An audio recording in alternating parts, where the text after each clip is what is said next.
Hello, ladies and gentlemen. Welcome back here to the final day at BGE Stara Zagora. I am going to be your commentator for this second semi-final. My name is John P. I'm joined by the lovely Jasmine once again, not for the first time this weekend. And we're here, Jazz. It's the final day. The past 4 days or so all led to this moment. I'm excited. What about you? I'm really excited. I mean, we've seen an incredible performance from every single team that has attended this event. I mean, Bulgaria has been a wonderful experience for us. Neither of us have ever been here before. The people were wonderful. The crowd are awesome. And yeah, I'm really excited to see some quality CS gameplay. And what a game to have in the second semi-final as well. You know, this...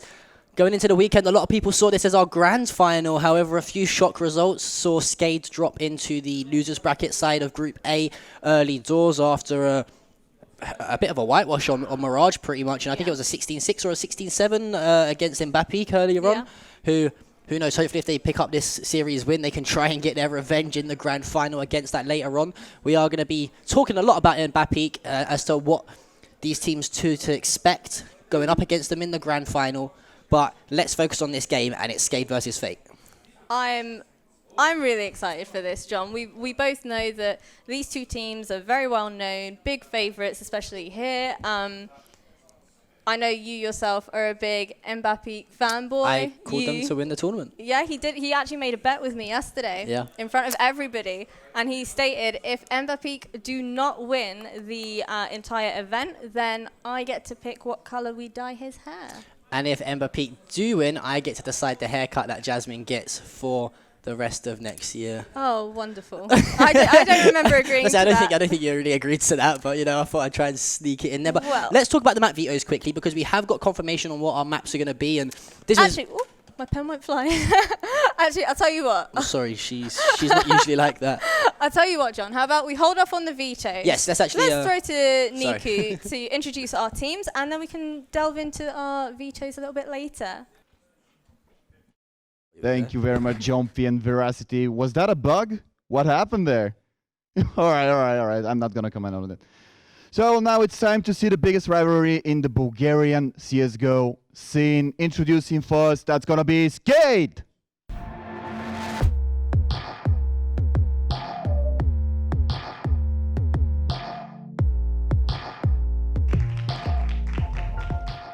Welcome once again on stage, guys. You are the second semi-finalist. How do you feel today?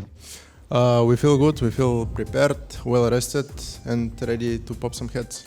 All right, well, you are playing versus your biggest rival. Can we expect a bloodbath? Bloodbath? Yeah. I think it will be a close game, as always, and of course we will do our best to win it. Do you think that we can go 3 maps? I don't know really. You don't know, so we'll see. Yeah. All right, we can take your places. Thank you. Round of applause. And of course, on the other side, their biggest rival, that's gonna be Fate.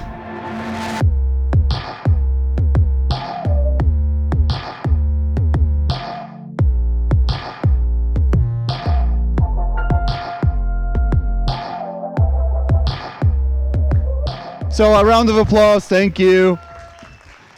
Nikki! How are you, my friend? Again? Well, okay, just a second. Now, can we start this, please?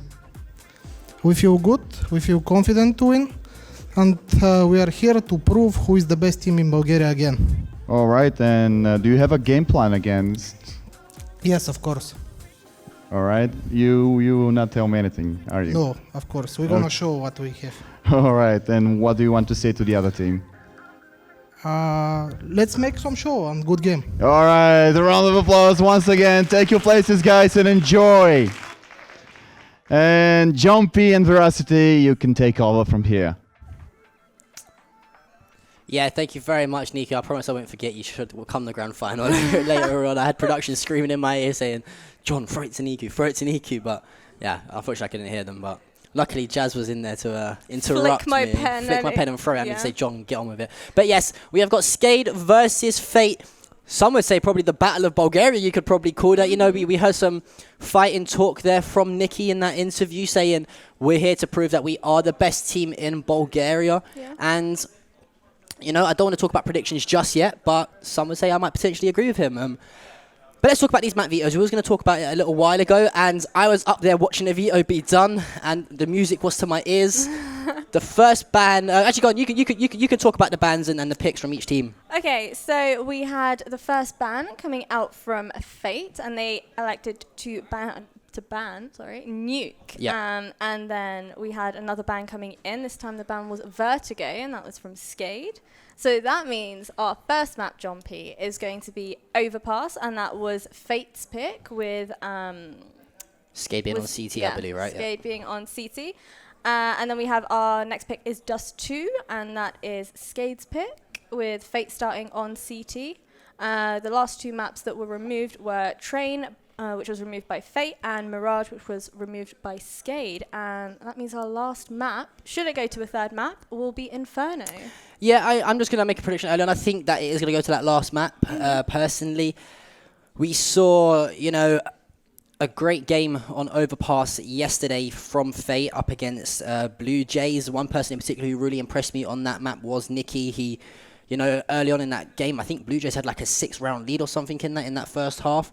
And Nicky was the only one for his team really fragging and trying to do anything, and he kind of rallied the troops together, and from there they went on to take a somewhat convincing performance in the second half to a 16-11. So I think, you know, these picks and bans do not surprise me. I think everyone who follows Skade knows that Nuke's probably one of their best maps in the map pick. We actually tried to... we saw Peak try to do a little bit of reverse psychology on them. Didn't really work out. They did it, John. They lost 16-2 to Skade. And you know what? That is kind of what makes me think maybe Fate saw their performance on Nuke and decided, you know what, we're not going to risk it. We're not going to try and challenge this. Our best bet right now is to just ban Nuke. Yeah, now, I mean, you know, we then saw Vertigo get taken out of the potential map pool for this particular series. That was Skade's ban. We've not actually seen any Vertigo this weekend. No. And just going back to the most recent time these guys played, which was in the A1 Gaming League, we didn't even see a Vertigo or a Nuke in those map picks anyway. So we've got a very similar sort of map lineup.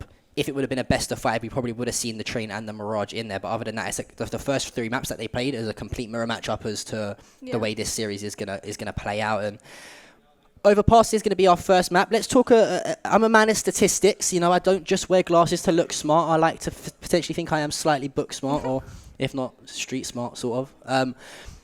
Talk to me here. I know you've got a few percentages wrote down, Jazz, about how these teams have performed over the past 3 months on these particular maps that we're going to play. So, yeah, we have Fate actually currently has a 59% win rate on Overpass, with Skade following closely by with a 57% win rate. So, you know, statistically speaking, both of these teams are looking pretty strong on Overpass in particular. However, when you cast your mind back to the A1 Gaming League and you take a look at how that Overpass game went between these two teams, Fate actually managed to win that map 16-7 versus Skade. So, and that's a big scoreline, you know, especially on a map like Overpass as well, that no matter what side you kind of start on, you can pick up rounds and string a few things together. 16-7, that's a very dominating performance on that map, and it doesn't surprise me, you know, that the likes of Fate have picked this. You know, they've gone into this knowing that the last time we played them, not only did we beat them, we kind of embarrassed them a little bit on it. We played very, very well. Not only that, though, but when they beat them, they actually only recently had their new roster, as joining them too. So, I mean, if you're able to win a map like Overpass versus... a couple weeks into a new roster. You're definitely, you know, a month or so down the line going to be more than comfortable playing it at a LAN setup, knowing you've already beat them. But, you know, exactly what you've just said about Overpass, we can say the same for the following map, Dust 2, but in a completely flip the coin on the head pretty much, because that map was played in A1 Gaming League. It was the 3rd map of the series, and Skade picked that win up on Dust 2, 16 rounds to 5. So again, a very convincing performance from them.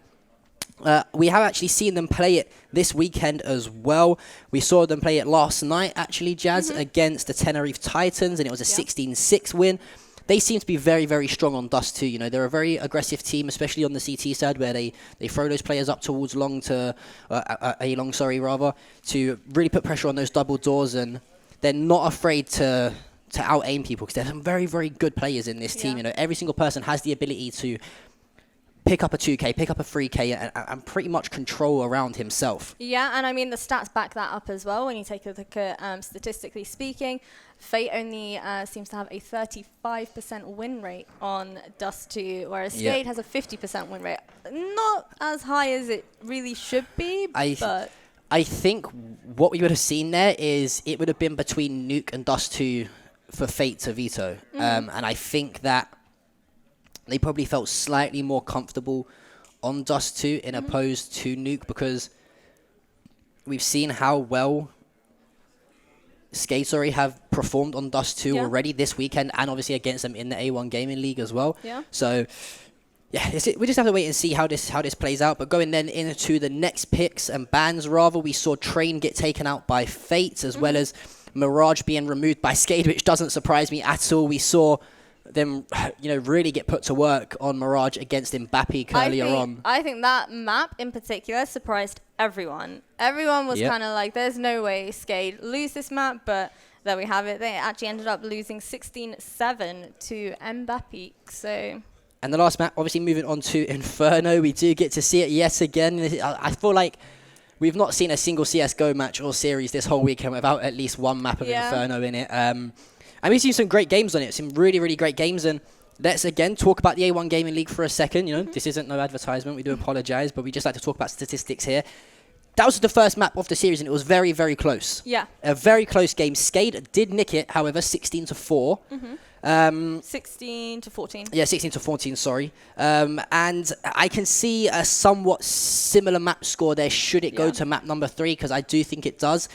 I think Fate slightly edged the overpass, if you ask me, just because they played it a couple times this weekend already, and they've looked very, very strong in it. Also, they dominated Skade last time they played it in the A1 Gaming League when it was a big tournament and when it actually mattered. And Skade, I believe they're going to take Dust 2, kind of just echoing what I've just said about Fate on the map overpass. And I think going into that last Inferno is going to be a very, very tight game. And I think that kind of has double overtime written all over it. I definitely would not be surprised if any of these maps, in fact, went into overtime, especially when you consider the fact that, like you mentioned earlier, Fate have actually played overpass during this tournament. They won it 16-11 versus Blue Jays.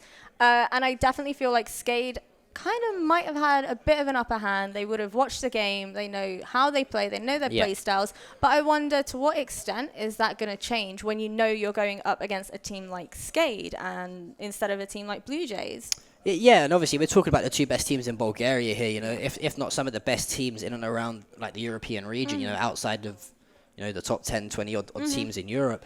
And it's going to be, a very entertaining series, because Fate are coming into this currently on a 3-tournament win streak. They've recently obviously just won A1 Gaming League, like we said, but before that they won ESEA Cash Cup Summer within Europe, and they won CSGO Fast.com Cash Cup as well, all within the same sort, 5-week or so period. Yeah. So they're looking for not the 3-peat, but the 4-peat rather, would you have it? And but then even before that, even before their little win streak, only 2 weeks after signing their new roster, they actually managed to win the Cyberbet Summer Cup. 2 weeks.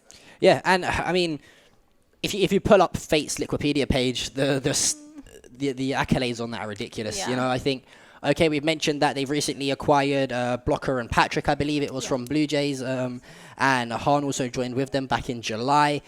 So it's a bit of a new works lineup, going into towards this second part of the year. Yeah, I feel like Blocker in particular. Yesterday we heard him very confident words.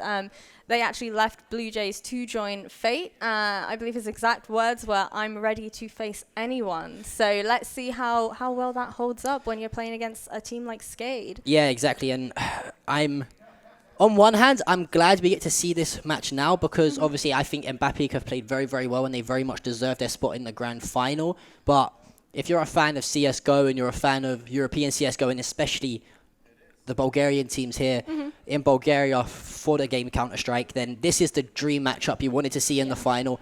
It was worked out perfectly. Both of these teams came in as the highest seeds.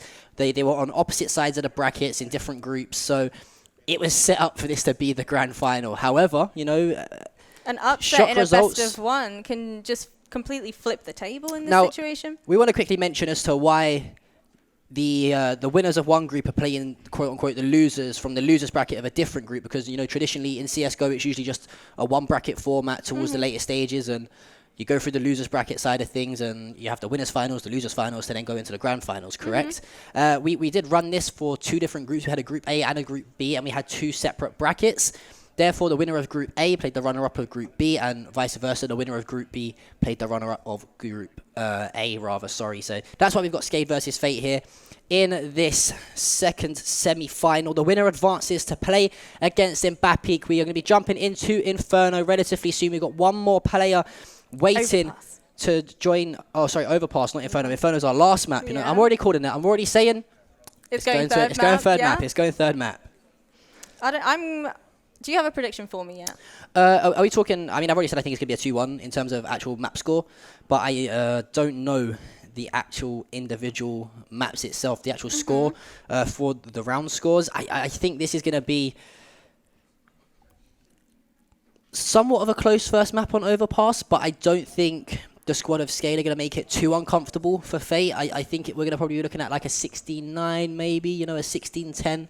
I can't see it being like a 16-7 stomping in favour of Fate. There's been a lot of time since the last time these guys have played this map against each other, so no doubt Skade, they kind of know the setups as to the way Fate like to play and the different executes that these teams like to play on the map Overpass. So it wouldn't surprise me if we have seen Skade, you know, putting a lot of work to it, because going into this, it's almost a certain that, you know, they're going to ban Nuke, you then get a ban, and the first map is most likely going to be the likes of an Overpass, for example. So it wouldn't surprise me if they put in that work to the likes of Overpass to try and make it really uncomfortable for the squad of Fate. So yeah, I'm going to go for you know, the 16-9s, the 16-10s, give or take a few rounds. I don't think it's going to be a one-sided event, however. I'm going to kind of opt for an overtime. I think we're going to see an overtime in our first map. Overtime. I mean, it's definitely got the potential to go there.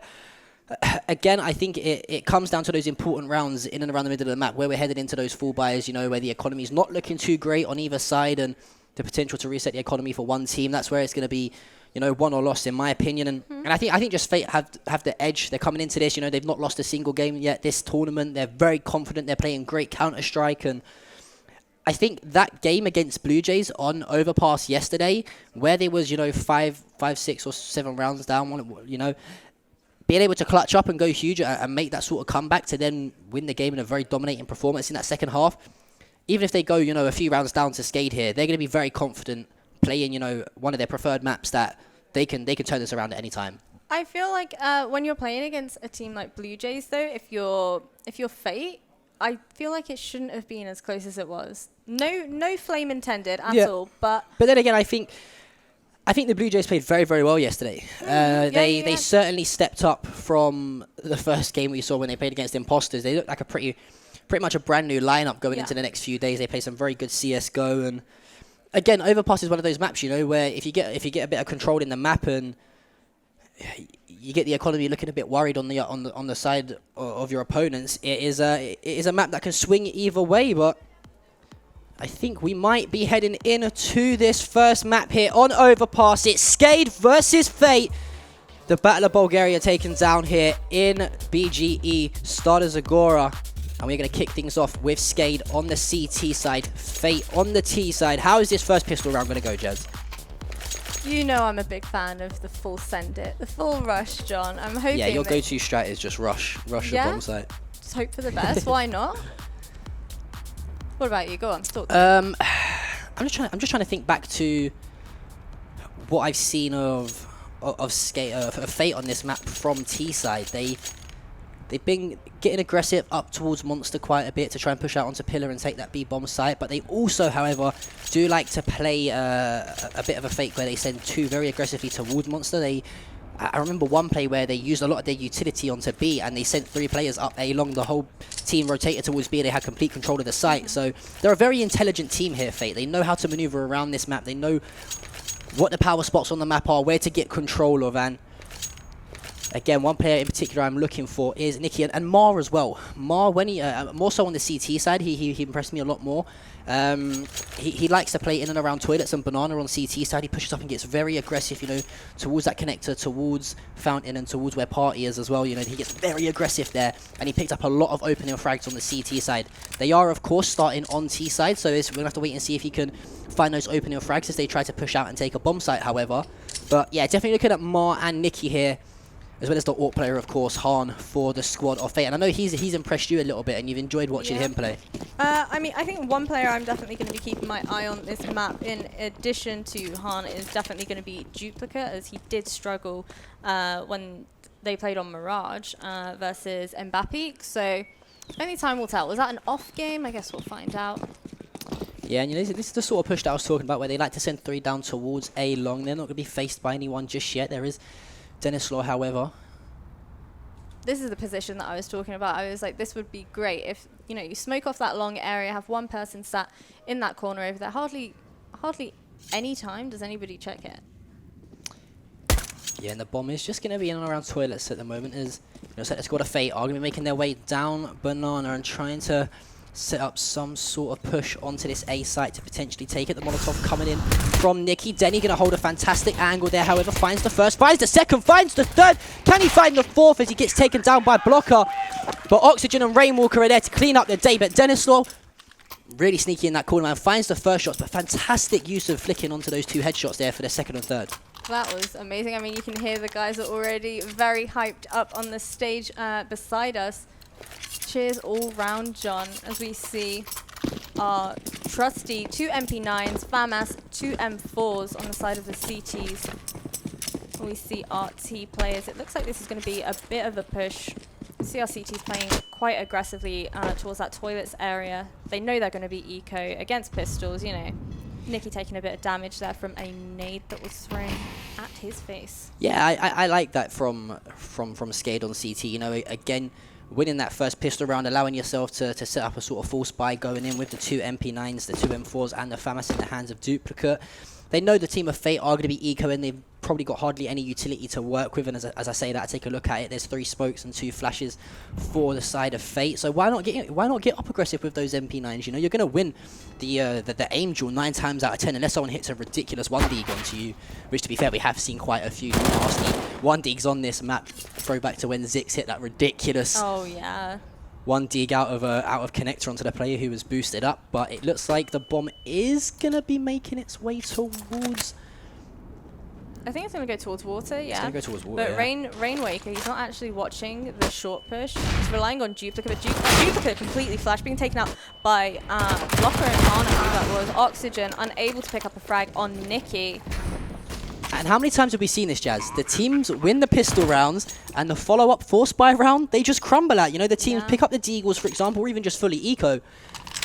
And before you know it, what looked like a potential good hold here on the B bomb site for Skade. Fate have got complete control of this site now. It's a 2 versus 4, or 2 versus 5 retake rather, sorry. And, you know, Spellin and Denny here, they're just going to keep hold of those guns. I can't see them trying to challenge and retake this. You've got the MP9 in the hand of Blocker now, the FAMAS for Nicky. You've still got the 2 Deagles for Patrick and Mar. Spellin just trying to find a few shots up, maybe looking for a few exit frags, but these players are going to rotate out towards Monster, get themselves back in towards T-spawn, and Fate put their first round on the board here in round number 2. This is what I like to see when the pistol buy finally pays off, you know, John. Oh, match pause has come in already. However, it is only a tech pause. This is what we were talking about yesterday. However, we were saying that, well, I was saying in particular, that I would love to see more of these tactical timeouts come into play. We saw hardly any of them at all, you know. The teams do actually have access to 4 pauses in total.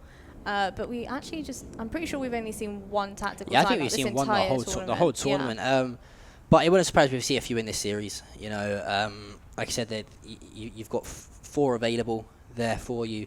Especially the squads of Skade and Fate. These guys don't want to lose to each other. You know, they want to take as much time talking to their IGLs, for example, just getting every bit of information from all of the team members, how everyone's feeling, what they need to work on, etc. And hearing some words of encouragements from coaches as well. It is a 1-to-1, however, and that was a a big round there from Fate, you know. And again, I echo the point that what I just made in terms of it's a recurring theme this weekend here at Stara Zagora BGE that we're seeing the first pistol rounds being won. That team then follow up with a force buy, and they just lose the force buy to a full team of Deagles or a full eco. I mean, the great thing there is also that the Ts actually, they did invest in those flashes, in those smokes. And even though CTs had full util, none of that was actually used to, you know, try and molly off that short area, stop them pushing onto site. I mean, one of their players was just holding connector. You know, if you're up towards heaven, you should, sure, try and flick between the two areas, but don't leave it completely unattended, especially when you have a teammate really up close. And, you know, all it took there was one flash to come in.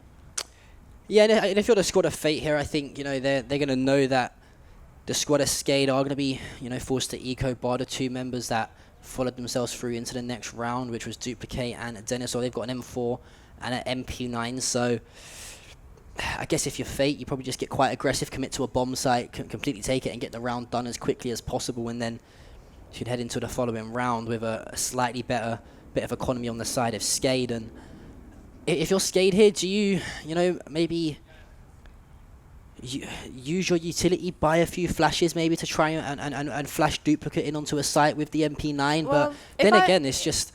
If I was Duplicate, I would send him in through towards connector, play really aggressively, make sure you check that connector area, make sure there's nobody there. If you're up close and personal with him, you know, you've got an MP9, just mow them down.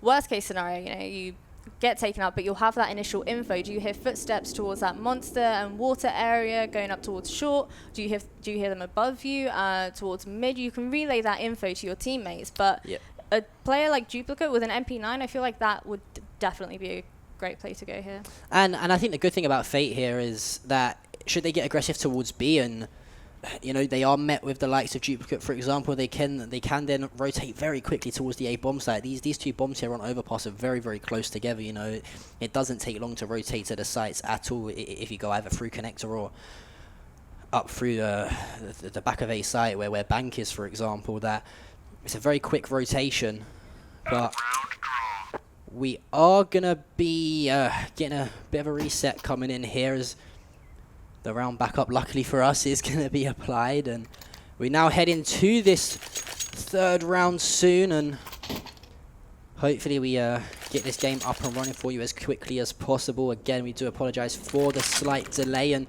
we see the buys here coming in now for either squad. It's going to be 2 AKs in the hands of Han and Patrick. The FAMAS for Nikki, the MP9 for Blocker, and Mar just hanging out with that Deagle. Wouldn't surprise me if we see potentially a Mac 10 picked up from him. And we got a shotgun in the hands of Spellum. We got the M4 in the hands of Dennis Law. I mentioned that Duplicate, as well as Dennis Law, brought a gun through from the last round into this round here with the MP9. And you know what? It looks like they've stacked themselves up on you two a little bit. I mentioned, could you see them try to flash Duplicate or now even Spellum potentially onto a site with that submachine gun or that shotgun? And I think that's actually what they're going to elect to do. And you can see here the players are getting very aggressive towards B site here. They sent one player over towards party, or two rather, sorry. That's going to be Dennis Law. The boost does come in, and if he gets some good time in here, they definitely heard those steps there. And I'm pretty sure they saw them as well.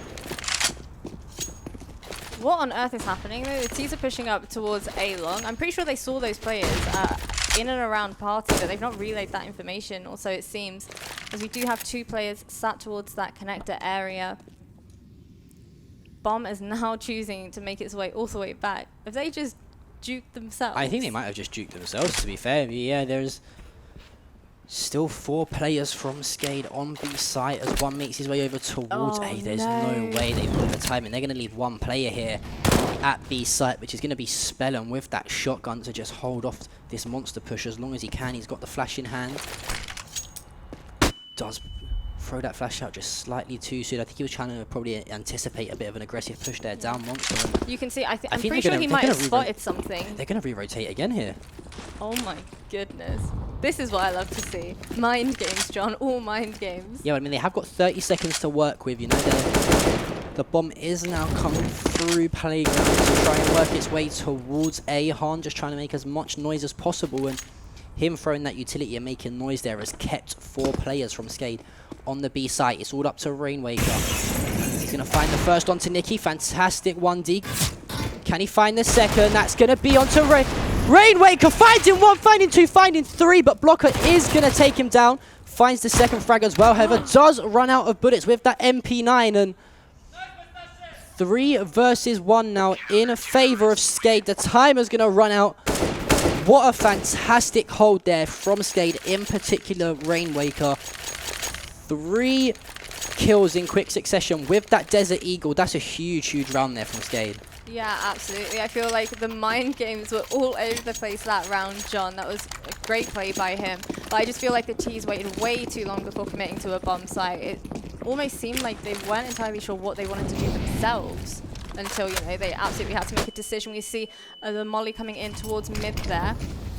Nikki and Patrick taking a little bit of damage, not too much, but we see our CTs playing very passively now. They decide to fall back, listen out for footsteps. You know, they've got that smoke, they've got the flashes, and, you know, they're going to try their best to try and hold them off as long as possible in this situation.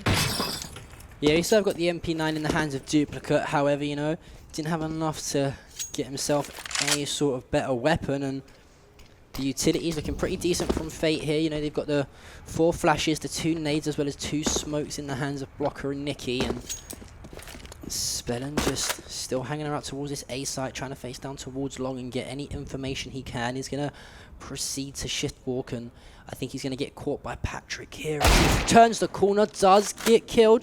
Patrick now picks up that M4, and it's a 5 versus 4 in favor of Skade. And you can see 3 AKs in their hands. The M4 just equals 1 more. Denislaw finds 1. Han and Patrick combined for 2 kills as Rainwaker and Denislaw both drop 2 versus 4 here.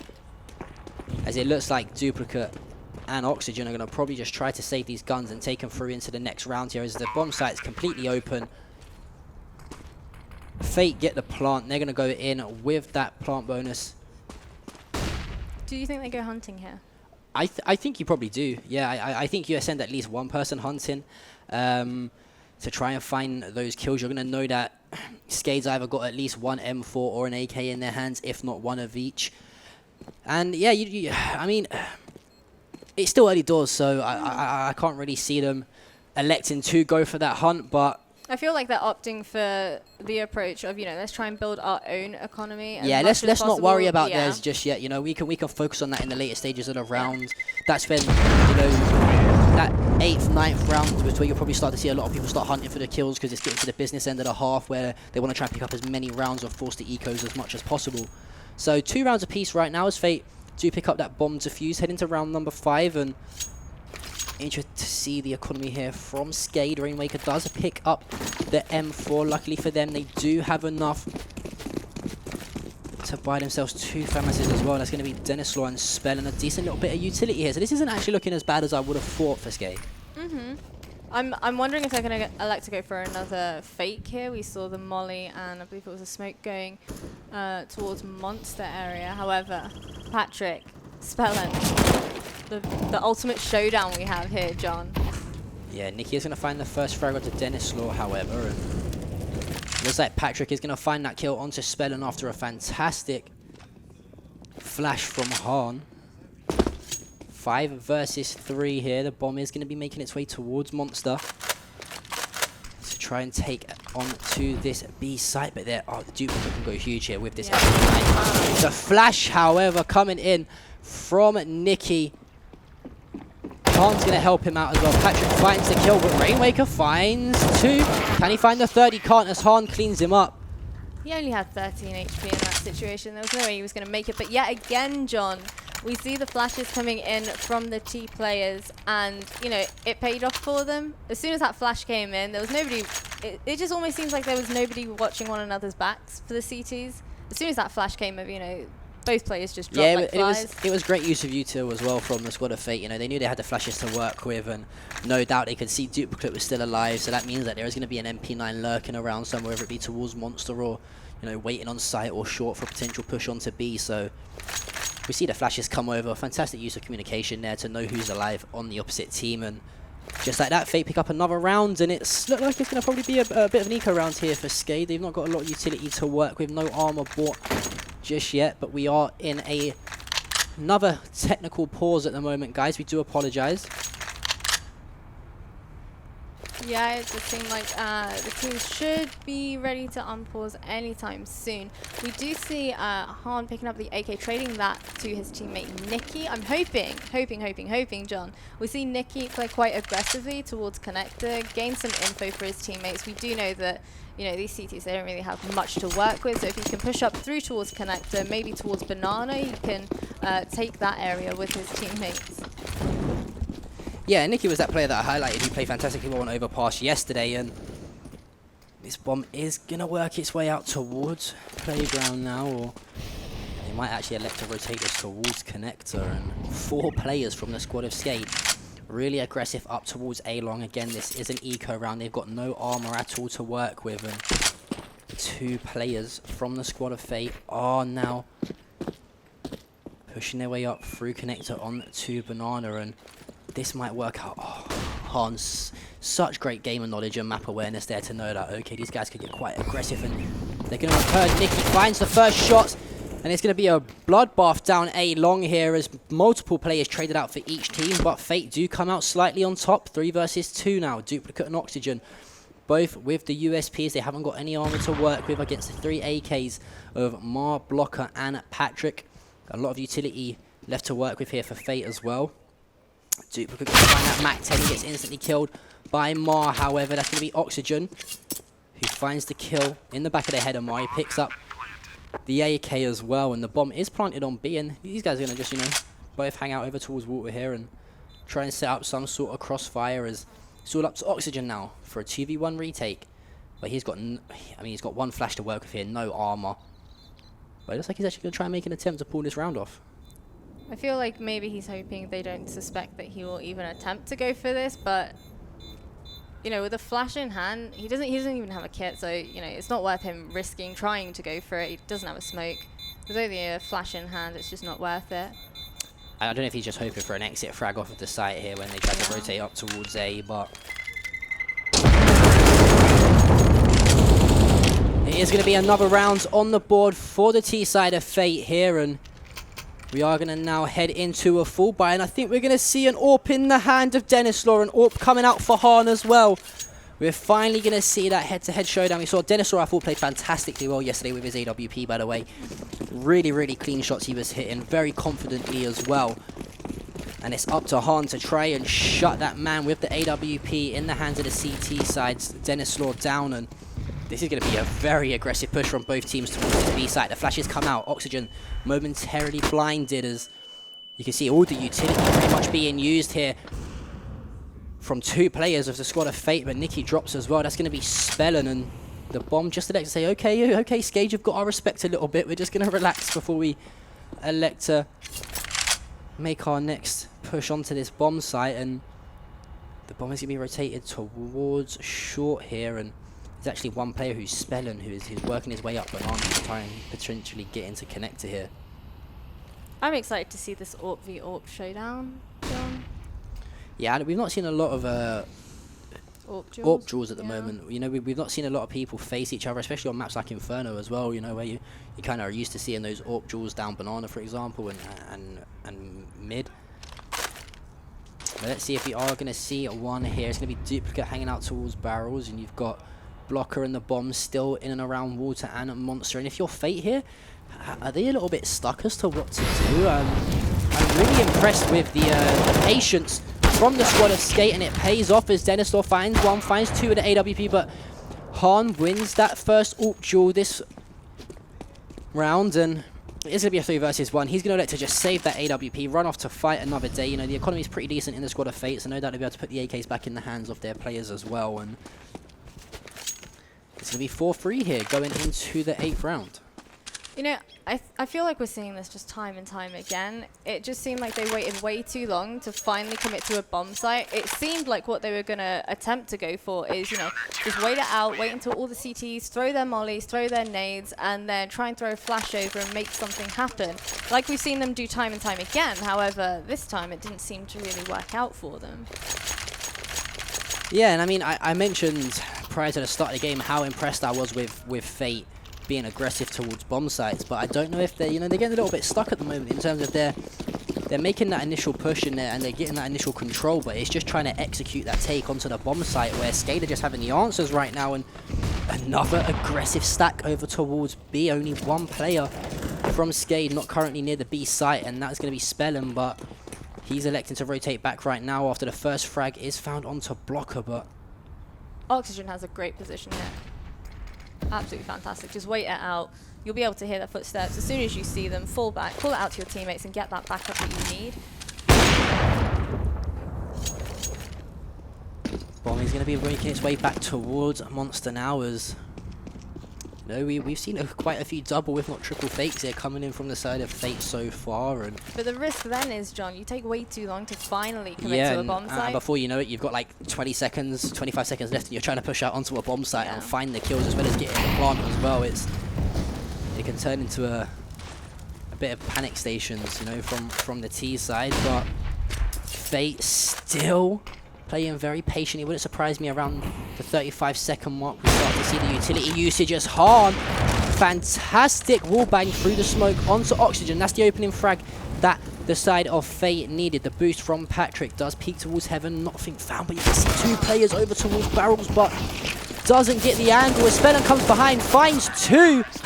Nicky trades it out, but Rainwaker's there to pick up that final kill, and they got the opening frag, Fate, but I think they were just slightly too slow at using that utility to try and push out and really, you know, execute that bomb site. Yeah, what doesn't make sense here is, John, they had the smoke, they had the molly. They should have been mollying that Barrels area, clearing that out for themselves, and then attempting to maybe try and boost and peek over the smoke, but it just seemed like they weren't fully expecting them to actually be there. See Spellin here with the nade, listening out for any footsteps, does hear some towards that mid area. Nicky, oh my goodness, Patrick being taken out by Denny's. Nicky taking quite a bit of damage there from that nade. You see it is going to be Nico round for the squad of Fate after losing that previous round 8. There is, however, two Deagles. That's going to be Nicky and Blocker. He still tries to find the pre-fire. Blocker finds the headshot onto Spellin, and it's a 4 versus 3 now as Rainwaker finds Han after Dennis hits the leg shot. He misses the shot of the AWP down towards Long, and was that the opening frag there that Fate needed to push onto this A bomb site? The bomb's going to go down. How do you lose an Angel to a Deagle while having an AWP? That should definitely not be happening in that situation. I'm pretty sure he missed 2 shots on him and then missed his pistol shots also. Mar now missing shots with the AWP. It's Shaky Stevens time here as no one can seem to land the shots when it matters the most, as Duplicate finds the kill onto Mar. That was close. That was very close. It's fine margins in CSGO, you know. We're talking millimeters, you know. We're not even going into the centimeter side of things. It's literal millimeters that make you hit or miss a shot here. And if you delay that split second to fire a shot or to flick with that AWP, 2 people can flood you. Okay, for him, he found 1 kill, so that's an extra gun out of the hands of the side of Skade, but he wins that round. He picks up and saves an AWP, and he goes into the next round looking very, very strong. I feel like this series is going to be the closest one and the best one we're going to see. So far, at least. Yeah, couldn't agree more, Jazz, as we are now heading into round number 10. Both teams with the full buy. The AWPs in the hands of Dennis Slaw and Han once again. The 4 rifles in the hands of their teammates. A slightly better utility buy here on the side of Fate. They've got a little bit more to work with. They have got the 5 flashes, a few smokes, nades, and a Molotov as well. You can see already that it looks like that utility is just going to be thrown to the wall as Nicky's tagged up after burning every single bit of utility. Han finds the first frag, however, and he's had the upper advantage in these Angels with the rival AWP player Dennis Law so far. See, and what I like here is that they always seem to be watching one another's backs. You know, we have those players towards party, listening out for any footsteps, able to push up through towards toilets behind that CT player, Spellin none the wiser, manages to pick up 1 kill onto Nicky. However, Han very quick to trade that back. What I would love to see here is I'd love to see the bomb go in towards toilets, down to connector, and back towards B, as you can already see 2 players have rotated over towards that A bomb site, and It is going to be Duplicate who is set up. He's edging towards onto site. Can he get the angles as Mar finds one? Duplicate finds the triple spray down and makes life slightly easier for his teammate Oxygen in this 1 versus 1. And one thing to mention here, Oxygen has got the Molotov and the nade to work with here. Should he need that utility to come in clutch here this round, Patrick, all he's got is his pure gun skill with this AK-47. He does have a kit as well, so you know he's more than happy to take his time here, clear out all of his angles. Patrick very careful, playing very patiently. I'm not too sure if he's just seen him move. No, I don't think. I think the timing there for Oxygen to shift past that site and Patrick's just not found him. How did he not hear him? You can hear the squad of fate are getting a little bit hyped up, but yeah, I was a bit confused as to how Oxygen didn't hear that player there. You know, he made a lot of noise jumping up, and unfortunately for him, you know, maybe his headset was unplugged. 5 rounds apiece here now on this first map of Inferno. It's looking like your prediction was slightly more accurate than mine. You said it was going to be slightly closer, but you know, you are heading into those business rounds now of the game where one team, you know, if they pick up the next 5 rounds or so, going in at halftime 10-5 on a map like Overpass, you're looking very, very comfortable. Yeah, couldn't agree more, John.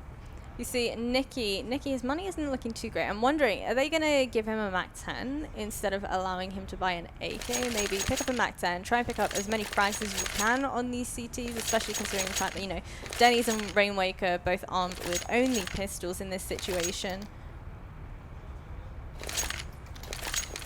Yeah, I wouldn't surprise if they just try to commit themselves to some sort of bomber site. It looks like for Skade, you're going to try and see if Spellin can do a bit of damage with that scout and the follow-up shots with those Desert Eagles from Rainwaker, and we're surprised we see Denislaw potentially pick up one as well. Yeah, there we have it. Nicky manages to pick up his MAC-10, trusty MAC-10. Going to come in clutch, hopefully.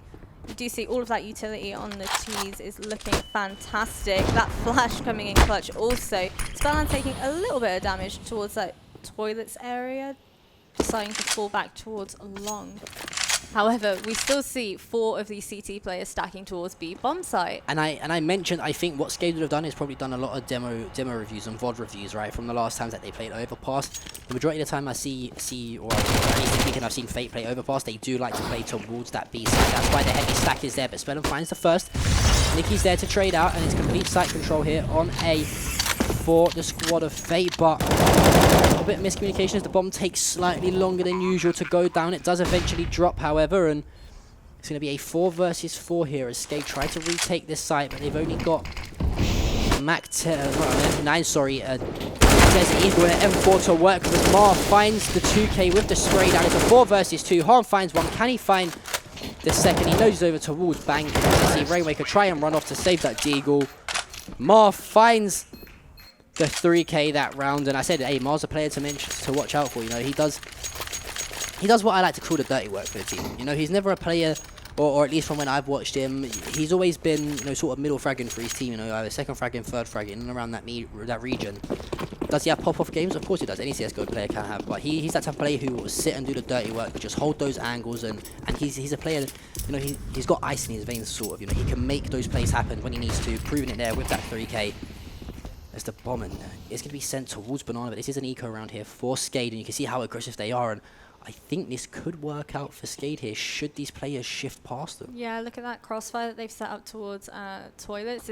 Like we've said time and time again, John, it's safety in numbers. They did jump up. I do believe the CTs have heard them pushing up onto the bomb site. Called it out to their teammates. You see one flanking up through towards toilets. However, Han, Blocker, and Mar very quick to pick up those kills. Easy eco frags for them, some say, John.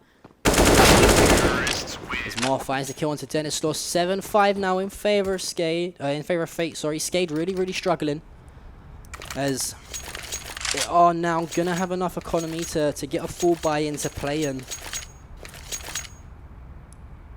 that lost bonus just sitting at 3 at the moment, but.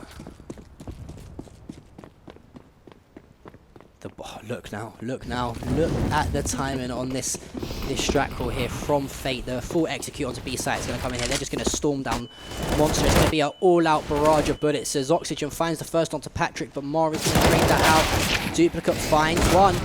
Blocker, however, make it Rainwaker as well. Kills being traded back and forth here, 2 versus 2.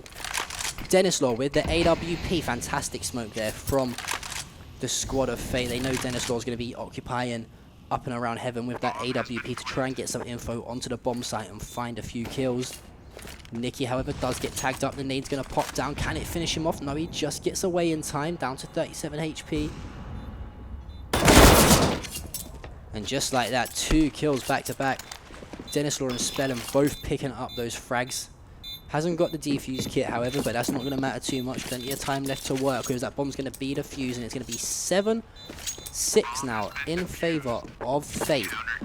Very important round win there from Skade, especially after that eco and just enough money to hit that full buy. You can't be losing those rounds. They don't, and they're now looking in a very good position to win this follow-up round. You know, John, as much as I love to see a full send it, a full rush, it does seem like for Fate, at least, it seems to work out a lot better. Spellan, however, only having a pistol in hand with Oxygen, having an MP9.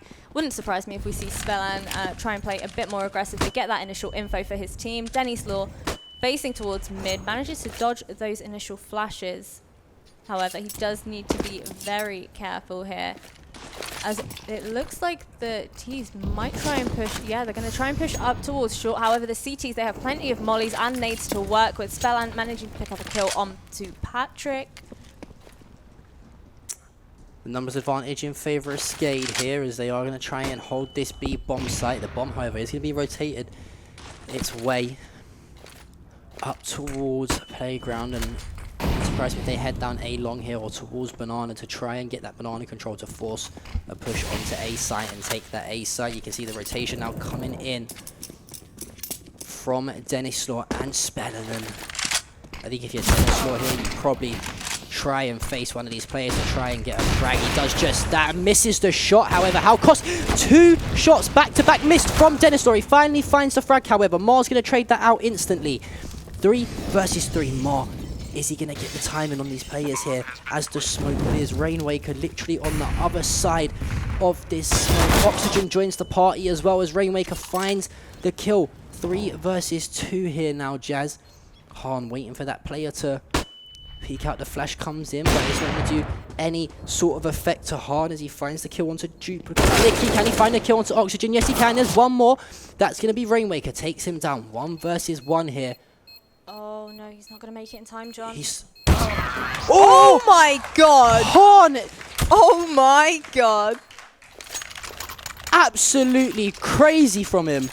I didn't think he was going to make it in time, but the lightning speed reactions here, as I'd love to see another replay of that if we can in slow-mo, just to see how close that round really was. And if you're Skade so close but so far away, they're now forced into a really scuffed buy here with the 2 MP9s, the Desert Eagles and the FAMAS. Nicky finding the first, finding the second. That's going to be Spellin and Denislaw dropping. And I think was that clutch from Han there the turning point in the game? You know, sometimes in a map or a match of CSGO, you need one player to just make that individual play to get yourself fired up, get the troops fired up. Nicky finds 3 this round, but 2, sorry, does get dropped as Patrick also finds a frag. Oxygen does kill Nicky. 2 versus 4. As if you're Fate here, you can pretty much elect to push towards any bomb site you like and try and play, you know, fight in numbers here and just kind of use that muscle power to bully the squad of Skate off of the site. I'm still mind blown by that round with Han. You know, we highlighted how good an AWP player he is. So far, he's really shut down Denislaw in these head-to-head AWP aim duels, and not only that, when he needs to step up for the team and go clutch, he does just that. And I think these players from Fate have faked the rotation once again. They've got the complete A site to themselves. They'll get full controls, a few Molotovs and a bit of utility used just for safe warning. The bomb is going to be planted by Han eventually, and is going to place it onto Truck.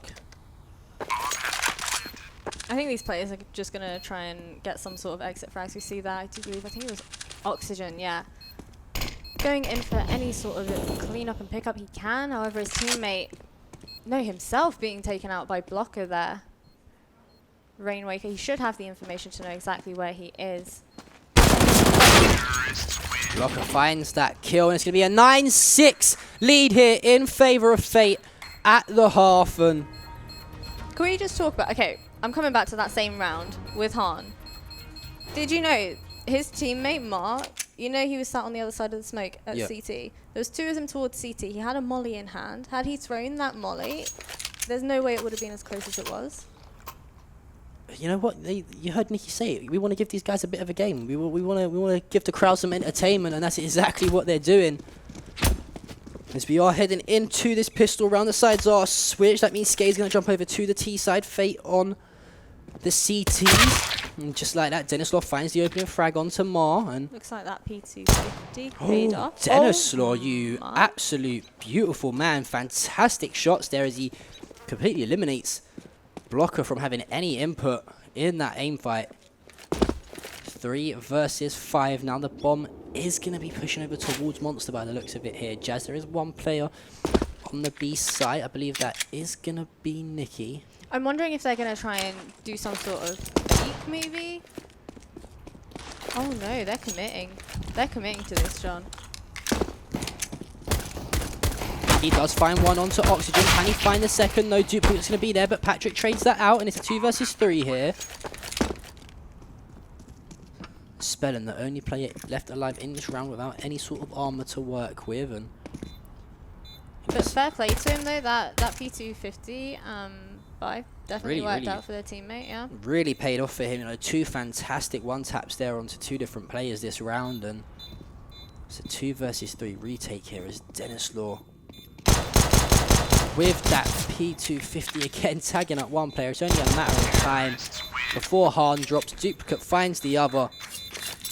The pistol round, sorry, here on this second half going to Skade. And can we see a team hold a force buy now? That's the biggest problem that we've had here throughout this whole event thus far. People have been winning the pistol rounds, they then head into a force buy and they cannot just hold on to it. But it looks like it's actually going to be a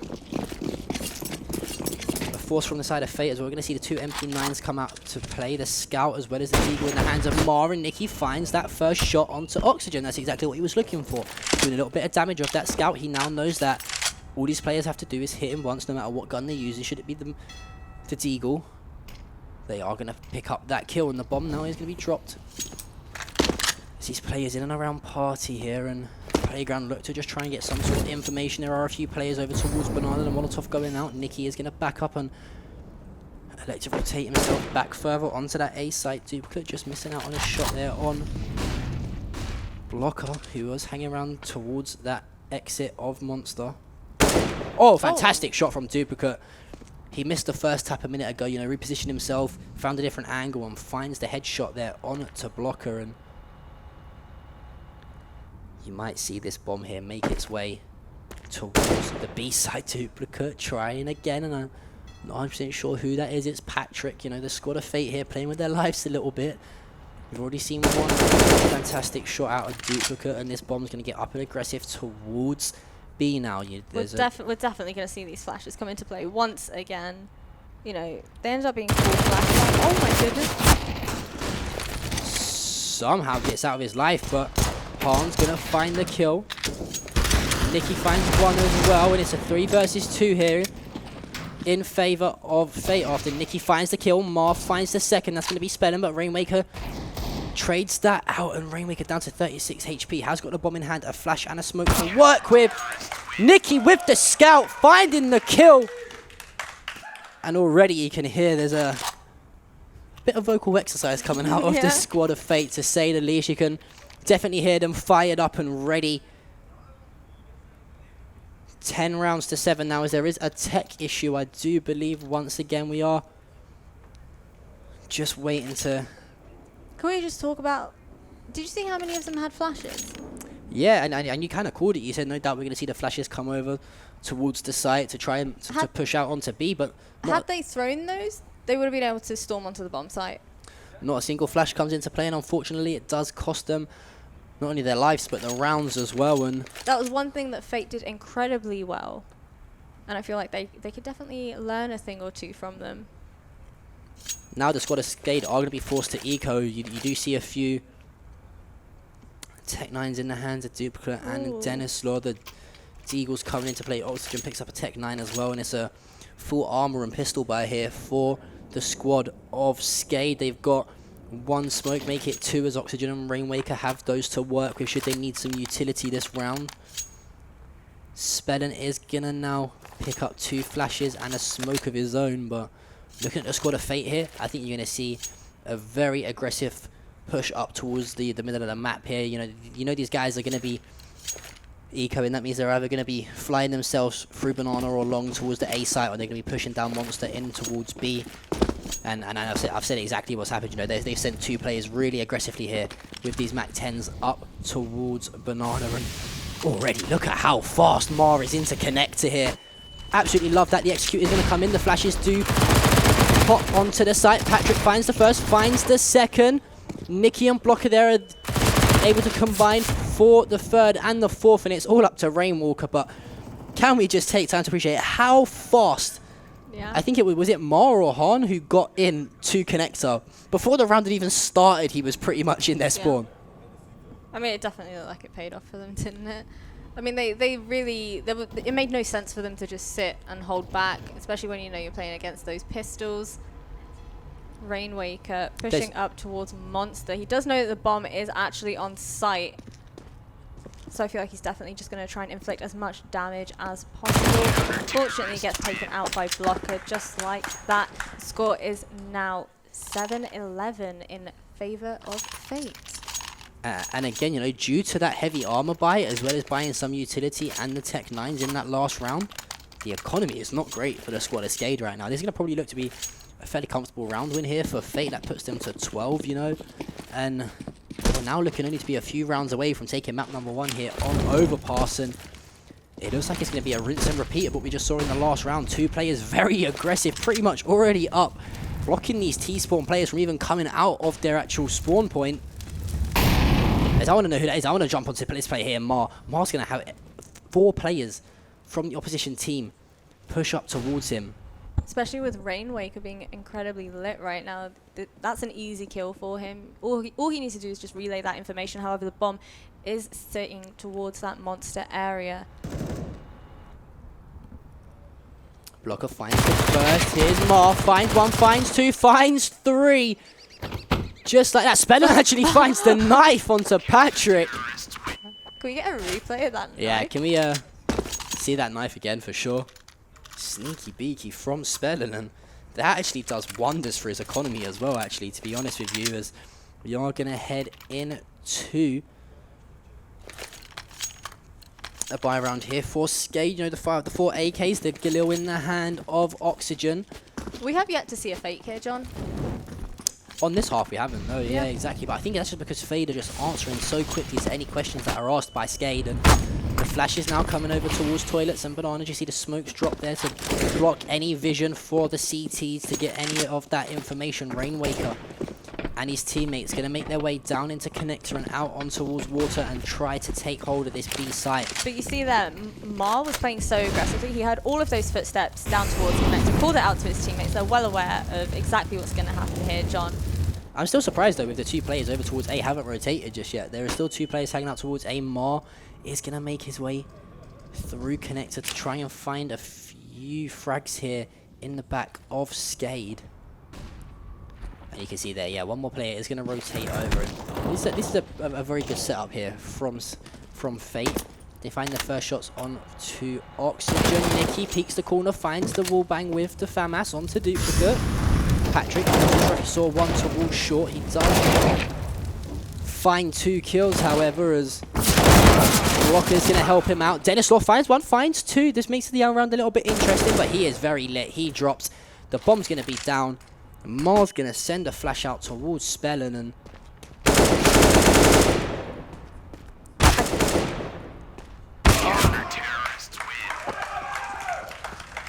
I'm loving how hyped they're all getting. yeah, I think, you know what? This has been somewhat of a flawless performance on the CT so far from Fate.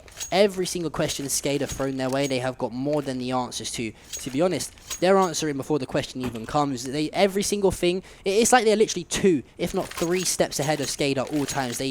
I'm not too sure who the IGL from Fate is, to be honest with you, but he must be making fantastic use of... Oh, it is Nikki. It's Nikki. Nikki's the IGL. So Nikki must be doing great work in knowing how much economy the squad of Skade have every single time. Because every time we see an eco round, for example, or a force buy from Skade, Fate are really matching it with the aggression. And the perfect example was when Han just literally stormed down Banana into the spawn of T side before they even had a chance to set themselves up for an execute onto B site. And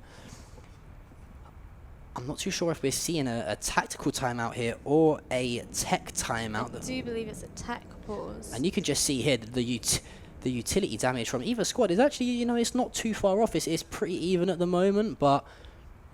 Look at those effective flashes, John.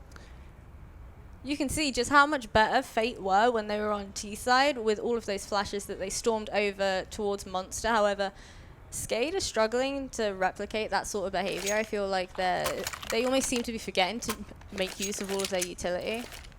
Yeah, and I don't know if it's like panic stations at points from Skade where they're getting so aggressive, Fate up in the faces of Skade, they forget that utility. And I think it was one round where it was towards B, right, where every single player, I think they had 4 flashes, for example. Not one was used, and it was the easiest hold on B site that Fate have probably had, you know, if not in their CSGO careers. But 4 players are going to make their way through towards Connector, and it's going to be Rainwaker leading the charge. There is another pistol buy here with the 3 Deagles and the Tech 9, a few smokes in the hands, but Mar is going to have called that out, and you can see another player, which is going to be Han with the AWP. He finds one. Can he find a second? He cannot. Oxygen finds the kill with the Tech 9, but Mar's going to find the frag. He finds the second onto Oxygen. Can he find the third? A 3K from Mar. He does get taken out by Spellin. However, 3 versus 1 here is all up to Spellin as he gets taken down by Patrick.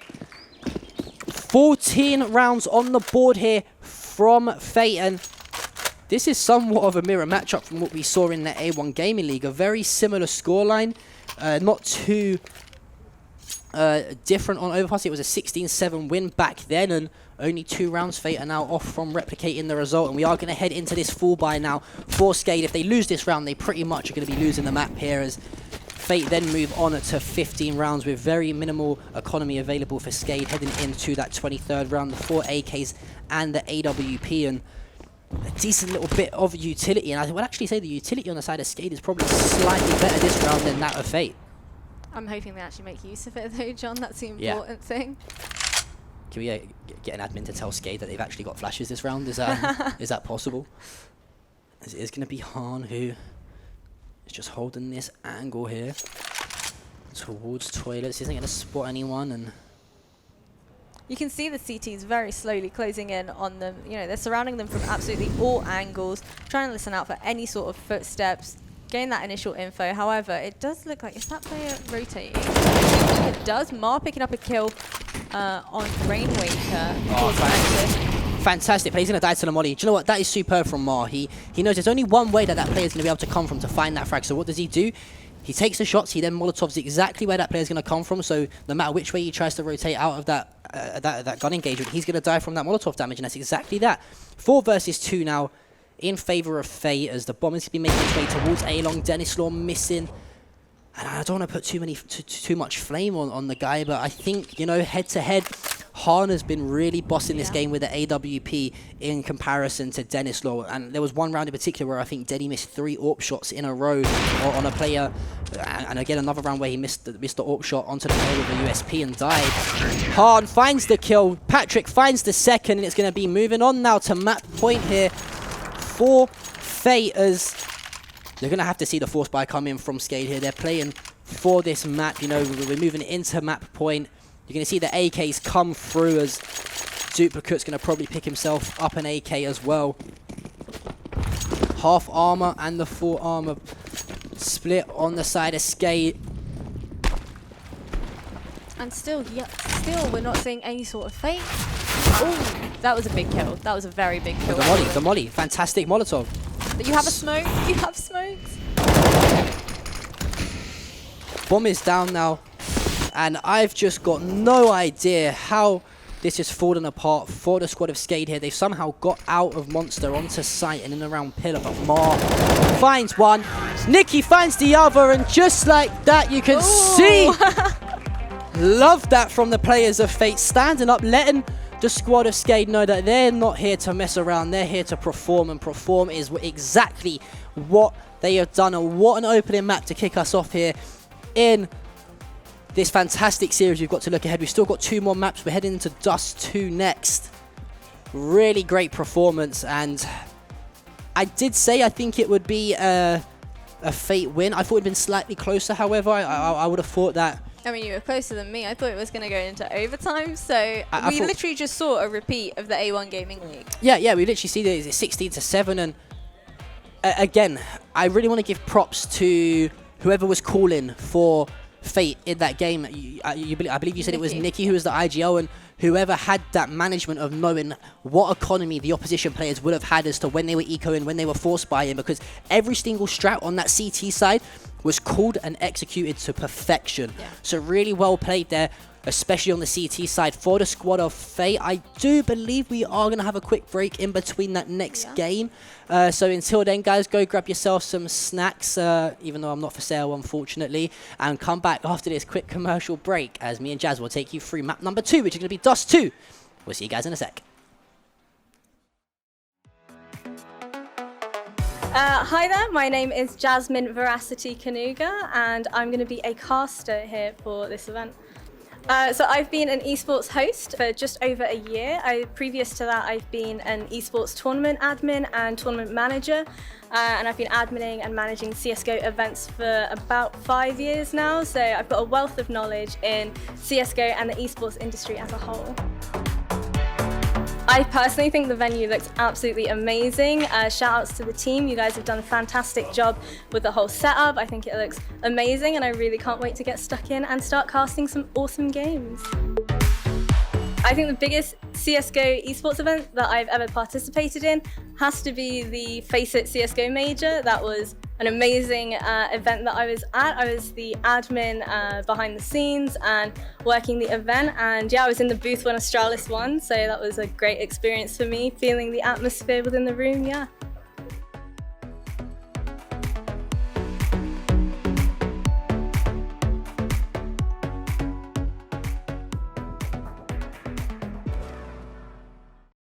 Yes, hello guys, welcome back to day number 2 here at BGE Stara Zagora. Did you guys get your snacks? Because I got mine, and her name's Jazz. I'm joking. Huh? She's embarrassed.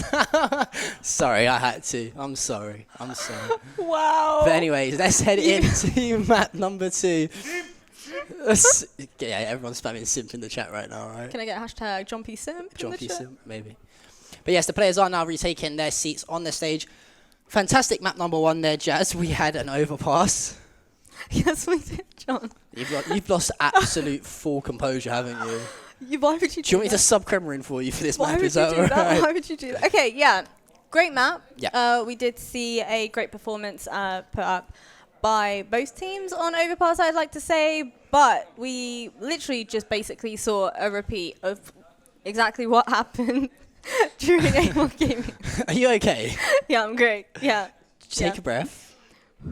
Yeah. And regain. There's a camera. A lot of people are watching us right now, okay? Hi, guys. But yeah, a few things I want to quickly highlight was, in that map number 1 was the AWP duel between Dennis Law and Han.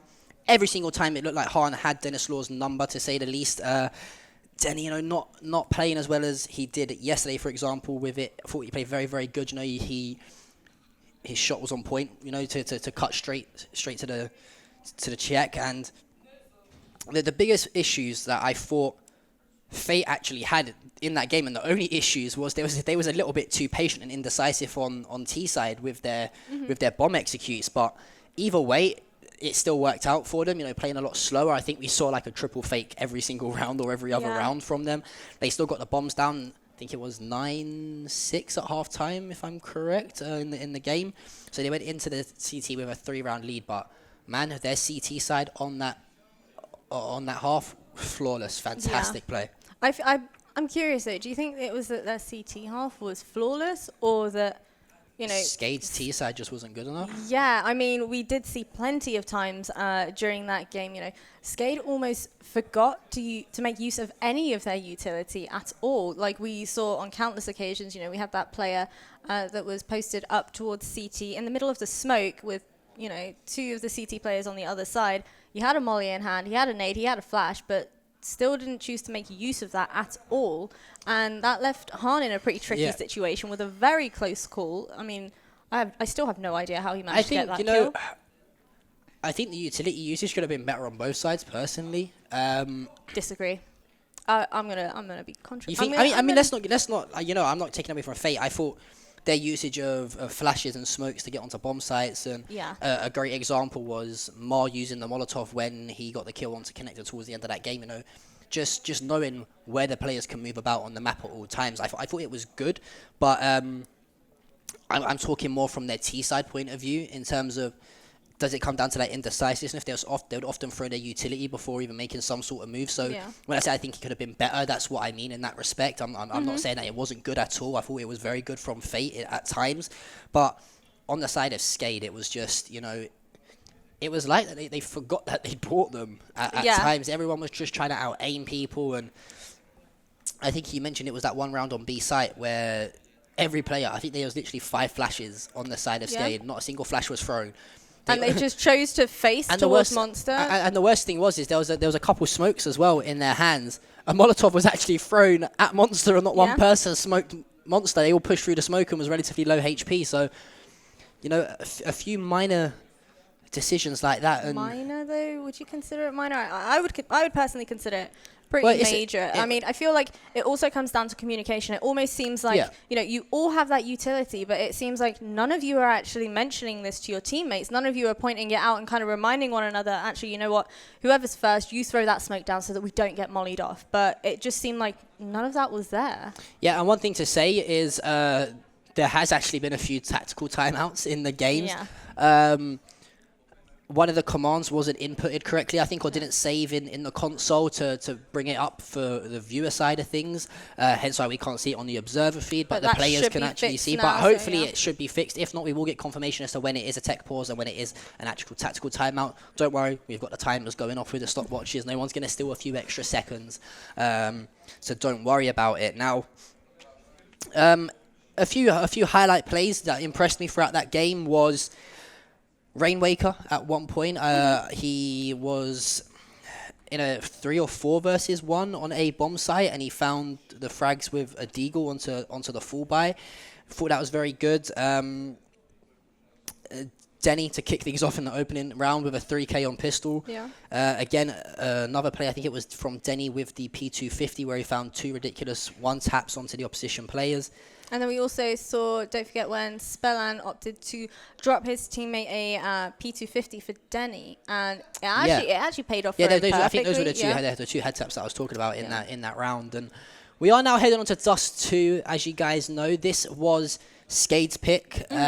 We've seen already a mirror matchup from the A1 Gaming League final, where it was a 16-7 win on Inferno. Last time these guys played on Overpass, sorry. Inferno is our last map. That's what was in my mind. Why are you skipping ahead? Because it's going to happen, all right? We're going to an Inferno. I think Skade take this map quite comfortably on Dust 2. Comfortably? Yeah, I mean, I know I said last game, I think it's going to be like a 16-10 in favor of Fate on Overpass. It was slightly a wider margin in that, but I think this here is... You're looking at a map that Skade are pretty strong on, you know. Have you got a prediction for me, man? I'm going to go for like a 16-5, 16-6 maybe. I think it's going to be that kind of one-sided affair. But then again, a huge portion of Dust is AWP duels, for example. And, you know, whether they be facing long, Denny with the ult facing long towards double doors, or just facing mid in that crossfire, in that aim duel. A lot of variables and the way a round can go and be decided comes down to whether or not your AWPer can hit that initial frag, should a team be trying to take the bomb site, or just should you be trying to get an entry frag onto an actual bomb site itself. And we saw last game, Harm was playing fantastic with it. I think he went like 22-9 or 23-9 or something like that in the first map. So if he can replicate that performance here on Dust 2, then it has got potential to be closer. It is going to come down to those key 1v1 duels between Denny and Han, I think. I'm going to disagree with you. I'm going to guess that it's going to be a little bit closer to that. I'm going to opt for like a 16-11 kind of deal. I feel like that's a bit of a safe bet. However, it does rely heavily on, we come back to this time and time again, utility usage. I mean, if you're playing a map like Dust 2, you need to be relying on your teammates, molly out that window if we're pushing onto B site, smoke off that door, making sure, nobody's flanking us from behind, potentially molly off lower tons for one another. Yep. But, I mean, if previous map was anything to go by, please, they just need to, make use of that utility. Yeah, I'm confused as to how, you're calling pauses, but nothing is being discussed in regards to utility. For example, on a map like Dust 2 as well, let's just look at B bomb site, for example. When you're trying to execute that, you're going to want to try and put a smoke down towards the door, a smoke towards window as well, to try and advance onto the site, maybe throw a Molotov towards where the car is or towards where the back box is that looks directly into tunnels. Utility usage is very important on a map like Dust 2. You see pretty much the standard first setup you learn playing Dust 2 when you're pushing A long is to put the flashes over the top, because the players do like to get aggressive up towards in and around pit if you're a CT player. So get those flashes over, for example, to get yourself out on to A long to try and find some frags. Again, the smoke on CT as well to cover the cross, the smoke towards short. All of these factors can play a dividends into winning or losing around here. And I feel like even if you're opting to go for A or B, I feel like we're going to see, hopefully, quite a lot of split pushes on this Dust 2 map. However, as I said previously, it does rely on your teammates actually making use of the utility and the equipment that they actually have in hand. I'm very interested to see the play style that Fate have on this map. I said I thought Nikki called perfectly in that first game. Again, we don't have, a system looped into their earphones, for example, where we can hear them, or unfortunately you guys can't hear them and hear the strat calls that are happening each round. But just by the looks of the way the team was set up every single round, especially on the CT side of things, it looked like he had called fantastically and played flawlessly, and each game plan was really done to perfection. And a map like Dust 2 that you do heavily rely on your teammates, with the cover fire or being there to set up crossfires and trades, for example, especially in those fights down A long or towards the middle of the map, that it's going to be really important to see whether or not these two IGLs from either side do call right and call well, because we've seen stomps before on a map like Dust 2. It happened in the A1 Gaming League 16-5. Have Fate done their homework? Are they ready? Did they know that they were going to pick Dust 2 going into this? Have they practiced it? Have they been playing it in other online leagues, for example, online tournaments? And what is the actual the win percentage for both of these teams on this map? And I've actually just seen the win percentage for Fate, and do you want me to say? I'm very confident my prediction will go right this game. Really? That confident? Yeah. Okay, so for you guys at home that might not be completely aware of the win rate percentage for both of these teams, Fate's win rate on Dust 2 is actually sitting at 35%, whereas Skade is sitting at about 50%. So if you're Skade, you're going into this looking at statistics. As I'm a man that likes to look at statistics, whether it be on normal sports, esports, whatever it is in live statistics. Always I'm a big fan of, and a 35% win rate going into a map, and this is just over the last 3 months. This is the stats we got off HLTV, for example. If you're a player from the squad of Fate, you're going into this saying like, okay, every other time we play this map, we win it. However, the flip side is the last time they played this map against Fate, they did win it. So, could that be a bit of a bad omen, and they go into this and get 2-0 swept and knocked out of the tournament? Obviously, the winner of this, should it be Skade, it forces that final map, which is Inferno, which I think that's going to go to overtime 100% if it goes to Inferno. But are we going to get there, though? It's 100%. If it does go to Inferno, which I believe that it definitely will, I feel like we're definitely going to see another somewhat of a repeat of the A1 Gaming League. The results for that, it actually ended up going 16-14 in favor of Skade. So I've said to you previously, if it goes to Inferno, we're definitely going to see an overtime come into play. But I guess there's only one way to find out, John. I'm waiting on confirmation as to how long it's going to take. Yeah, the server is just being booted back up, guys. We do apologize. There was a few issues with the players connecting to the server, so I believe we are getting back on into things. We had a quick map change to just try and restart things. All the players seem to be joining up. We have got 3 players on either side. Make it 4 on either side now. So just waiting on 2 more players to jump into the lobby, and then we are ready to get things rolling here on Dust 2. And Could we talk about the confidence from Nikki before that first map? And I quote, "We're here to prove that we are the best team in Bulgaria." Do you think he's going to have that same mentality going into Dust 2, knowing that they're not? Hearing that interview, it does not surprise me that he called so well in that game. Because, going into a game with what I like to call delusional confidence is sometimes, it can be either the best or the worst thing that you can do. If you can back it up, then great. If you can talk the talk and walk the walk, you're looking fantastic as a professional athlete.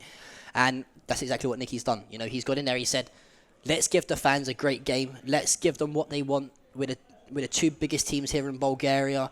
Everyone knows about our rivalry, for example. Let's give the fans what they want. Let's get the spectators what they want. And unfortunately, for Skade, Nicky thinks that's going to be a fate win, and very strong performance from them on Overpass. The players are just having a little bit of a warm-up because it was a slight delay between the first map and this.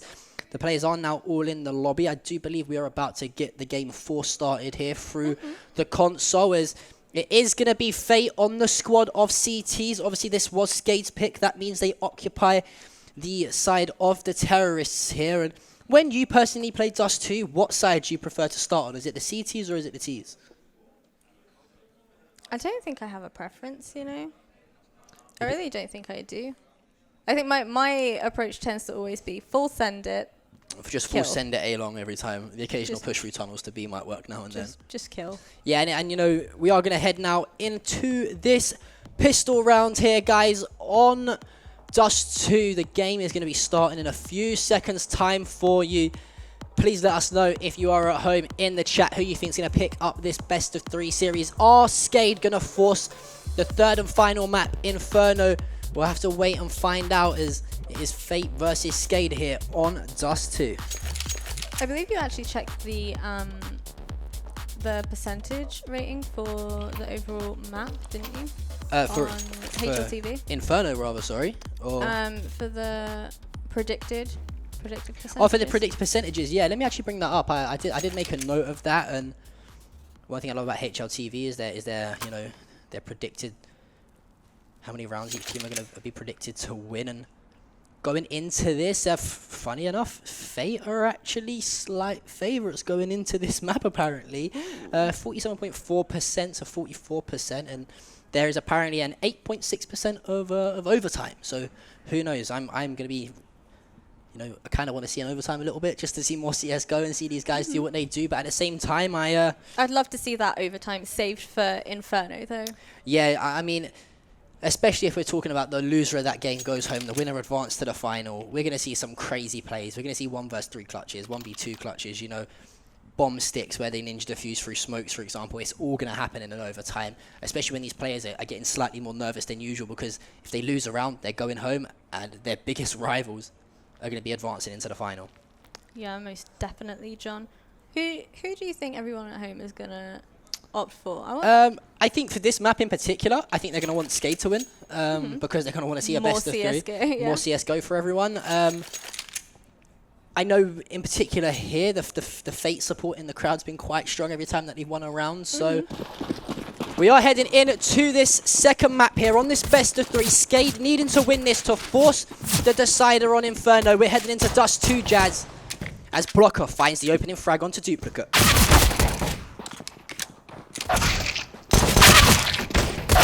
Patrick finding one onto Dennis Law. That's going to be Rainwaker and Dennis Law, however, picking up 2 kills. 3 players aside at the moment, as Nicky is going to spot Rainwaker, cross.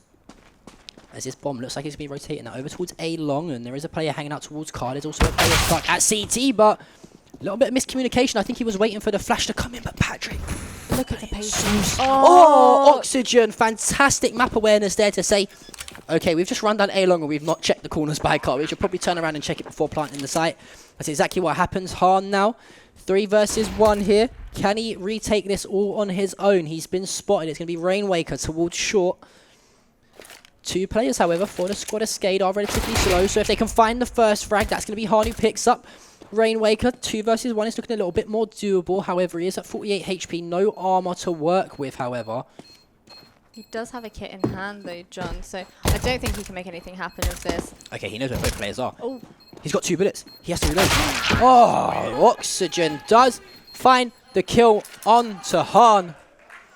A little bit of trash talking by the sounds of it coming in from the squad of Skade. And very important pistol round. Now, I'm going to sound like a broken record. I've said this about 50 times this weekend. Can a team win the follow-up full spy on a pistol round here? We've seen it so many times this weekend. The team's elector force. You can see the 1 AK and the 4 Galils. But every time we've seen this, the team has lost a round. And it's the 2 scouts in the hand of Patrick and Blocker. And with the CZ and the Desert Eagles in the hands of the remaining players for Fate. And Molly does go down. There's one player that's going to be spelling. However, he's waiting for Mara after he finds that initial opening frag onto Denislaw. Hardly any utility to work with here if you're a Fate fan. You've got a Molotov and a smoke in the hands of Nikki. Whereas on the other side, you've got the 2 flashes in the hands of Oxygen and a smoke for each of the other 3 remaining players for the squad of Skade. you can see the impatience here. You can see the uncertainty. Han's like, am I coming or am I going? He's unsure. I feel like he's just going to sit and chill towards that mid area, see if he can hear any sort of footsteps, any info that he can relay to his teammates. He sees the smoke coming up towards short. Blocker, however, he drops down. Is he gonna be aware that they're actually pushing up towards this short area? He most definitely should, but unfortunately he has absolutely no utility to work in his favor. No molly, no smoke, nothing to help him out in this situation. His 2 teammates very close behind on the flank, managing to tag down Oxygen to only 13 HP. Blocker watching very closely, does not pick up a tag on either of those players. Finally picks up one on Rainwake, however, very quickly taken out there. Nikki trying to land those shots, but getting taken out. Just like that, it's all up to Han, alive with the Desert Eagles. Probably going to try and reposition himself here. Does head towards CT. There's 2 players on A site, and 1 player making his way down towards Pit. And Han trying to find some shots onto that player by car. And His teammates are so very quick on that flank. Han being absolutely tagged up left, right, and centre by Spellin there. Spellin's going to charge for the kill. 24 HP left on Han. And just like that, Spellin finds the kill with the wallbang headshot through the door. I'm loving the fact that we're hearing this like shouting across the stage at each other. This is why I love LAN events, John. And you know, I've said this to you about 2 or 3 times, is if this was like a UK CSGO event, some of the rounds that we've seen would probably be looking at federal charges for some of the stuff that would have been said. But, you know, a great show of respect so far and sportsmanship from these players. But these 2's, look, the rivalry is going to get in between that. You know, these guys don't want to lose to each other.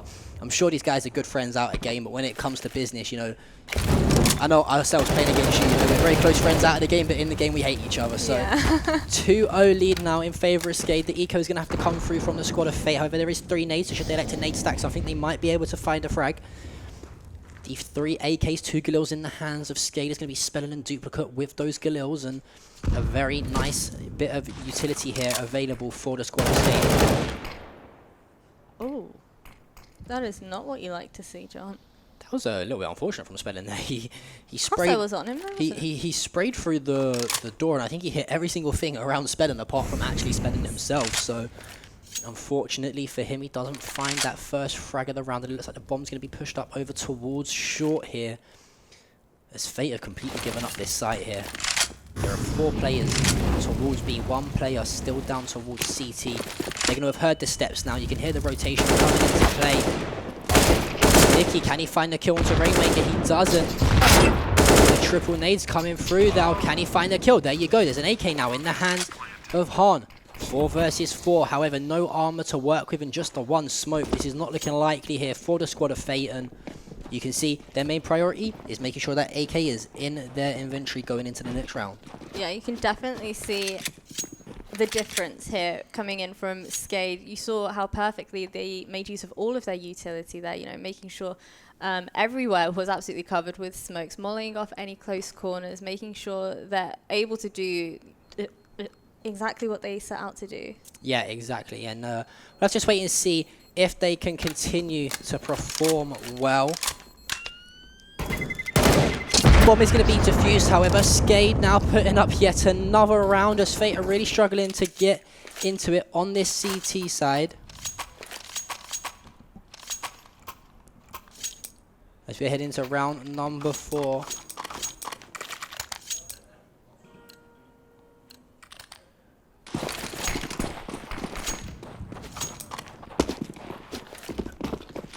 As we are going to head into a full buy here for the Squad of Fate, the first available in the game thus far, the 3 M4s, the AK, and the AWP. A lot of utility to work with on the side of Skade, however, there is...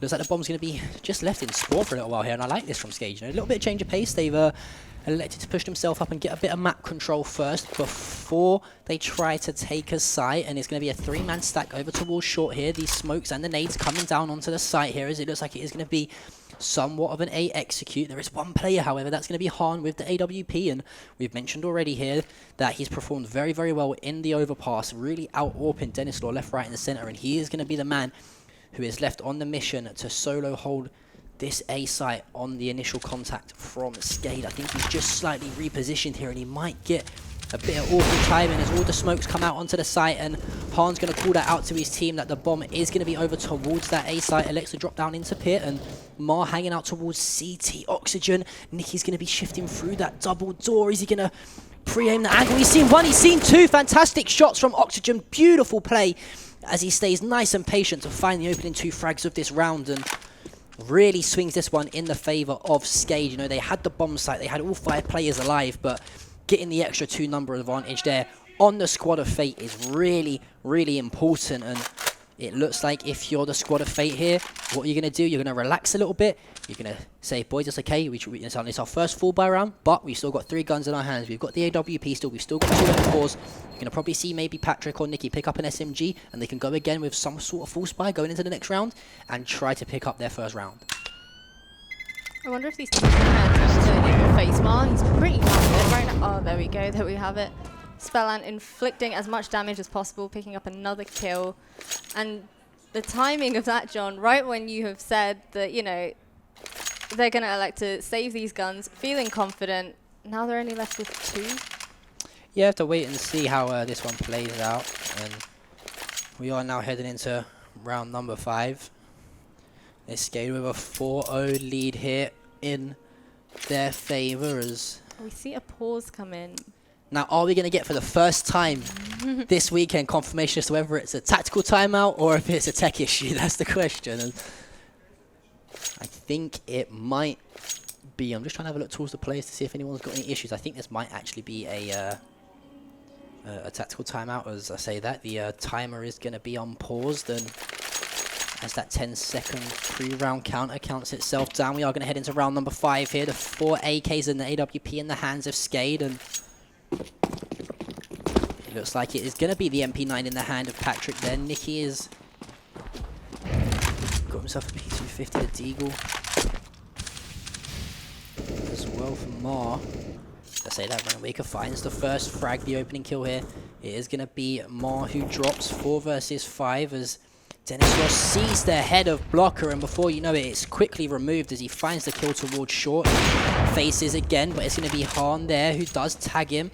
Dennis Law is going to live to fight another day and just elect to reposition himself and not retake that aim duel. Now Han making his way on towards A site. It's going to be Oxygen who finds Patrick. That was over towards B tunnels, and I think what Patrick's going to do is he's going to sprint out towards B, acknowledge that no one's there, make as much noise as possible.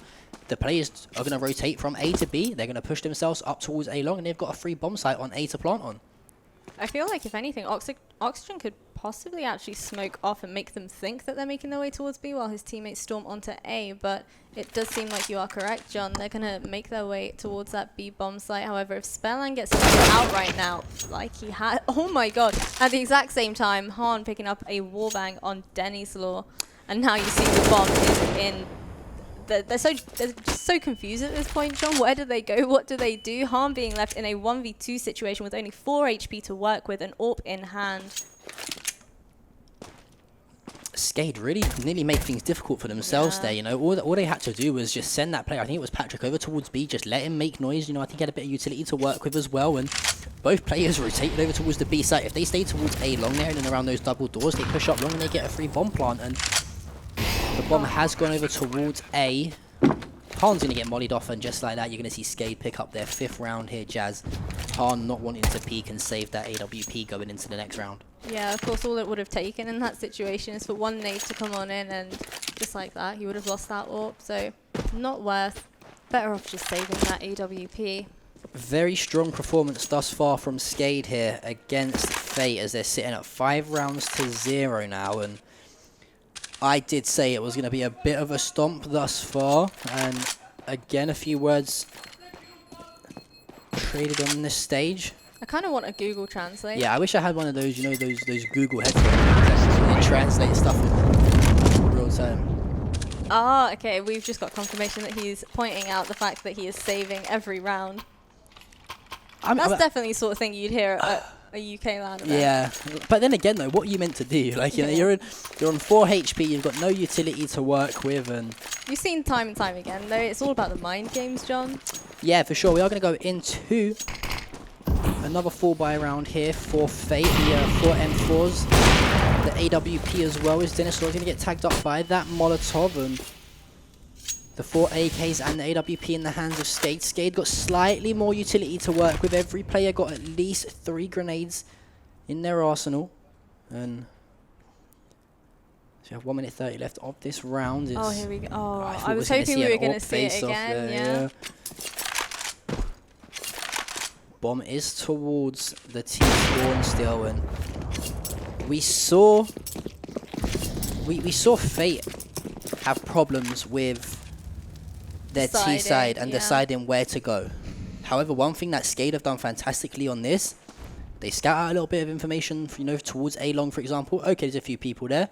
Now we're going to go and hit B. Let's do it. Their whole team rotates. They send one person up towards short, who no doubt is going to look for those frags from the players rotating from A through CT, or maybe who elects to push through T spawn and try and come in behind them tunnels onto B site, for example. And finally, we're starting to see the teamwork we needed out of Skade. The Molotovs do come in, however. That's going to be Nicky, who finds 1. Patrick finds 2. Make it a 3K as Blocker picks up Spellin. And That was a good crossfire, very good crossfire. and not only that, the use of utility as well. He knew that as soon as he got the call out that that player heard steps, what happened? The Molotov went straight in towards tunnels. Any player that's going to be forcing themselves through that Molotov is going to take at least, you know, 20 or 30 damage. And when you've got Patrick just sat on the top of that box there, fantastic recoil control with that M4, finding the 3K. And that's what Fate needed. You know, they needed something like that. They needed a good, strong hold on the CT side here, because Skade, they were really starting to dictate the way this game was played.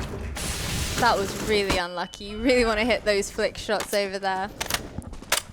Yeah, I think it looked like Han was trying to predict that he was going to find a bit of a narrower peak, but one player does elect to just jump out like an absolute madman towards tunnels and find that kill. So And here comes the rain of utility, John. These CTs are going to scramble.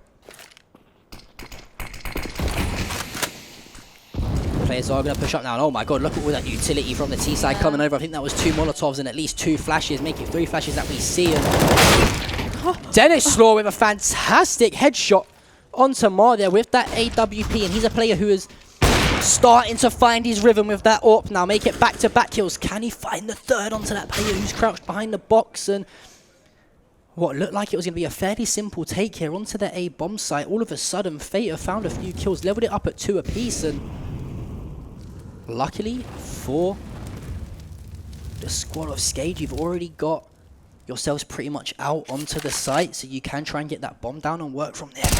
Dennis Law isn't going to spot Nicky. The bomb goes down, and Patrick cleans up Oxygen. Back-to-back rounds here for Fate. And look, you see it. That is somewhat pretty much a bang-on economy reset there for the squad of Skade after Fate pick up that round. No doubt we're going to see a full buy of the Eagles coming here from the squad of Skade. It's going to be a 3 M4, the 1 AK, and the AWP in the hands of Han for Fate.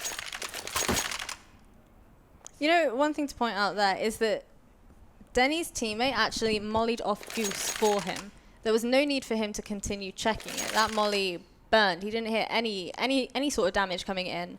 And yeah, instead of facing towards ramp, clearing that, making sure that nobody was there, for some bizarre reason, he's choosing to face towards Goose. I mean, if the communication was there, you would know. Your teammates should be reassuring you and letting you know, Goose is clear, you focus on ramp, I'll watch towards CT.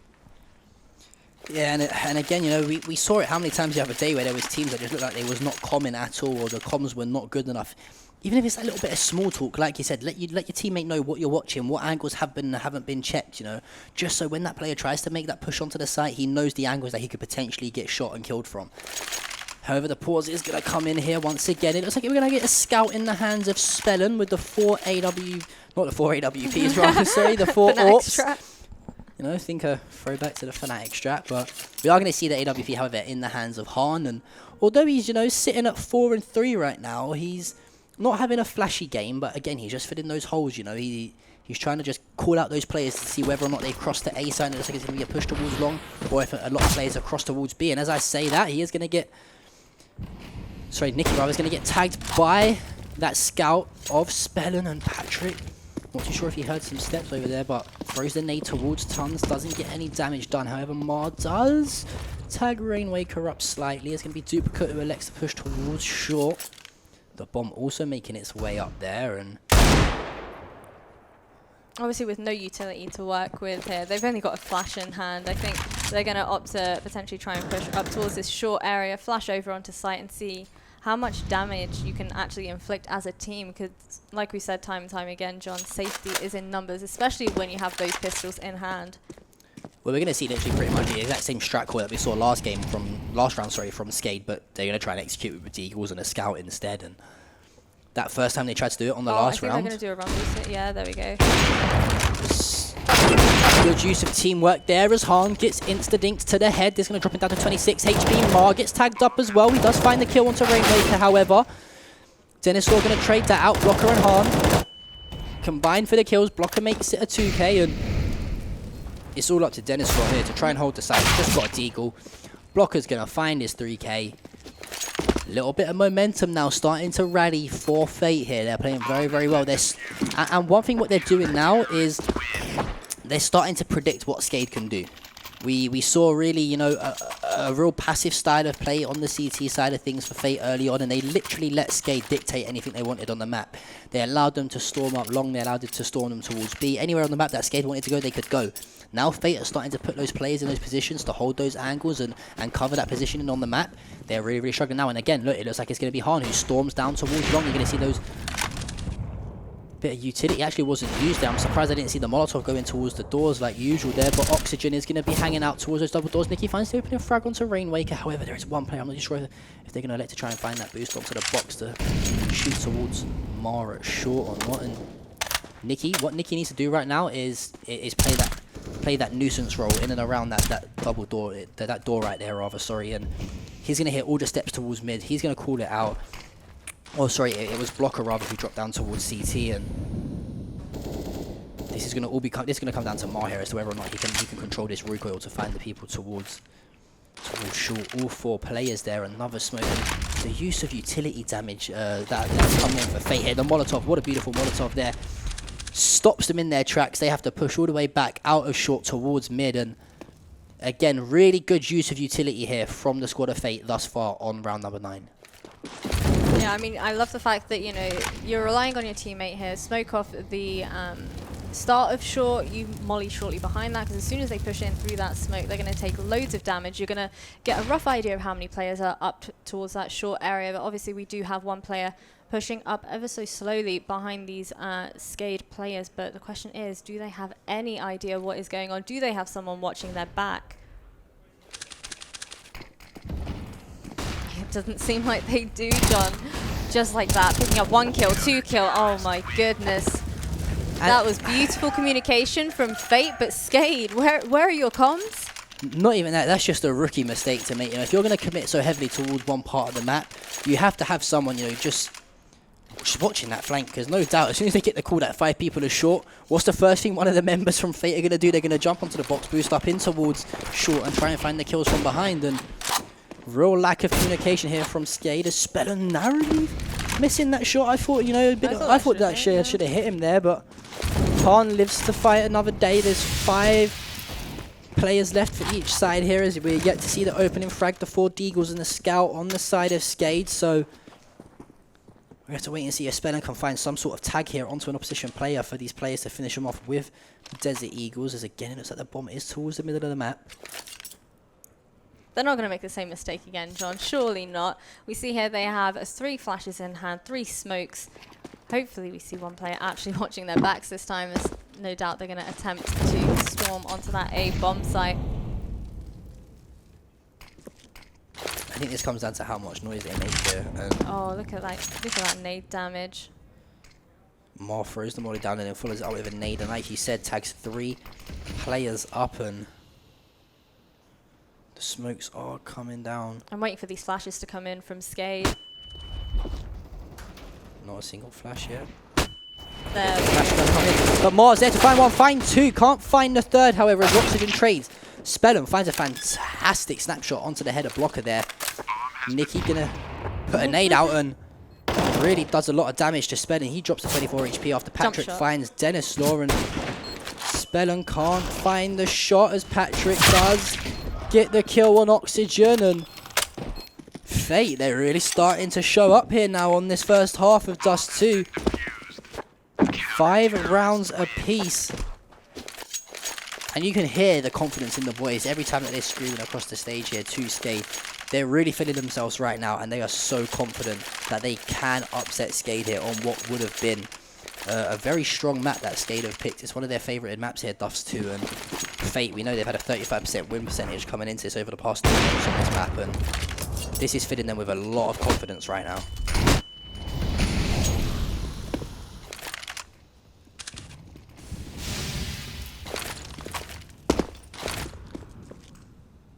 Bomb is going to be making its way towards tunnels. There is 2 players set up on the B bomb site, however that's going to be Nicky towards window. Smokes coming down towards CT, and Mars gone straight through those smokes as him and Nicky combined for 2 kills after Rainwaker does find the trade. Make it 2 kills now as Rainwaker stepping up for his team. Nicky finds the 3k, but he does drop. It's a 2 versus 1 here. Blocker and Han up against Dennis Law, and we're going to see an AWP vs AWP face for a second. I thought we was there, but Denny is going to elect to jump up towards the window and face Han, but Time and time again, John.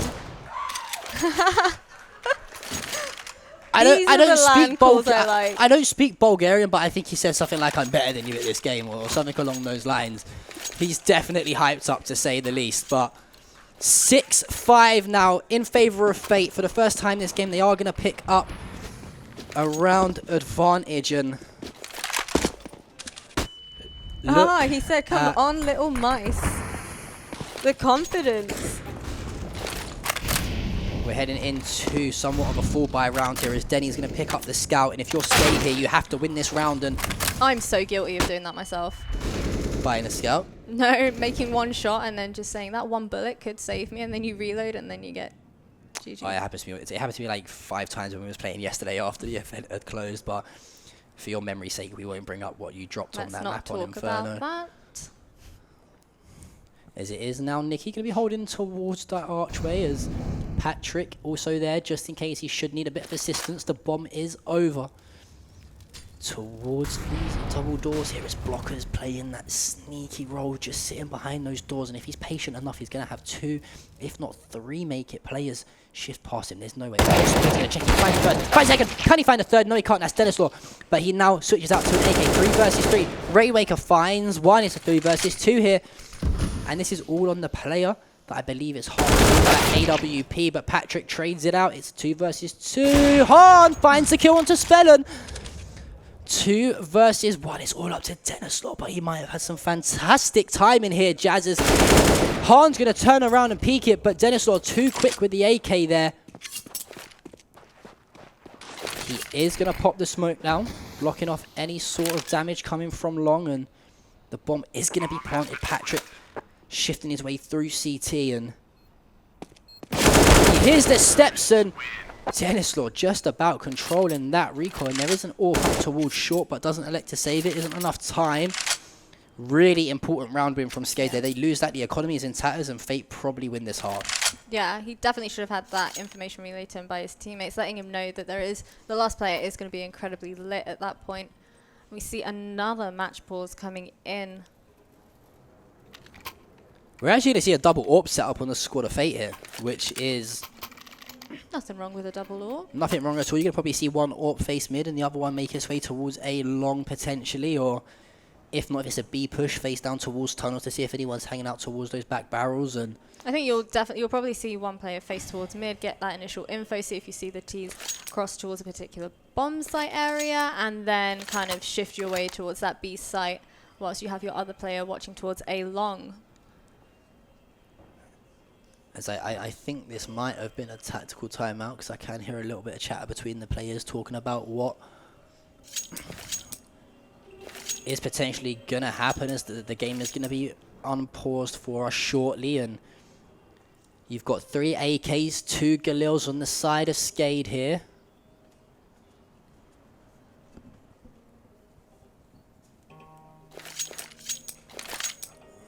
As we now head into round number 13.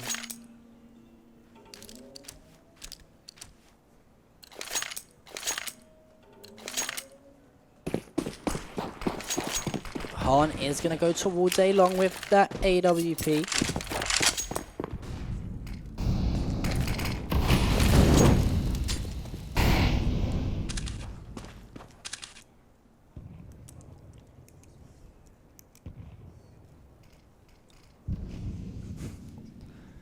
Patrick has got 4 players edging their way. Finds the first. Can he find the second? What are you doing, Skade? Rule number 1 of CSGO, you don't solo peek an AWPer. Even I know that. Do you? No, maybe. Maybe, yeah. Some would say I'm just a Fortnite caster casting CSGO, however. Moore is going to find the first, does get traded out, however, that's going to be Spellin. Patrick finding the kill with the AWP, and it's all up to Rainwaker. Finds the kill, that's going to be Han as Rainwaker drops. 7 rounds to 6 here as we head into the penultimate round on Dust 2. And this is a lot closer than I thought it was going to be. I'm really impressed with the way Fate are playing here. I'm not so impressed with how Skade are playing though, John. Especially on their map Why pick. are you facing an AWP one by one? Look at that. They've all got pistols, plenty of flashes and smokes. I don't doubt for a split second that they're probably not going to throw half of this utility. However, we see 4 of those players, I believe, making their way towards that B bomb site. CT stacking towards that B area. Well, one thing to mention is one person you were looking for to step up for his team in this game was Duplicate. He said he really struggled yesterday when playing. He is currently sitting at 2 frags to 10 deaths in this game. Nothing going right for him at the moment. Really struggling, but then again, his util damage might be quite high. We'll have to wait and see at the half. Dennis Law finding the kill onto Nicky after Patrick, and Nicky finds kills. Blockers finds one, finds 2. Can he find the 3K? Of course he can. Oh my goodness. I think he's hyped up, John. I can't be entirely sure. Something tells me just a little bit. Something tells me that Fate had their Weetabix this morning. Yeah. And before they don't have Weetabix here in Bulgaria. Yeah, true. Everyone in the chat's thinking, what are they talking about? Fate looking to make it a 3-round advantage going in to their T side here. Currently with a 2-round advantage as we head into this final round here.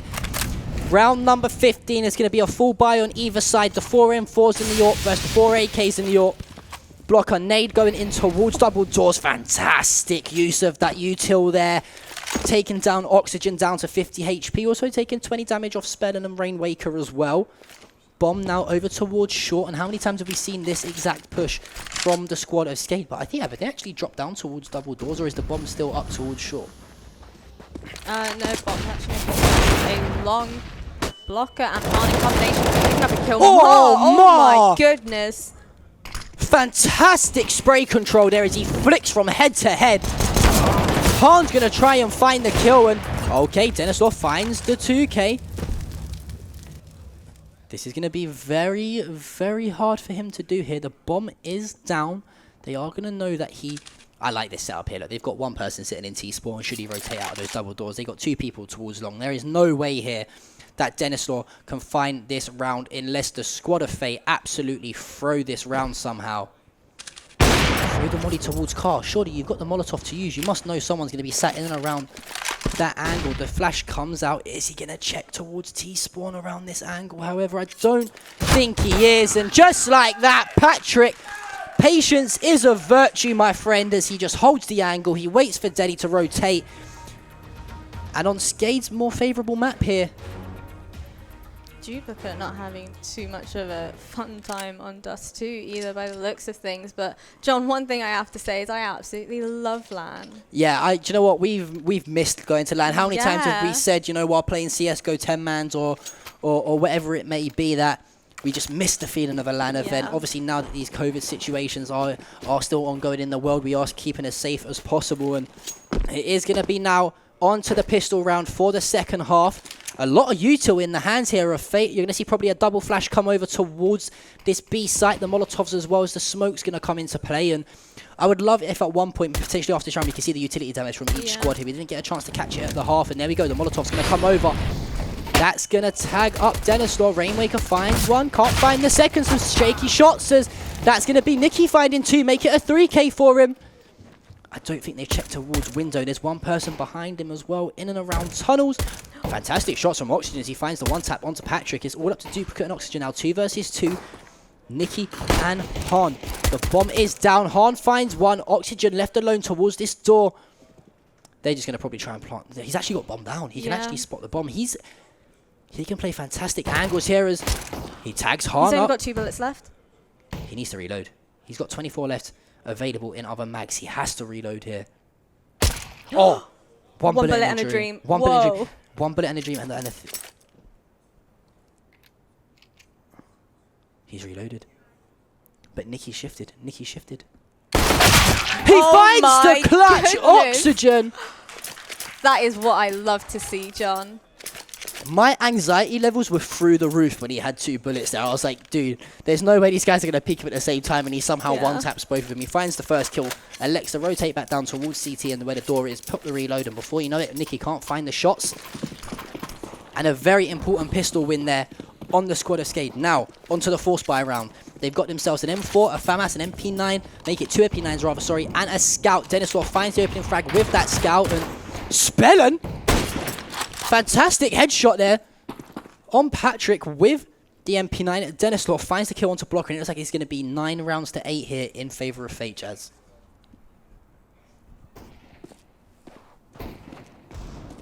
I'm speechless, John. The bomb is going to be down. Nicky is left alone after Marv falls. It's going to be Rainwaker and Spellen who clean up those 2 kills as we are going to now head into that 3rd round here on that second half of Dust 2. That means the full buy is going to come through from Fate. A lot of utility to work with as well. And one thing to mention, Han has not bought armor here. He's elected to just find the kill with the AWP. He's seen one cross. He's going to call that out. Is he going to be patient enough? Yeah, he's relayed that information to his teammates, and you can see 3 of those teammates making their way towards B, but Denislaw picking up a kill onto Blocker. We see 2 of the T players making their way towards the lower tunnels. Of course, they molly behind that door. They know Spellen is behind it, spraying through the smoke and through the door, but unfortunately unable to connect enough shots to take him out. And I think this is going to come down to how patient Rainwaker is here. If he's going to be patient and just hold this angle, he finds... Oh yeah, he's gonna 2, face on maybe his teammates' contact, but I feel like they're definitely gonna get flashed. Oh, Rainwaker, fantastic plays. Him and Spellen combining for 2 kills each. 9 rounds apiece now.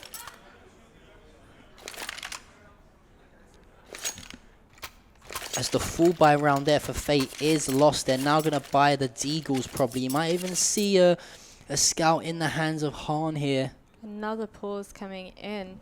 I don't doubt for a split second this is I think this is a tactical time. Yeah. I think, you know, the squad of Fate are going to probably just be talking through at the moment. What's the right play call to do? Skade getting a little bit of momentum. But hey, nevertheless, that's exactly what happened in the first half that we saw. We saw Skade start to pull away slightly. Oh, this was actually, yeah, it was a Skade pause actually, John. This is a Skade pause, so Yeah. surprised with that one. You know, maybe they're now saying, okay, look, we know these guys are going to eco, or at least they're going to probably buy the Deagles. You might see a Scout in the hands of Han, for example, as well. However, what do we do? We know that they're going to not have the utility at all to keep us off a bomb site. They're not going to have the firepower and the weapons to do so. Let's pick a site. Let's execute it. Hit it as fast as possible. Try and keep as many guns in our hands as possible, because let's be honest, you can get one deked every now and then. Duplicate only having an MP9 in hand. I wonder if they're going to try and send him towards through mid door. You know they're not going to have an AWP to watch that. Send him through mid door, up into upper tunnels. Maybe try and get some information, but never mind. Denny's Law and Spellin both having guns with scopes. Denny's Law opting for the AWP there, while Spellin has the scout in hand. Looks like the bomb is going to go over towards B tunnels. Rainwaker is going to throw that nade. Tags 5 damage up onto Nikki, however. Spellin also rotating over towards his teammate to try and find some help on that B side. Shots going through that smoke as much as possible. As Mar with the fantastic 1D onto Spellin, but Rainwaker, however, finds the 4K. As it's all up to Han. Is okay. Does he grab himself an M4? Yes, he's got one flash to work with. The bomb is down, however. Look at how many flashes are coming over there. He's going to try and rotate this bomb towards A, but there's going to be a player waiting for him towards lower tunnels, but Han's actually got himself out the back here towards T-spawn. He heard the footsteps as well, so now you see all of the CTs rotating, watching that cross over towards A long, and there we have it. Just like that, Denny's Law taking out Han.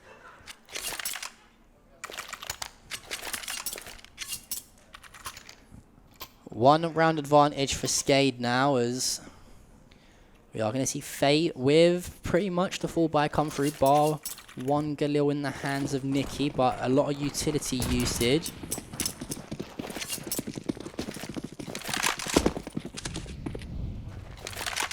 Warp in the hands of Dennis Law. Han as well, going to try and face towards mid-store, but I don't think he's going to find the angle with Spellin still hugging tight behind that. And I think if you're the squad of Fate now, you must have clocked onto what Spellin's doing every single round. You have to throw a Molotov towards that door and try and find some sort of damage. If not, follow it up with a nade as well, as Blocker does get tagged up down to 2 HP after a fantastic shot from Dennis Law.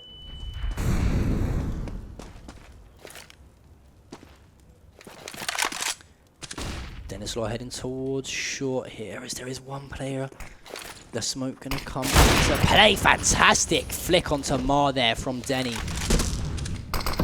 Really, really playing confident. A lot better this round, or this match, should I say, for Dennis Law with that AWP Jazz. He really struggled in that first game against Han, but he's matching him blow for blow right now, and it's really opening up the map for his team. Can't find the peek onto Patrick, however, but good use of that utility to just Molotov that door off.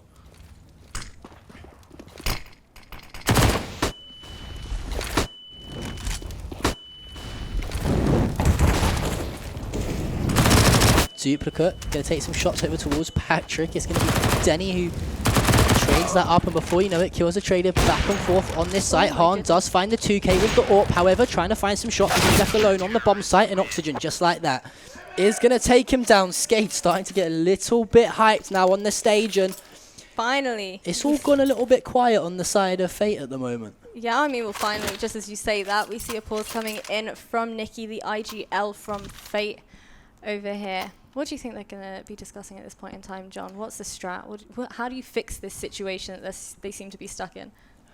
I think, you know, they're probably need to try and counter the aggression that Skade are throwing their way. Every time, I think, that round in particular, we saw Dennis Law get really aggressive towards those double doors. Finds the shot through the car onto one of the players, and before you know it, just get a few bits of utility out there, find the kill. It's a free kill pretty much, and I think what Fate have got to try and do is work around Han at the moment. You know, he's been playing still very well with the AWP this round, this map, sorry, and he needs to try and find an opening frag for his team, whether it be someone crossing mid, for example, whether it be, you know, an opening frag from A long onto A site to try and open up that map a little bit. I would like to see Fate slow that bomb down a little bit, you know, try and see if they can scout out for a pick. They are obviously in an eco round right now, so it won't be able to happen this half. But look right now, Jazz, at the economy on the side of Skade. Lots of economy to work. They can pretty much afford to lose, what, 2 rounds here if they wanted to, and they've still got enough across the whole team to put full buys back in the hands of their players.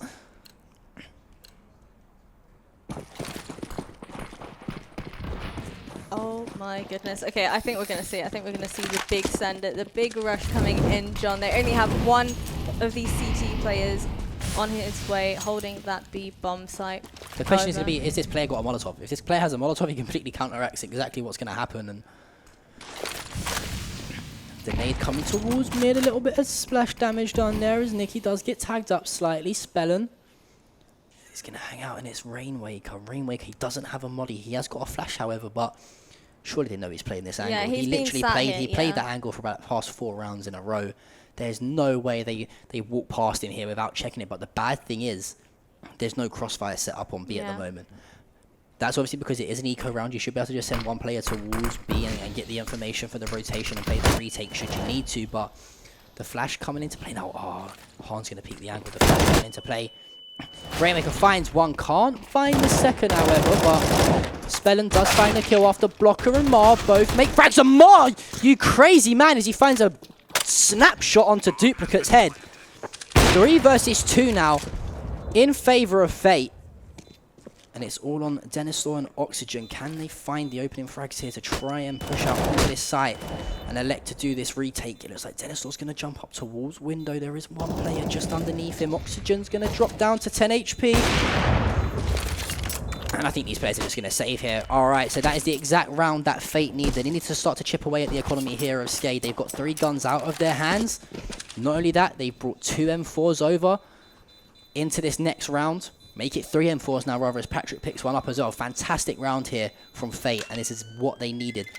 Should they want to try and force this game to go on a lot longer than Skade have planned it on doing so. One thing's for sure, though, that pause most definitely did work out in their favour. Nicky, an incredible IGL we have here.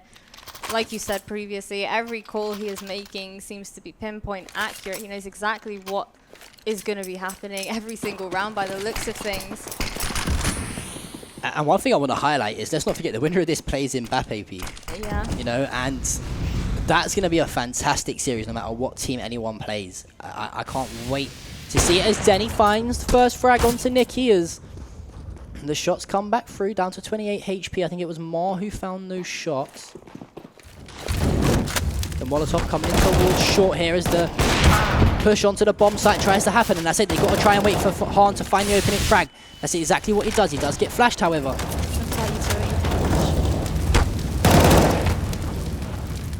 Two of these players tagged up from the Molotov. Han's going to drop, and it's all on Mar. Does find the kill, however, and he's got a lot of utility to work with here. He's got the nade, he's got the Molotov as well as the smoke, but I think we're going to hear another shout of "you save every single round" come out of the side of Skade here, as it looks like Mar's just going to get himself out of danger. And or is he actually going to try and push through CT to take this here? I'm not too sure. As surely that player who's pushing towards short is going to hear some sort of noise over towards CT in a minute, and the bomb is obviously down on the site, so if you're Skade here, surely you just set up some sort of crossfire on the site. You've got the bomb down. You just got to wait for Mar to play into your hands. As I don't think these players are going to get that timing on him as Mar finds the frag onto Spellen. Molly to work with. The molly and the smoke. He's going to molly. That is fantastic game knowledge there from Rainwake. He's now going to get that bomb shortly, put it down, smoke himself off as well. Oh, what fantastic. 8 seconds left on the clock as well. It's now or never for him. He's going to have heard him drop as well. Yeah. He's going to have heard him drop. Surely. Did he spot his head? He's not spotted him as Rainwaker finds the kill onto Mar. Everything was perfect there from Mar, bar the fact he didn't use his eyes when he needed to spot Rainwaker. I'm sure he would have heard him He has to have heard him drop for sure, 100%. I'm not too sure if the noise maybe of the bomb going down and being planted might have covered up the drop, but surely from that distance you hear a loud set of legs pretty much breaking as he drops off of shore. As now Fate have got the economy to work with, however it's going to be full buy on full buy as the utility buys come through as well. Everyone's going to be stacked up here, and this is a very important round if you're Fate here. You lose this, you're pretty much going into the round which will take Skade onto 14 round wins with pretty much nothing. You know, the only people that are going to be able to buy probably are going to be Blocker and Mar, as it's an aggressive storm down A here, and I think I would love to get on board with Han here. I would really love to jump on board with Han to see if he can find the frag on to Dennis Law, but he's actually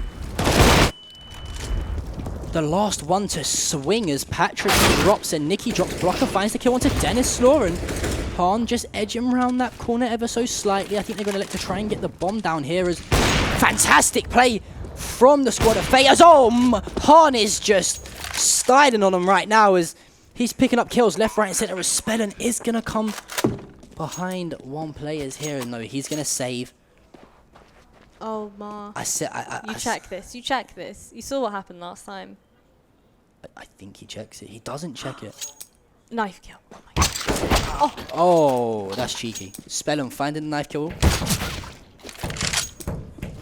Very important for their economy there as well, for him to get the knife kill. Very, very important. I think, you know, luckily for you, you've got the likes of Rainmaker who's sitting on around 6,000 economy, and with that knife kill now, and oh no. Oh. It was all going so well.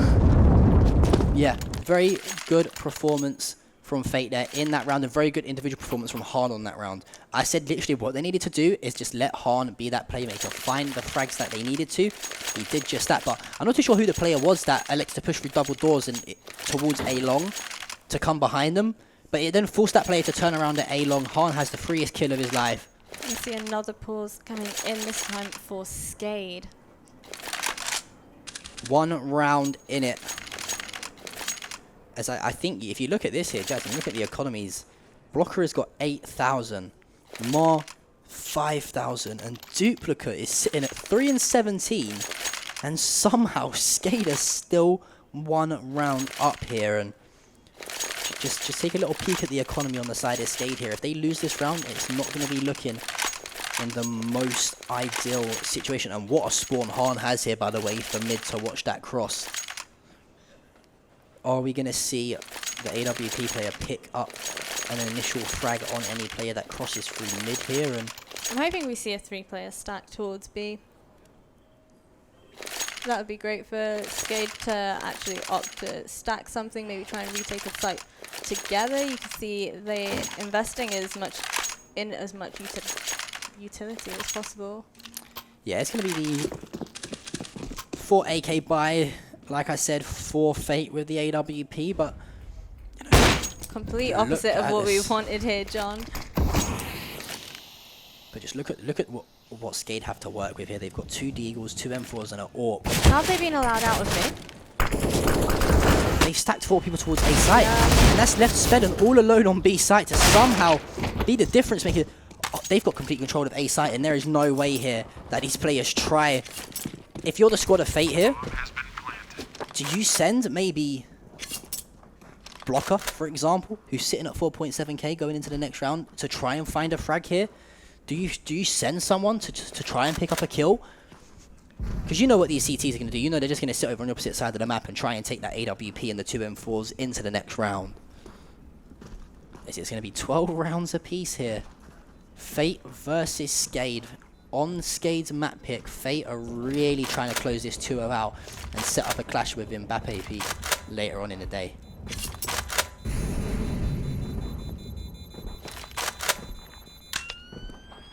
Bomb is going to be defused, and no players else are going to drop from any exit frags going into this 25th round. 12 rounds all at the moment. How different would this game have been, Jazz, if Duplicate could frag? Or should I say, I probably worded that quite wrong. Or how different would it be if Duplicate was fragging, rather, sorry. Yeah, quite different. We see Han shooting through the doors, tagging Spellen down to 46 HP. You can see here the CTs have definitely learnt their lesson from the previous round, making sure they have someone sat towards that mid-door area. Nikki is going to drop down to 60 HP. I think that was a little bit of Molotov damage that was done to him. And Dennis Law now with the AWP. He misses the shot! A recurring theme that we have seen in this series. When it matters, Dennis Law just not doing his role for the team. But luckily for him, Rainmaker finds the spray down just about onto Patrick and Mar. bomb is dropped, however, fortunately it falls their side of the door onto B site and it doesn't fall through that archway. The bomb's going to go down 2 versus 4. This is going to come down to Han here if he can find some frags here with this AWP on any players that cross, but he gets some bad timing. I think he's kind of predicted or might have heard some steps of 2 players rotating. They're going to send a 2-on-2 split. They're going to collapse onto this bomb site at the same time.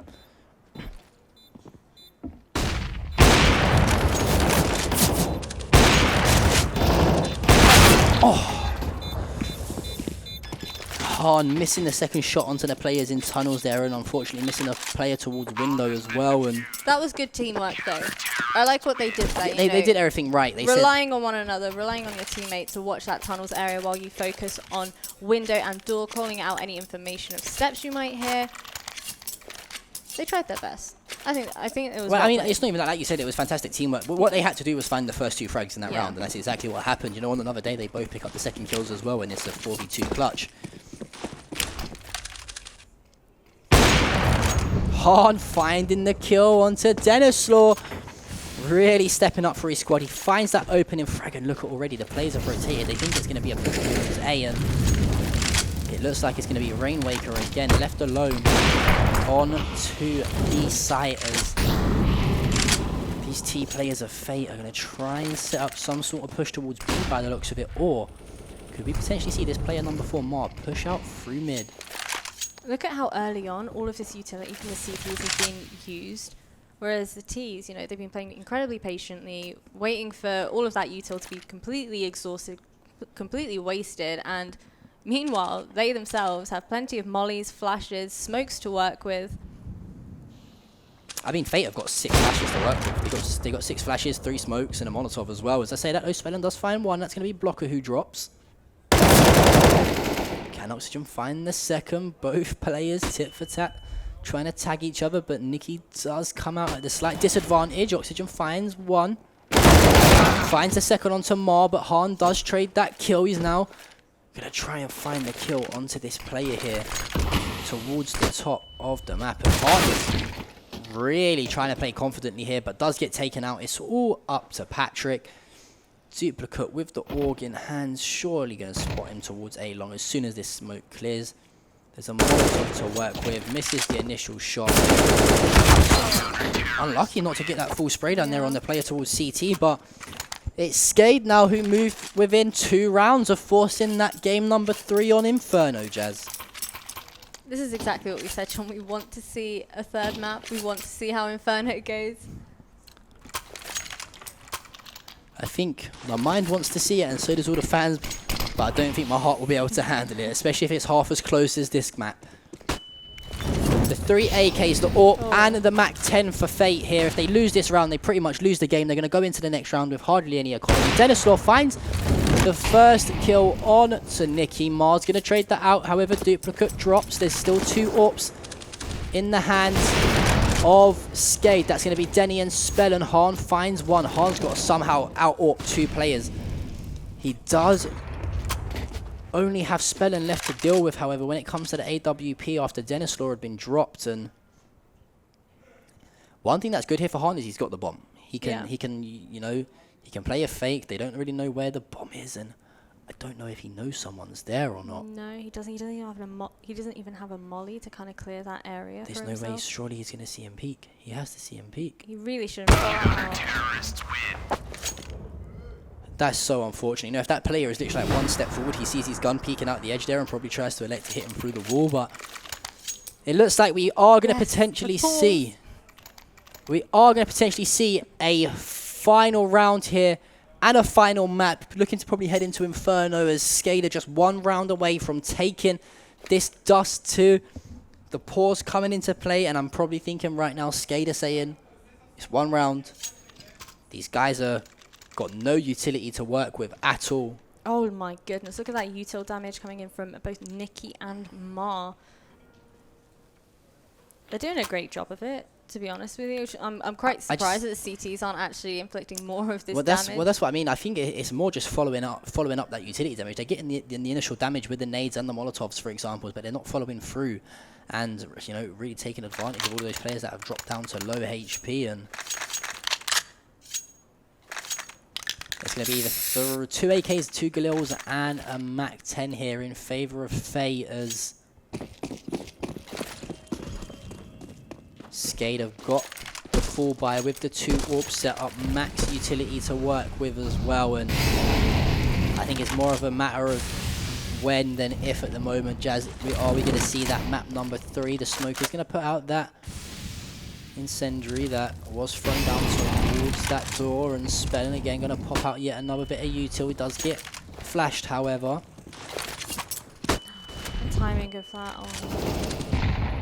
Blocker finds the opening frag. Denislaw with another important shot missed. He finds that first kill. He probably peeks out and finds a second before dying. Mar is going to trade, however. Spellin now with the AWP. And are they going to elect to just back up and save here already this early into the round? I mean, I know it's a 4 versus 3, but the squad of Fate have only got 1 smoke to work with.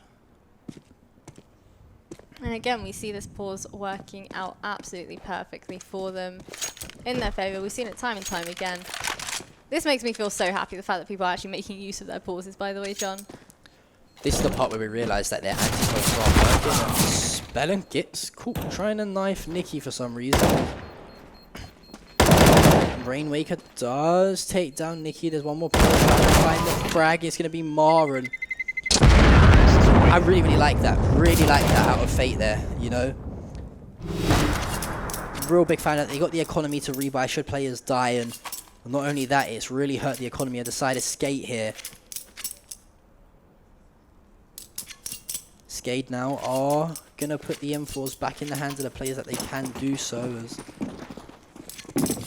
we get into the penultimate round here, as Skade have their second map point to force the 3rd map on Inferno. If you're Fate, you've got a... Have they actually ecoed going into last, or are they just holding out pistols at the moment?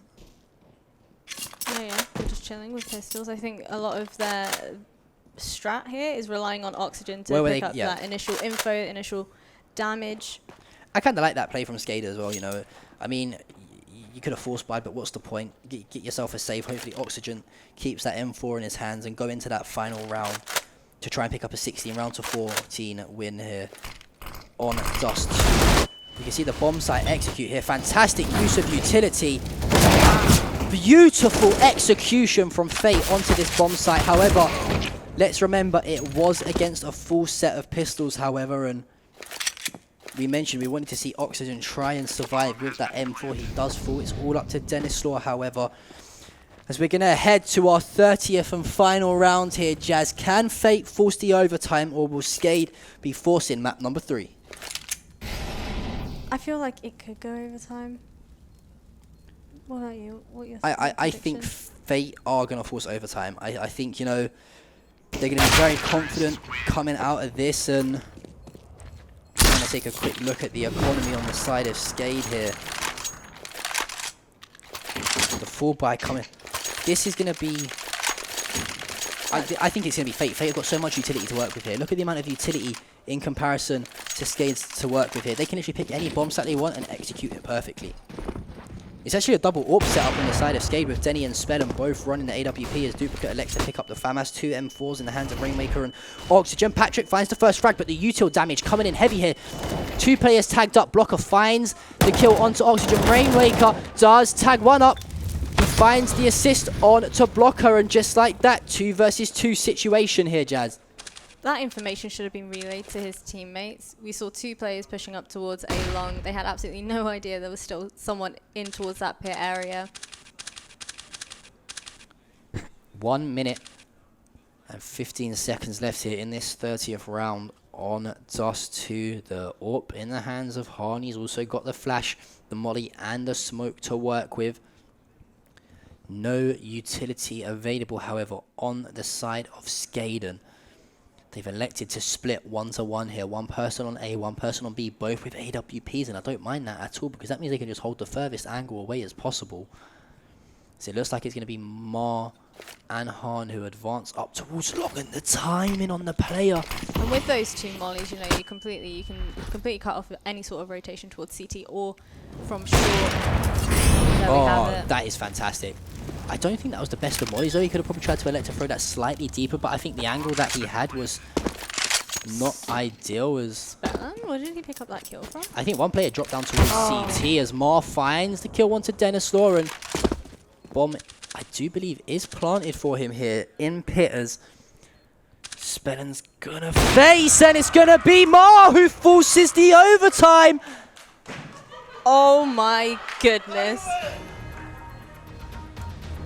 We are heading into overtime here, ladies and gentlemen, on map number 2 of this best of 3 series.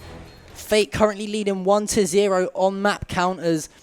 They have just found 3 rounds in a row back to back to force this first overtime. Yeah, You there can we see have it. some You can see on the replay, those were the 2 players that should have been well aware that there was 1 player towards pit, but communication looking like it's not all there.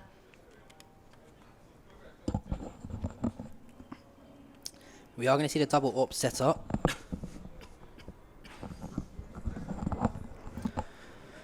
As there is a pause briefly before we head into this, and you know, if you're Skade, you are really kicking yourself here that you've let your map pick a map that you literally beat them on a few weeks ago, 16-5. But this just shows Fate have done their homework on the map, Jazz. Yeah, absolutely. I'm wondering who this pause has actually come in from right now. Is it from Skade or from Fate? I'm going to presume that it's from Fate, judging by the fact that they've not even decided on what they're going to be buying this round or how much util they're going to need. Actually, it might look like, by the looks of things, it's actually a tech pause right now. Yeah, I think one of the players has a problem with the PC. Can we just get confirmation?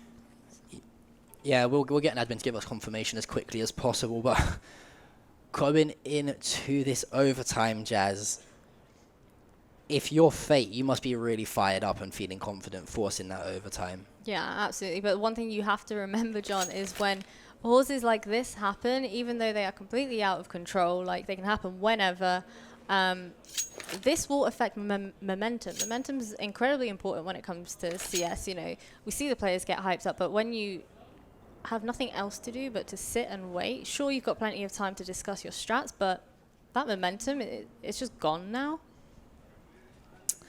Yeah, it's definitely going to be a bit of a kick in the teeth for Skade here as they try to force this last map. And is this where you start to get, you know, a bit of nerves creep in here as they're playing against their biggest rivals? You know, they're trying to name themselves as the best team in Bulgaria at the moment, and Fate, they've had the answers to everything thus far. And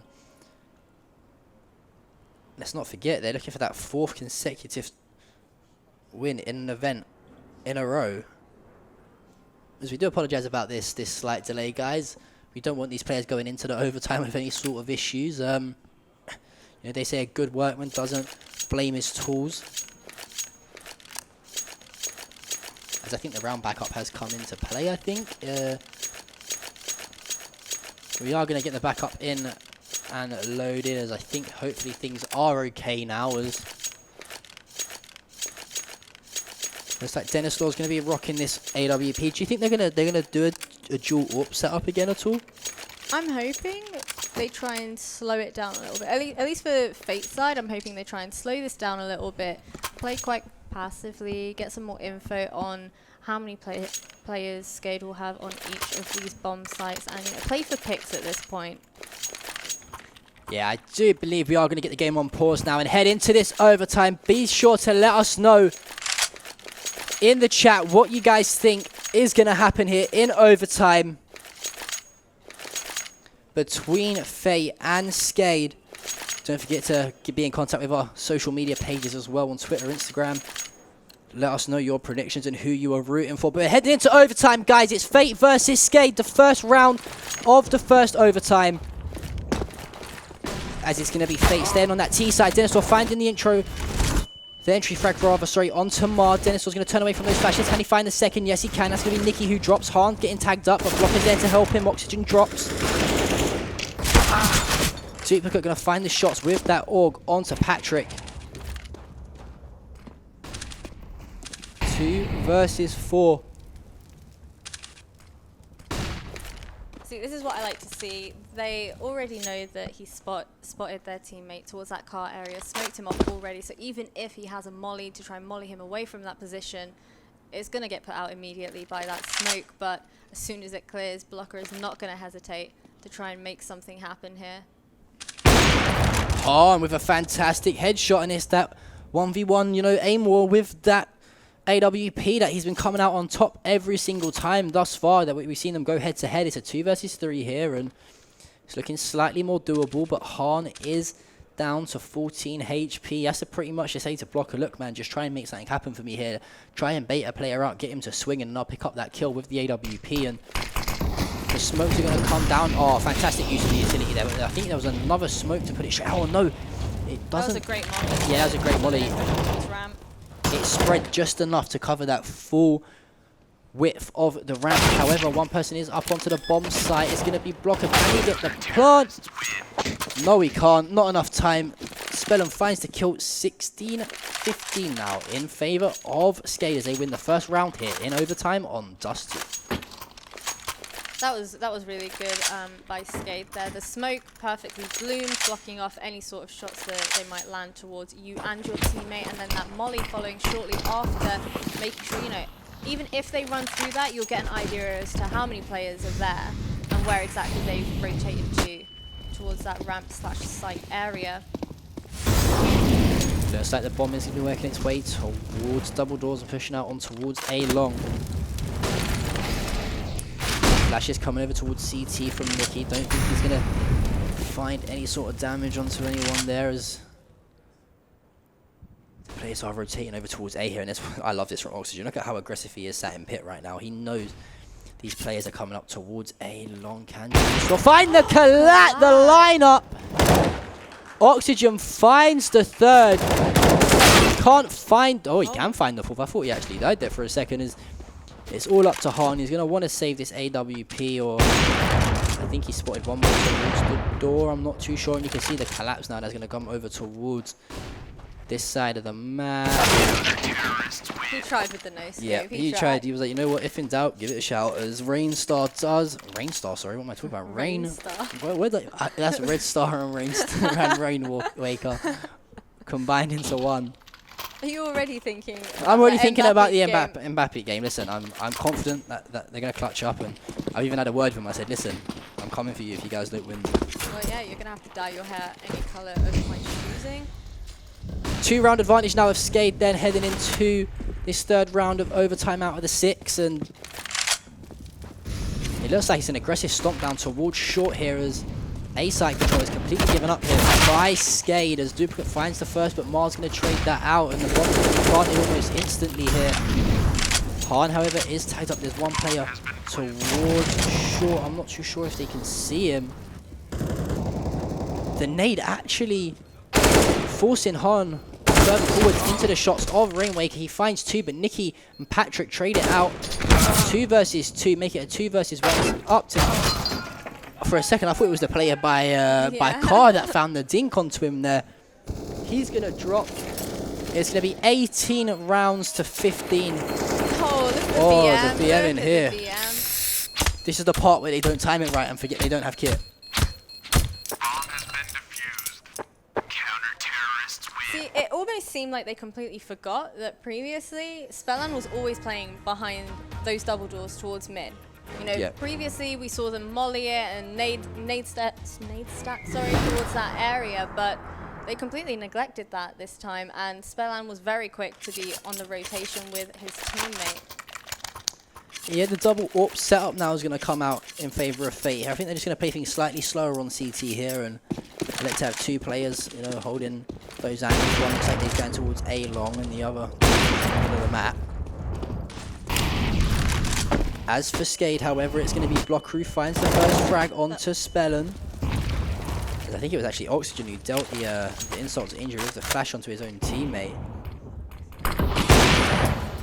Blocker is going to have 2 players over towards A long, one sitting just behind this dumpster here. He's not going to take it.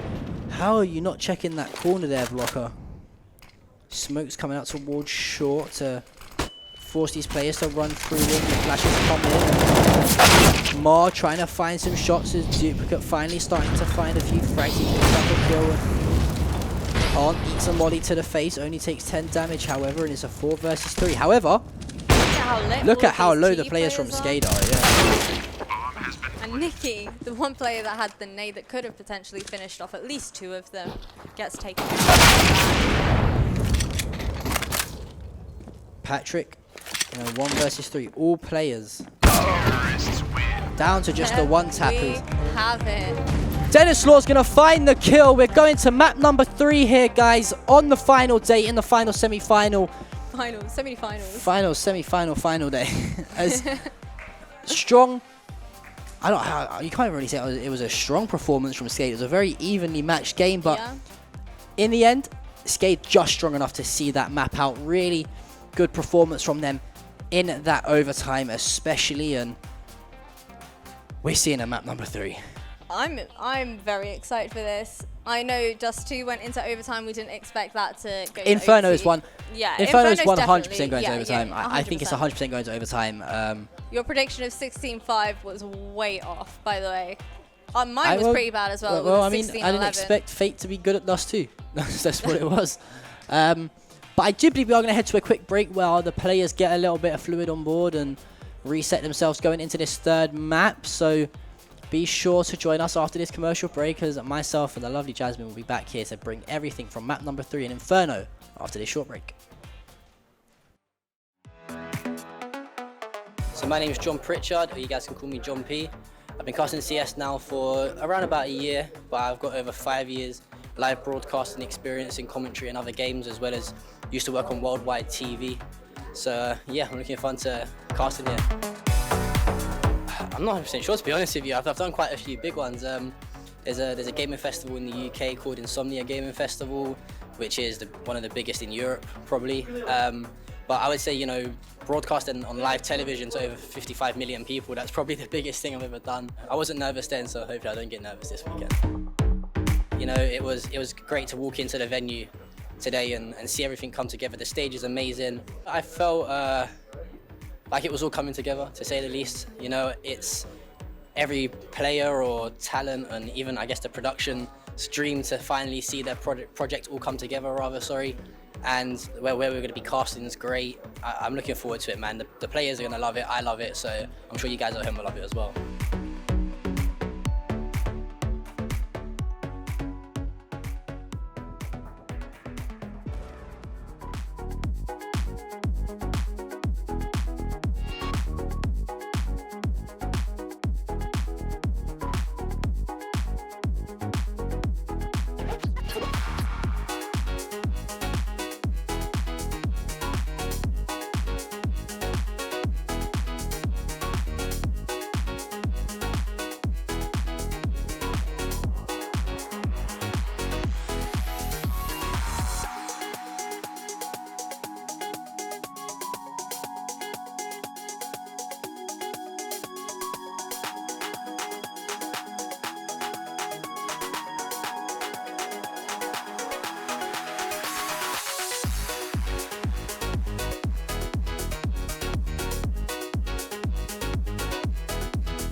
Hello and welcome back, guys, to map number 3 here in the final semi-final here at the final day. So many finals. As we see, it sounds like I say the word final within one sentence. But yeah, we are back here for map number 3 on Inferno between Fate and Skade. We've seen a brilliant series thus far. The first map on Overpass was slightly more one-sided in comparison to that hectic game we've just seen on Dust 2. I really didn't know who was going to take it at any point. It was, you know, I always say like that flip-flop effect. It was back and forth. 1 minute it's this team, 1 minute it's that team. But the winner of this next map goes on to the grand final, which we will see for you guys a little bit later on this evening. I'm not too sure what time we're looking to start that. Probably around like... My time zones are all over the place right now. My time zones are awful. But yeah, we're going to see that a little bit later on. They're going to be playing Mbappé, which, again, my team coming into this that I picked to win the tournament. If you guys didn't know that, I don't think I've said that at all this event. For those of you that don't know, we also placed a bet. Don't bet, kids. It's not good. John made we made an agreement. John agreed that if Mbappé did not win the tournament, then I got to pick what color we dye his hair. So I want to know in the chat on social media, what color do you guys think we should dye his hair? I should dye it the winner of like the other the team's jersey that wins or something, right? I don't know. But anyways, enough about my beautiful face. Let's talk about the beautiful game of Counter-Strike. We are going into Inferno, a map that we said literally at the start of the show today that if it goes to Inferno, we're going to see like a double overtime on Inferno or something like that. We've already seen one overtime today, which we predicted it was going to go into overtime on that Dust 2 once we started to see the rounds get a little bit closer. Inferno, you know, one of the first maps you probably learned to play as a CSGO player. Certainly one of the first maps that I learned to play. The executes are very, very standard on each site. Everyone knows them, but obviously these teams do get a little bit more creative. And really looking forward to, again, that AWP matchup between Denny and Han. I don't think we're not going to see it. Do you not think we're going to see anyone's we're facing mid at all? We're not going to see it towards mid. I feel like that's more of a, you know, when you're playing CS and you just want to focus on your stats, on your kills. Basically, whenever I'm playing against you. So that's why you're always at mid. Okay, cool. Yeah. I understand now. I mean, it's just an easy kill. It's a free kill. That's why you're always at that point, facing mid. I get it. But we are just waiting for the players to load into the server. And one thing we wanted to confirm to you guys was halfway through that second half, we saw a pause happen. It was a tech pause because, you know, one of the players had to literally sprint to the bathroom, and we had to restart the game from a backup to avoid the players seeing the economy buy on each side and how much money was there to work with for each team. So huge props to the admin team and production for turning that over super quickly. And you know, we got big brain analyses, but they got big brains for admins as well. Yeah, so yeah, they do. She's like, yeah, admins have big brains. Hell yeah, we do. You're welcome, production. You're welcome. You're welcome, production. Anytime. But let's talk a little bit about win percentages here, Jazz. That was exactly what you know. Great minds think alike, duo, you know, what can literally. I say? So for Inferno, statistically speaking, we all know I'm going to pull a John, a person of statistics, yada yada yada. I love my stats. But for Inferno, Fate actually have a 50% win rate, whereas Skade have a 60% win rate. So, I mean, I feel like I'm not going to rely too heavily on these stats at this point, as we saw earlier on Overpass. Fate actually had a 59% win rate, whereas Skade had a 57% win rate. And, you know, Overpass wasn't exactly the closest of matches. However, on Dust 2, where we had Fate with a 35% win rate and Skade with a 50% win rate, that was the game that took us to overtime. Yeah, so you know, it's what they say, like everything's different on LAN. Yeah, you know, absolutely. it doesn't matter how many times you guys play a map online. Once you're on a LAN server, for example, the bullet registration is instant, you know. That's exactly what happened when we played yesterday here at the venue. John got a little bit nervous, was unable to frag at all. Wait. Production, can we please get a screenshot of the scoreboard from the game between Casters and Productions last night? Anyways, let's talk about... Did you even make it into double digit? I don't think you... Please, can we get some sort of scoreboard up from... We have the whole match as well. Oh, right, please make a highlight video or something. Right. Let me clarify right now before that screenshot and that VOD comes out, people. I was playing on an awful keyboard. All I'm hearing is excuses. And as soon as I would press one key, it would just stop working. So all I would I'm hearing stop is excuses. Okay, what? John, why didn't you call an admin? I did. No, you didn't. It'll be in the VOD. Guys, It'll be in the VOD. She's just salty. Let's look, Jazz. let's focus on the pro players, something you'll never be. Let's focus on Skade versus Fate. And it looks like we are loaded into the game now, Jazz. That time went by so quickly. Heading. Time goes by so slowly. You can tell it's been a long week here, and we're running on empty right now. We are heading into a ninth round. Obviously, this is the final decider, so we need to determine who's playing on the CT, who's playing on T side. And yourself been playing Inferno. I asked you this question on Dust 2. Me personally, I prefer to play the T side first. I know that, you know, when you first start to play Inferno, it's usually a CT favourable side, so if you get a decent little run in on the T side going into that more favourable CT side, you can really just put the game to bed nice and easily. And it looks like Fate are going to win that initial knife round there, Jazz, and no doubt they might probably elect to stick. That's exactly what has happened. So we're going to see Fate on the side of counter-terrorists, Skade on the side of the terrorists. We're headed to map number 3 here, guys. It's Inferno, Fate versus Skade, as we're going to see, finally, the Battle of Bulgaria come to an end. Yeah, and one of these teams advance through to play in Bapik later on today. Yeah, we finally get to see whether or not Nikki's words prior to the matches of here to prove that we are the best team in Bulgaria manages to pay off. But without further ado, we see only one player being placed towards that B bomb site with a stack towards A, but it does look like it might actually work out for our CTs. However, the bomb, as well as the rest of the T players, now pushing up towards that banana area. They do have a flash and a smoke to work with. There we have it. Utility being thrown, flashed onto site. Poor Patrick. Now falling back, calling for help from his teammates. He's heard the gunshots. He knows they're all over the bomb site. Yeah, this is going to be a very hard reset. I think they're going to send 4 men down banana here, actually, and try and go for this retake here from the opposite side of the map. But Spellen's going to suss himself onto that as he finds some shots. He's going to elect to duck and dive his way out of trouble. And Fate now continuing this aggressive push down to banana onto B site. Oxygen and Dennis Law pretty much back-to-back in emo. Rainwaker finds some shots onto Nikki, but it's him and Ma who find the 2 frags here, as just like that, it's gone from the numbers advantage and escape potential hold to a fantastic retake for Fate as they win this first pistol round on the side of CT. We're going to head into that, probably that force buy round now from the squad of Fate. They hold this against Skade here. They're looking delightfully good here going into round number 3.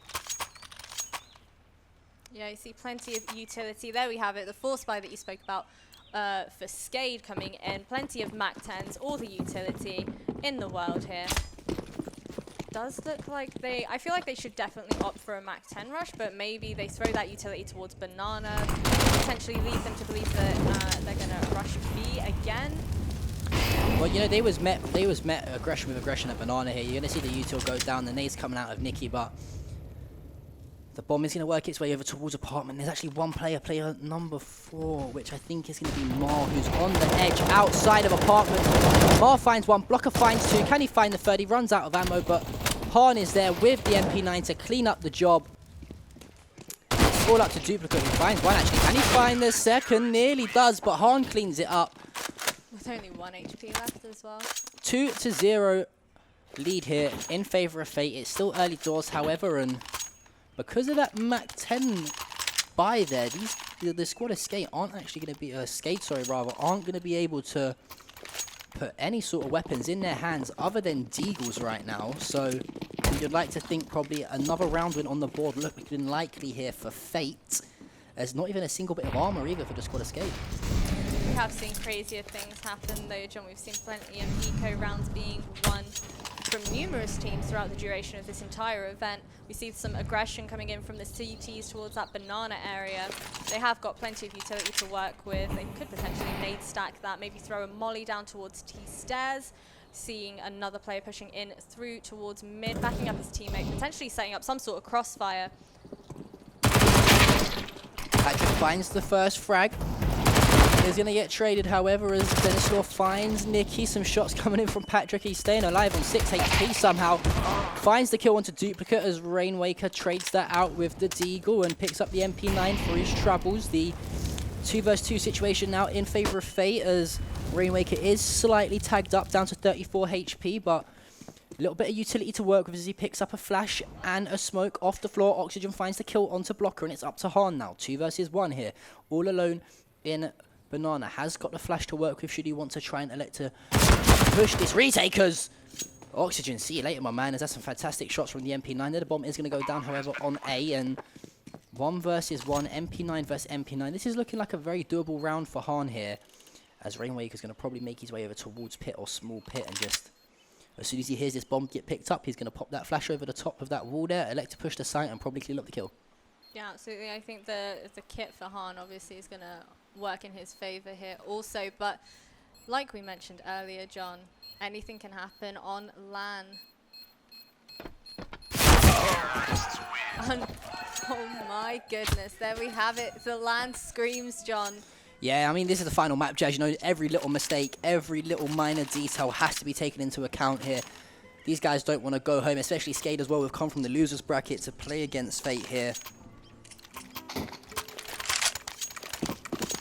2-1 here on Inferno. It's going to be a full buy, or nearly a full buy rather, should I say. Just the submachine gun in the hand of Spellum, but fantastic use of the utility here, probably from Skaders. It wouldn't surprise me if we see lots of smokes go over towards Coffin and CT, for example. And you see the one player down towards mid. He's heard the footsteps go up towards Banana, called that out to his teammates, and now you see the CTs. All they have to do is sit and wait.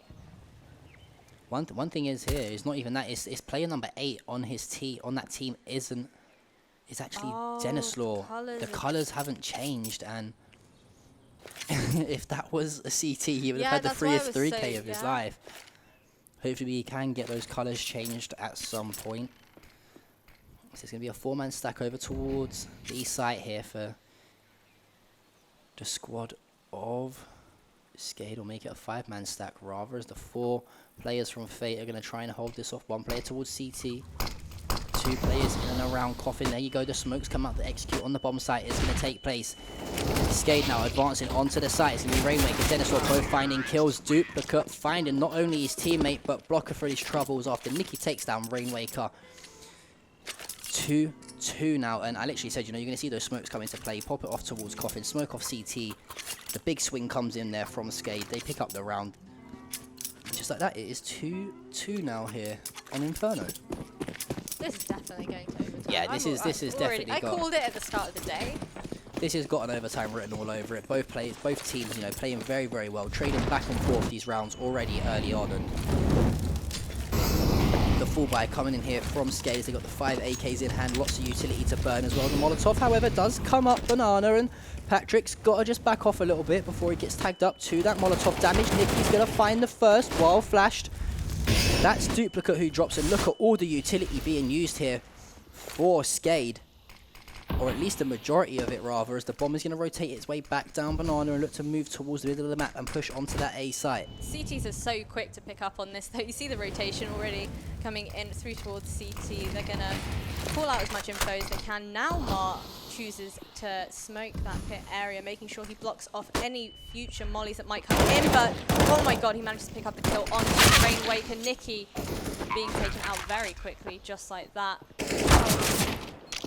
Yeah, and Spellum finds 1, Oxygen the other. 3 versus 2. It's Han and Patrick. A little bit disappointed with Patrick there. Took a little while to rotate. You know, he must have had the calls from his team that the execute onto A site was in process, and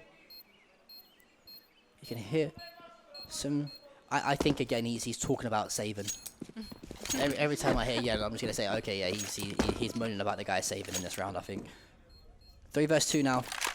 Looks like they're just gonna give up on that. You know, they're not gonna try to execute any sort of retakers. Looks like Denislaw is actually close up on site. Can he find an exit frag here? This is huge, as it doesn't look like he is going to find someone. And I thought the time was going to come in for Patrick there to shoot him in the back. But 3-2 now in favour of Skade. And you see an AWP in the hands of Han. Patrick does save that AK. And what you're kind of saying, if your fate here is Han, go out and frag with that AWP pretty much in this round. You've got a very strong utility buy as well on the side of Skade. Everyone maxing out, and nothing really to work with on the squad of Fate here. You've got the 2 smokes, you've got the molly that's going off early, as well as the nade as well, but this is really on Han to try and find some frags towards the middle of the map. But already, look at the aggressive push here. It did look for a second that Skade were going to advance up towards Banana, and I said Han needed to find the frags. He's done exactly that. Duplicate does drop. 5 versus 4 now. Smokes are going to go over towards the middle of the map as Denislaw's actually already shifted his way up on this site. He does find the first. That's going to be more. There is one player, however, on that boosted box. And Blocker finds the first. Can't find the second as spell and trades that out. 3 versus 3. Nikki drops. Numbers advantage once again in favor of Skade. And Han narrowly missing that wallbang towards apartments, and Spellen getting really hyped up. Now you can hear him. I'm not too sure who that player is, but one player for Skade has lost complete composure on the stage. He's like, I don't know who these guys are, and I'm not associated with them. I'm just here to play CS. And I love that, you know, just the pure fire in the belly from the squad of Skade, especially after dropping that first map as well, nearly losing that second map, forcing the overtime. I do believe we are going to get a tactical timeout here, as I do believe it was a terrorist timeout, just for them to... I think it was CT. I think it was Nikki called for a pause. Just get a little bit of information, talk about what's going wrong, what's going right, you know, how we can hold these bomb sites slightly better. And if you're Nikki, if you're the IGL here for Fate, what are you saying? What are you saying to your boys at Fate right now? I'm saying exactly that. Give me an MP9. Let me gather some info. You guys play quite passively. As soon as I call it out, throw that util down towards Banana, possibly, making sure we make good use of all of that util that we will have. And, you know, just play our own game, boys. Yeah, you know, I think there's still a lot of rounds left in this half, of course. We're only in round number 7, not even at the midway point yet, or just heading into it, should I say. And we've seen this time and time again, though, from Nikki as the IGL, especially on Overpass. He continued buying a MAC-10 when he was on T side, allowing his teammates to pick up those AKs, being very aggressive, picking up the info, and then allowing himself to call for the remainder of the round and relay any information he might have picked up to his teammates. all right, we're heading back into this round number 7, guys. It's currently 4-2 lead here on the T side for Skade. Fate operating the CTs. They've got to try and do something to swing the momentum back in their favor. The 2M4, the 3M4s, sorry, the FAMAS and the MP9. If you're losing this round on Fate, you're probably eco in the next round. There's not a lot of economy to work with. You've spent a lot of money on util. You've got to use it to perfection and use it to the best of your abilities. However, on the other side of Skade here, these guys are chilling. They lose this round, they've definitely got enough to fall by next round, as well as put some utility in their arsenal as well. And speaking of utility, I thought Mar was going to throw that Molotov there. And you can see the bomb already pushed up really aggressively towards the middle of that map. The nade comes out. That's going to be Duplicate, who gets dropped down to 51 HP. Denislaw as well is going to fall to 34. Bomb making its way onto the site. Mar finds the opening frag. Does get traded by Spellen, however. Make it Denislaw to find back-to-back kills. And Blocker picking up Duplicate. He drops instantly as that's Rainwalker there on hand to help Denny to find that shot. Han left alive here on the site. He finds one, finds two. I don't think he's seen the third player. We're in a 1 versus 1 here. Denislaw versus Patrick. Denislaw with the AWP in hand. Patrick with the FAMAS and the smoke in hand. Somehow, Denislaw finding the shots while at 34 HP. He does get tagged once, but we've been waiting for Denislaw to step up with that AWP. We mentioned he was really struggling in those 1v1 AWP duels with Han. Luckily for him, he wasn't facing Han in that one. He was facing Patrick. Clutches up when he needs to, finds that kill. And a very important round win there. You see the economy pretty much bang on reset. You get a few Deagles out of the squad of Fate. An MP9, even a CZ as well. As it's a very, very strong performance here as Denislaw finds the opening frag on Han this time. And sitting at 9 and 4. Denny's starting to play that scary way with the AWP. He's very confident. Look at him. He's taking shots through smokes left, right, and center, trying to find any sort of damage onto these players as possible.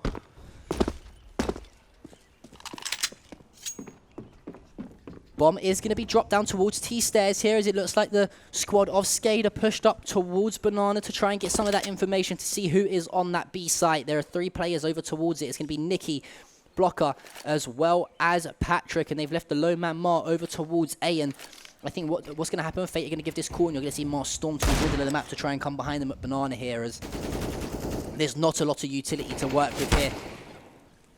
Yeah, the one player Mar that they did have with a nade that could have inflicted as much damage as possible is in fact towards that A bomb site, but just as well that he is. We've not seen a rotation for the CTs. Look at the fake. Spellin through the smoke picks up a kill on Nikki. See, this noise that he's continuing to make is going to sell like a perfect fake for them. You know, with only 30 seconds left on the clock as well. All of these Ts are being incredibly careful not to make a single sound just yet. Armed with plenty of utility, plenty of flashes. There we have it. With only 20 seconds left now, people. Left. The lone soldier gets taken out incredibly quickly there. A little bit disappointed with Mar there. I think he needs to be slightly more patient. That first player didn't turn and face him. He didn't spot him, you know, and it's those split-second decisions that if you elect to kill the bomb planter there, these guys are scrambling to get to the bomb site with a few seconds to try and get that down. Dennis Law finds Blocker, makes it 2 as Denny is really heating up right now with that AWP. He's playing fantastically well. It would not surprise me this round if we see Han try to face him, try to get Dennis Law off the map as quickly as possible. We are going to see the full buys come through for both squads here. But again, Fate, they've invested very heavily into this game.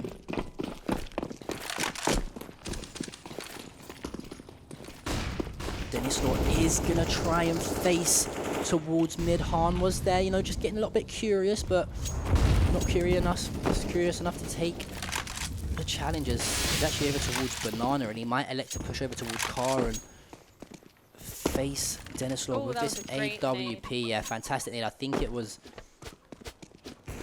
his teammate Patrick. Yeah, it was Patrick, as Han does find the kill onto Oxygen. Duplicate trades that out, however, and the call's going to come in. That is going to be a B rush. Patrick does find the kill onto Duplicate while fully flashed, however. Now the rotation coming into play here through CTs. It's going to be Nikki who finds some shots through the smoke. Doesn't tag anyone up as Patrick finds Dennis Law, makes it 2 onto Rainwaker, and Nikki with the frag on to Spellon with that grenade. 6-3 now. Fate picking up that round win. They needed that. That was huge. You know, the economy was getting very scarily low for Fate.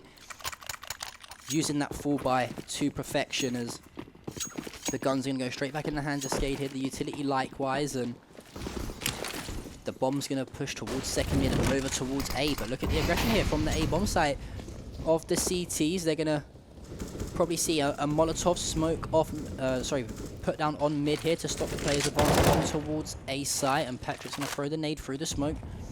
No damage done as of yet. I was literally just about to say, look at this CT player shifting behind the mid, and just remembered that it's actually Dennis Law who is got the blue colour selected for the squad of Skade, and 4 players rotated over towards A site here. Blocker going to try and get some info towards apartments. Han peeking out. Can't find anyone just yet, as Spellon's just on the other side of that smoke here. Jazz and the execute comes in here. The flashes, the smoke, they all come into play, as well as the Molotovs over towards Pit. Patrick, can he find any kills? But he doesn't need to, as Mara and Blocker finds one. As I say that, he does pick up a kill. Dennis Law finds the shots onto Han. It's a 3 versus 2 here. Blocker boosted way up on towards those boxes on the site. He's trying to scout out for any information over the top of those smokes if possible. Spellon now trying to work some angles, but the timing might come in perfectly here for Patrick, as he might swing out of Pit at the same time. Spellon approaches towards the site, but Denny, look, I think he knows someone might be lurking around Pit here. The timing is going to be insane. Yeah, you see Nikki also has that molly. He could easily, you know, look at the rotation angles, but Patrick picks up Denny's, and again onto Spellon. Really patient play there from Patrick. You know, a lot of inexperienced players might have been jiggle peeking that corner towards Pit to try and get the info. I can see your hand up there. I'm speaking out of experience after seeing you do it. That they were trying to get as much info, you know, try and call him out as much as possible, but he just elects to play the time, you know, keep tight to that wall, don't get spotted, and as soon as he gets the call out from that player that Dennis Law is close to sight, what does he do? He peeks out, finds the first kill, turns to Apps, finds the second kill, and it's another round win on the board for Fate here. And we have got a slight timeout. I'm not too sure what squad has called for it. It was Skade that called from Spellon, requested a pause. Duplicate going to pick up that AK in the hands. You're going to see another full buy come through here as wouldn't surprise me if you see Spellon pick up an AWP and then trade it with Dennis Law. Yeah, Dennis been doing work with that AWP. Yeah, he's 12 and 6 right now. He's playing very, very confidently with that AWP, you know. Quite not a slow start for Han. He's still sitting at 8 and 4, but we've been seeing him perform very, very well. Nicky the IGL, however, struggling at 4 to 7 right now. And I would love to see the utility damage early on because I feel like we've had a lot of Molotovs and nades thrown. So if we can try and show you that as quickly as possible, I'd be very intrigued to see what team is edging it at the moment. And that's one thing we mentioned, that we wanted to see better usage of the utility, especially out of the likes of Skade, for example. And we saw that on Dust 2 in comparison to Overpass, and we're seeing it again here in Inferno.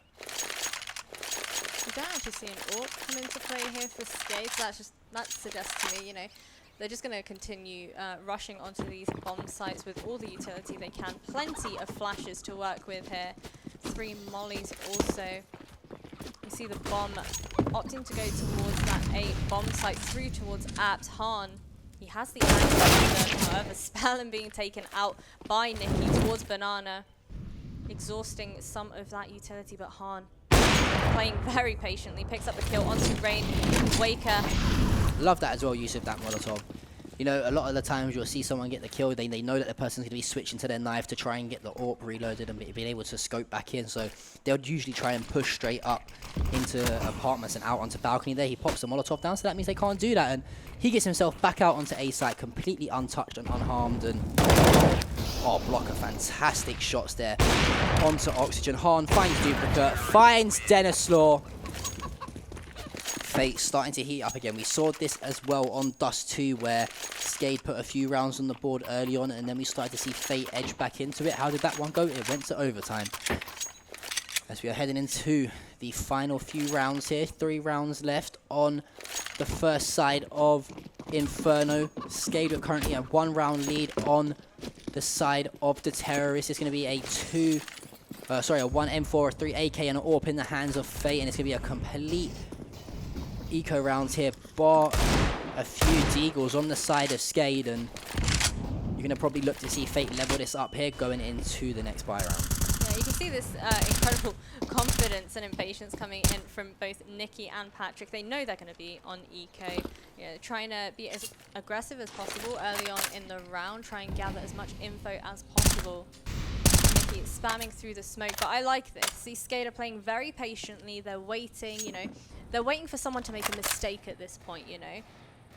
Also, Spellon armed with a flash and a smoke. So, you know, as soon as one of them spots Nicky, they can just storm onto that B bomb site. Yeah, and I think what they're going to do is, like you said, they're just going to try and play for a site, try and get the plant down, get a bit of plant bonus going, or maybe recycle a gun if they can as well. But Nicky getting completely out-aimed there in that aim duel with Dennis Law. Fantastic headshot with that Desert Eagle, and Patrick making things a little bit uncomfortable for himself as he misses the spray down. So rotation going to come into play, but look at that nade damage there. Duplicate tagged up. Patrick finds the first. Can he find the second and third? Of course he can. Spellon's down to 12 HP. Patrick finds the 4th. Patrick is screaming at his team right now saying, "This is my ace. Don't anybody you dare touch this final kill." As it's going to be Rainmaker towards CT. Blocker has other ideas. No ace for Patrick today, but what it is a 6 round on the board for Fate.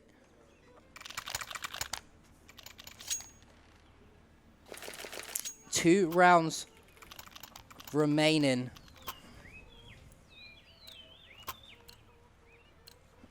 In this half. For the first round.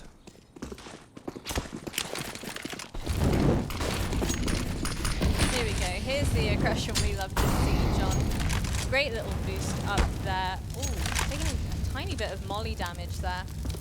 But now you see his teammates can leave him be, because worst case scenario, he misses this shot over here. He falls back, drops down, falls back onto B site, makes the pull out for his team. And there you have it. See the rotation coming in from towards CT. Mollies are off, buying himself and his teammate that little bit more extra time.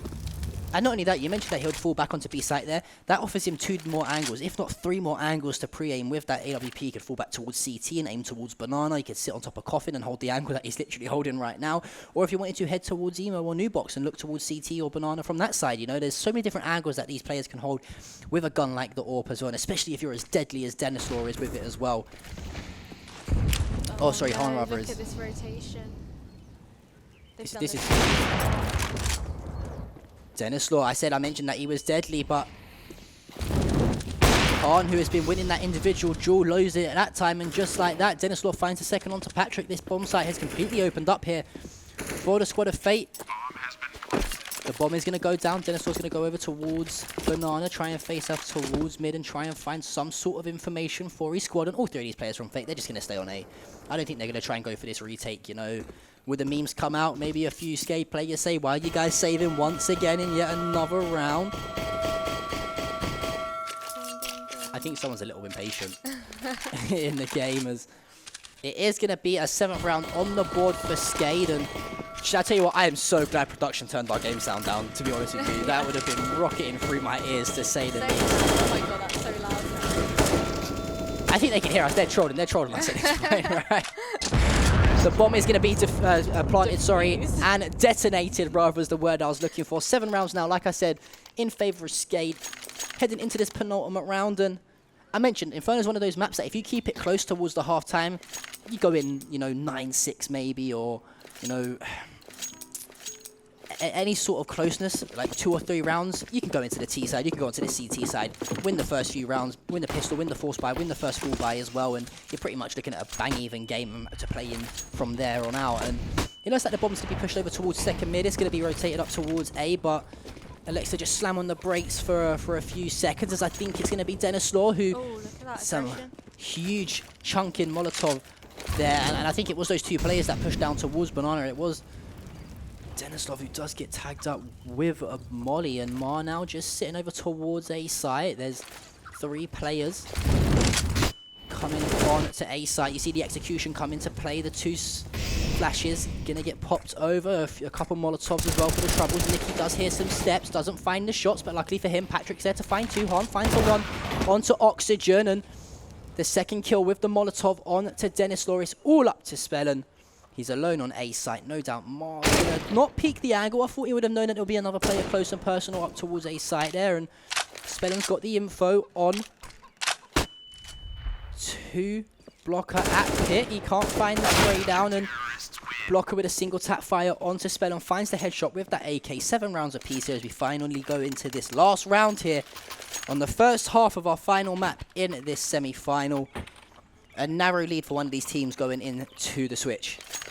So very, very even here, John. And like we said earlier, I feel like this is definitely going to be another repeat of the A1 Gaming League, with the exception that this will go to overtime. And I might make a bit of a ballsy call here, and a bit of an out there statement, that I feel like into the next half, whoever wins that pistol round, and should they win the follow-up full spy and full buy round, I think they're going to put away with the game. I mean, I know we've seen it multiple times that people have won the, you know, the pistol and then the force buy, then lost the full buy the round after to an eco, for example. So we'll have to wait and see how it plays out. Nicky finding that first kill onto Oxygen for the CTs of Fate, and fantastic use of the utility there. Once again, you see both Molotovs slammed down towards Banana, and it's really forced those players to block off, but I'm not too sure if they kind of try to predict what Skade were going to do as soon as they saw those Molotovs would rotate towards A, but luckily there is 2 players. That's going to be Blocker and Nicky over towards the site. I feel like they're going to boost up towards... Or Patrick, yeah, they're boosting up towards the boxes here. Now what you should be doing, boost them up onto there. You fall back. First frag from Nicky, second frag. Patrick's there to find one as well, as it's all up to Denislaw. All you got to do is bait and switch as Patrick finds the 3K after a 2K from Nicky, and it's going to be Fate going into the second half here with a slender 1 round lead as it sits at 8-7 here on Inferno. I see a pause coming in from the CTs, those on from Skade, sorry. What do you think they're saying at this point, John? I mean, I know Duplicate I is, think- again, struggling. Yeah, I mean, I think Duplicate struggled the past few days. We mentioned yesterday he was really, really struggling in the series that they played. Luckily for him, his teammates kind of pulled him through in it. Coming in today, you're going to probably would have liked to see him say, okay, you know, I had a bad day yesterday. We can't have 2 bad days on what I would call the championship days, you know, the final days. And fortunately can't pull things together. But hey, look, it only takes him to pick up, you know, a 3 or a 4K in 1 round. His stats are then looking very, very good again. And not only that, he's probably feeling very, very confident. I think we are just having a quick toilet break, apparently, as Spellin heads off past the caster's desk. And I feel like if anything here, right, you rely on Duplicate to maybe pick up some utility, maybe a kit, rely on your teammates to pick up the frags. However, saying that, Denny's Law, we were very unimpressed with his performance in the previous map, but now he must have heard what we were saying, John, because he's putting on a great show. I think he struggled very much on the overpass against Han.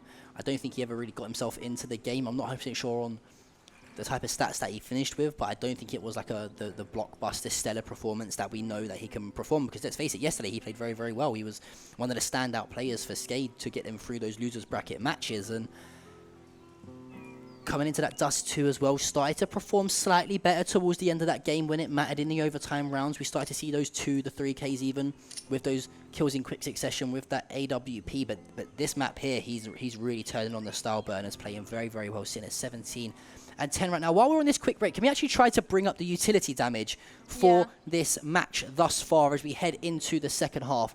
I would love to do it. I think the only issue that it might be is because the fact that Spellin is still out of the room. He doesn't want to come in and see. I mean, he can check it himself. No, he doesn't want to see if any of these players buy, for example, utility or something like that. I think they're just going to tell them to hold tight and just wait until he's back. As Felon does make his way back on to the stage. This is the part where he comes back and frags out of his mind, and everyone's like, okay, something funny definitely happened out of the room. As we are going to go back into this match momentarily, just waiting for Spellin to retake his seat. And it wouldn't surprise me if we see like a big aggressive push from one of these teams here. On Fate, for example, we know how aggressive they like to get on T sides. Just thinking back to that overpass that we saw as well. And I'm not too sure what team. I think it actually was Fate who was really indecisive on their T side. It was on overpass. They were really, really indecisive on their T side on overpass. They would aggress up, you know, towards Monster, for example, on overpass, and then just get stuck there. They didn't know what to do. They would then rotate back towards through connector into the middle of the map, and they're like, okay, what do we do now? Yeah, they were also a huge fan of the double and triple faking the sites, and then with only like 20 or 30 seconds left on the clock, just scrape a bomb plant. Yeah. As I do believe we are going to head into an unpause relatively soon. Guys, again, the winner of this does advance to the grand final to play against Mbappe. And Mbappe.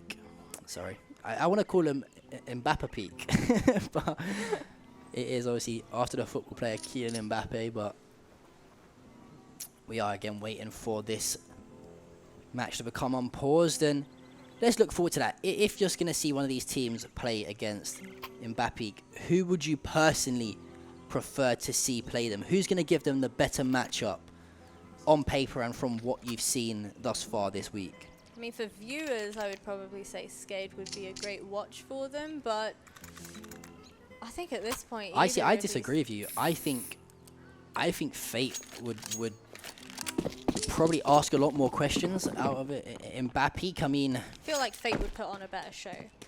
They put up a bigger fight. As we are going to head into this pistol round, looks like the bomb is just hanging out towards T stairs here. No overcommitment, and thank you so much, production, throughout that break for getting the colours changed on the team, so we now no longer think Dinosaur is constantly playing on the flank for the whole map. As it looks like the bomb is going to make its way towards the middle of the map onto A site. You see the smokes coming out. Rainwaker is going to find the first point of contact as Patrick does take him out, and that's going to be up to Oxygen now to relieve the pressure, but Patrick and Mar combining for 2 kills as it's a 5 versus 2 now. Mar finding his second of the round. Patrick got a 2k of his own. There's 2 players left alive. That's going to be Denislaw and Spell, and they're just going to rotate off. The bomb's already gone down. You know, they're not going to give any extra economy for the kills here on a pistol round to the squad of Fate. And Fate are going to take the pistol round here. And I said, I think if they take this pistol round, if they can win the follow-up full spy here, I think Fate can start to put together a little bit of momentum. Because of that unpredictable playstyle on T side, for example, with how indecisive they were, it kind of worked to their advantage. Like we said, because they took so long. We're talking about these guys were getting plants down with 10 seconds left, 15 seconds left. And then even it was really struggle for them to get the bomb down in the first place.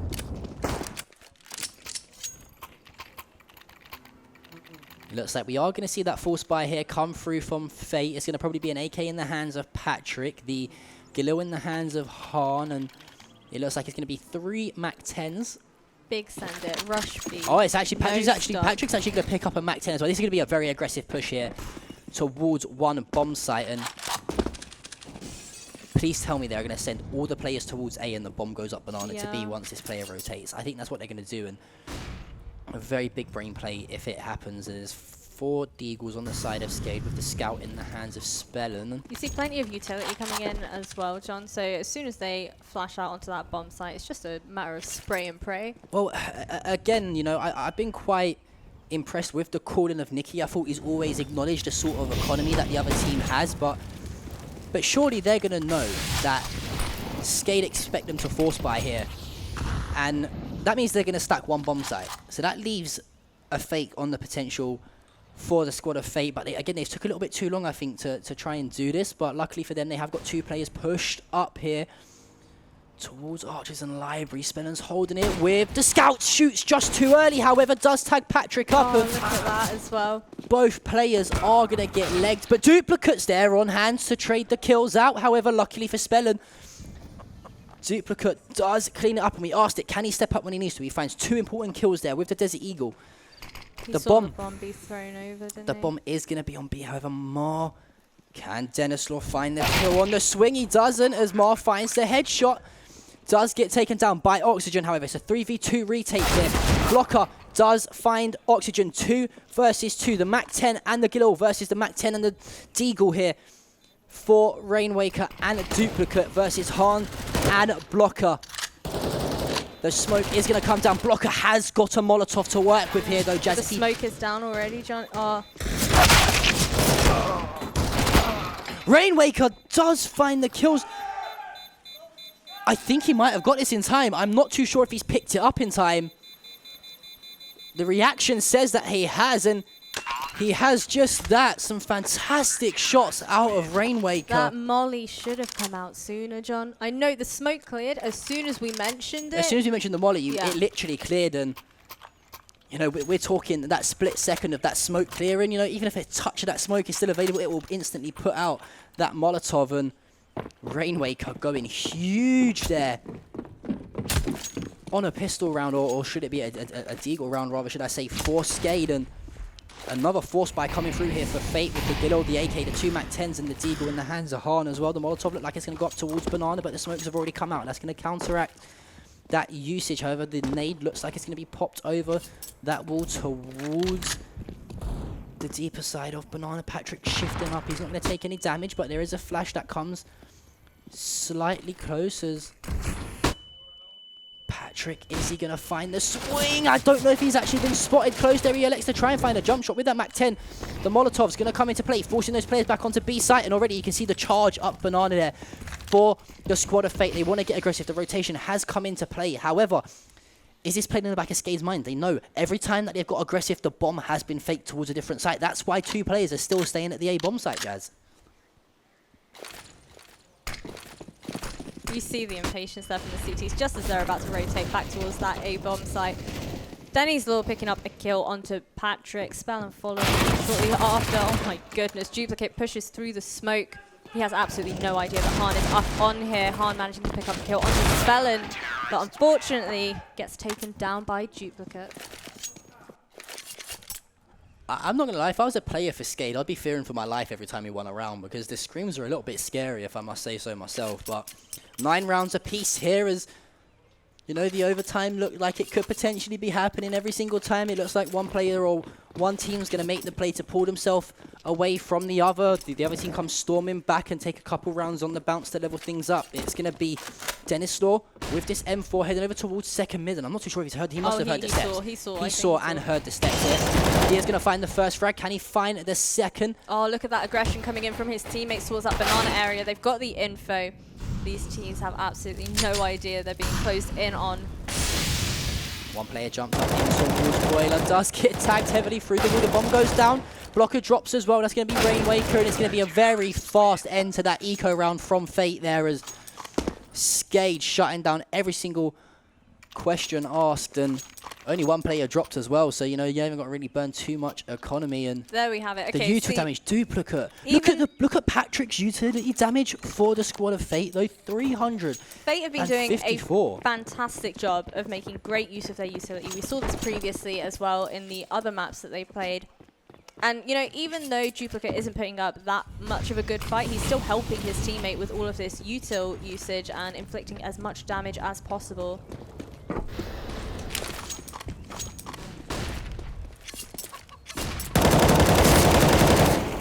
We're going to find the spray down. Does tag up a player just a little bit, but does get beaten up himself, down to 12 HP, and you've got two players already early on. We're about, what, 20 odd seconds into this round here, and two players have dropped down to the one-tap margin. As the AWP still in the hands of Dennis Law, however, as Oxygen makes his way over towards Apartments, the bomb is going to be over towards Banana.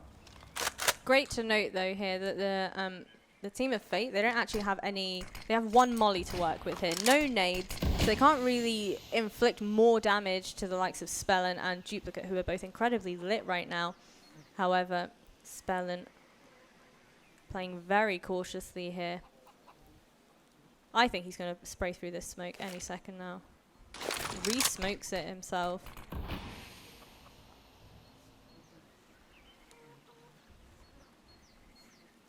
We are going to wait and see how this one plays out. 30 seconds left of this round, and looks like the Execute is going to come onto the B-bomb site. You see there, the Execute does come into play. The Molotov, the smokes towards Coffin as well as CT, but Duplicate and Rainwaker there to shut down the barrage from Fate. And I think what happened was, I'm not too sure if it was a lack of communication between Fate, but it looked like some smokes went out a lot sooner than others, and it allowed the crossfire from Skade to come in with some sort of visuals onto when the players were going to cross onto site. And 2-round advantage now from Skade.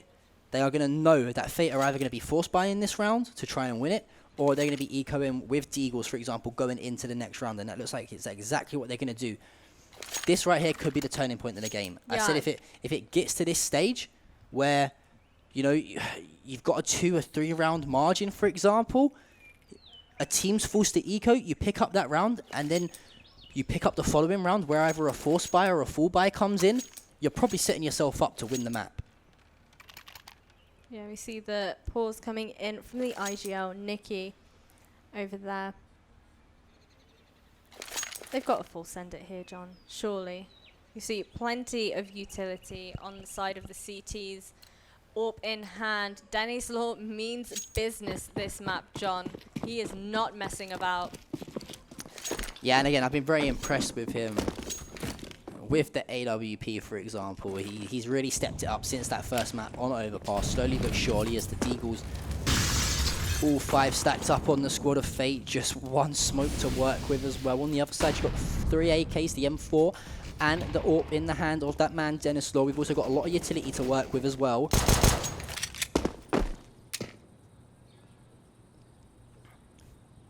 As we are waiting to see where this bomb elects to head towards momentarily. It does look like it's moving over towards A, but we could potentially see a rotation coming here, as already you can see early on that the extra player that was on B site has rotated towards A, and one player is getting close and personal up towards Banana here.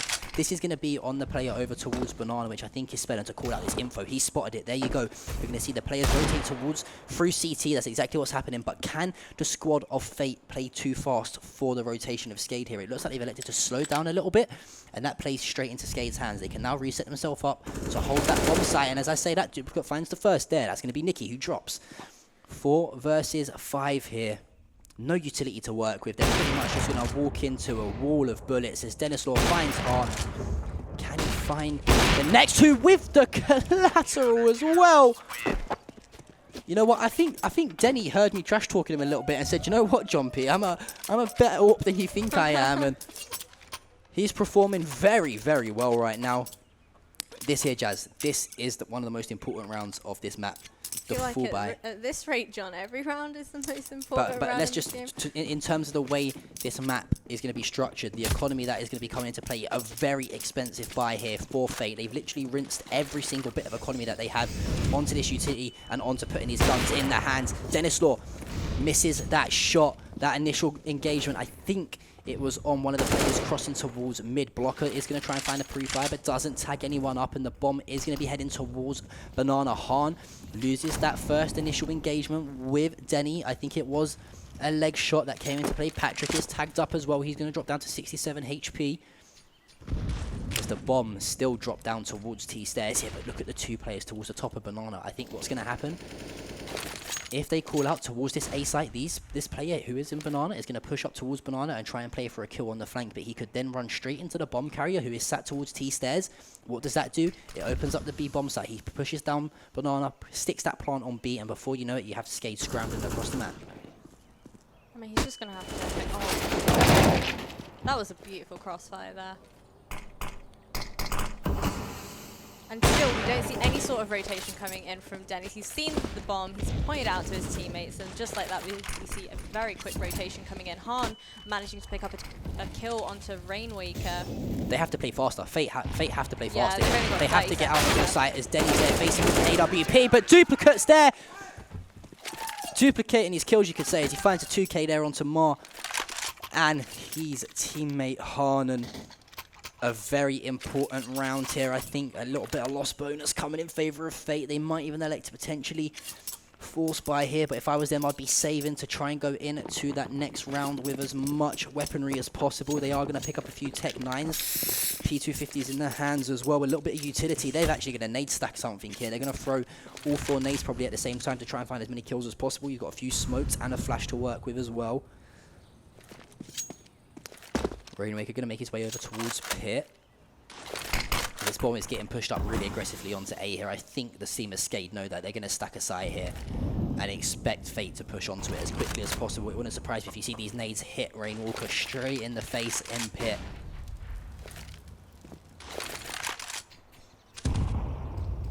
Denislaw is going to throw a nade down towards mid. Doesn't tag anyone up, however, but he's holding a fantastic angle, and I don't know if one of these players are going to push up closer towards A and try and find some sort of peak. But again, Fate having that same problem with just being really indecisive as to what to do and how to execute a take onto a certain bomb site. I mean, you've not got a lot of utility left to work with. Here comes the potential execution. The smokes come out. The nade actually dropped slightly short, but luckily the splash damage was big enough to tag that player up. But as I say, that Oxygen finds the second. Denislaw trying to go for a cheeky no-scope, but luckily for him, Oxygen is there to find the 3K. Can't find the 4th as Patrick is going to trade him out with a P250. If they can get this bomb down and planted, that's great. You know, they get the plant bonus, which is fantastic. Patrick, can he find the shot? Onto Denislaw. Things have got interesting here. It's a 1 versus 1 somehow. 1 versus 2, sorry, in favor of Fate. Spellum finds the kill onto Patrick. Hahn, he has got the Molotov to work with. All he's got to do is play time here. As much time as possible. But the smoke's going to cover it. Oh, it's a fake defuse. Is he going to see it? It's going to be Spellum who finds the kill. What he said. 14 rounds to 9 now. And if you are Fate, you are absolutely kicking yourself. Absolutely kicking yourself. You had the round there. It's a 2 versus 1. Luckily for Skade, Spellum's there to clutch up when needed. I told you, it was that toilet break. It was a toilet break. He's a new man now. I don't think he's died since. We are heading into another full buy here, as if Fate lose this round, they lose the map. They're going to have nothing going into the next half. Denislaw is going to face Banana with that AWP. Doesn't find or spot anyone just yet, as it's a fantastic use of that utility, putting those smokes down to block off those visuals. Denislaw just seeing the outline of the player through the smoke, and the utility usage from Fate to pop that Molotov and try and get a little bit of distance between them and the AWPer. Flashes does come out. The pre-fire from Nikki isn't going to find anyone. I like this from Skade. You know, they would have probably got a call out that there's multiple steps towards B, but are they rotating and overcommitting to the rotate? No, they're going to send 2 players there, try and get a few frags. They know how good Dennis Law is playing right now with that AWP. And should they need to, they're going to send all of those players to probably rotate through CT or send 2 and rotate 1 up through Banana to try and initiate the retake. Here we go, the XP comes in. The Molotov goes towards Emo. It does force Dennis Law out. However, can he find the angle? There's one player. Fantastic flick onto Patrick. Spellen's there. Does find one more. However, finds the 2K. It's a 3 versus 1. The nade just narrowly missing. The bomb is down, however, and this is pretty much a dire situation here for Mar. There's no way you're going to win this round.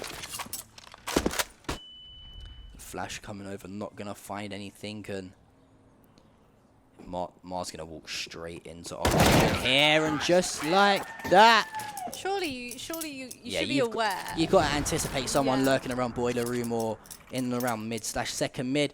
Match point for Skade here, guys. Are they going to cement themselves as currently the best team in Bulgarian CSGO? Or are Fate going to try and force that overtime? They've got to play flawless CSGO from now on. 6 straight rounds needed. Denny missing that first AWP shot down mid onto the player who crossed towards Banana. We're going to see the Gallo actually in the hands of Harness. He's not got enough for the AK. The bomb sent down towards Banana, and there's one player who's duplicate holding the angle. I love this. He must have heard the steps. He's immediately switched to that Molotov as soon as any sort of utility or execute comes into play. What's going to happen? There you go. Fantastic news. That now either makes them wait or they have to burn one of their smokes there to smoke it off. And the thing is over there, he's relied on that as well. Blocker onto the site after Spelling finds the first frag, but Harn is there. However, Rainwaker and Blocker both trading kills. 3 versus 2 as the bomb is going to go down. There is one player, Dennis Law, sneakily making his way towards the site, and he can't find it. However, as all 3 are on site, Mar cleans him up. It's going to be all up to Oxygen.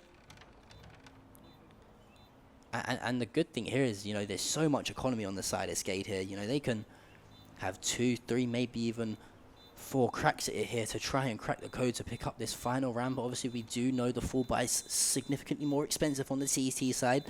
Picking up those M4s in opposed to the AKs. And as I say that, Blocker finds the kill onto Oxygen. Positive signs here for Fate, but you can see instantly the full buy coming straight back into play for Skade here. And Fate, I've mentioned it, they've got to play perfectly here. No room for error, no fine margins can be taken into account.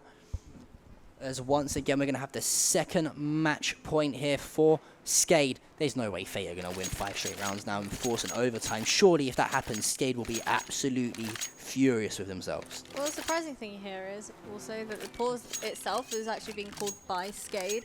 So I feel like they're definitely going to communicate, okay, which bomb site do we think they're going to make their way towards? I mean, fantastic performance there by Dennis Law. I wonder, is he going to try and face towards that mid area, maybe try and pick up a kill onto Han? But I think what you're going to see out of Dennis Law is just try to hold as many angles as he can with that AWP. I mean, he's going to know that if Fate have got enough in the economy for one more full buy round after winning that 25th round, rather, sorry. And I like that timeout. They're probably saying, listen, okay, we've already seen Fate bring it back into an overtime before. It's not going to happen again. Let's be a little bit composed.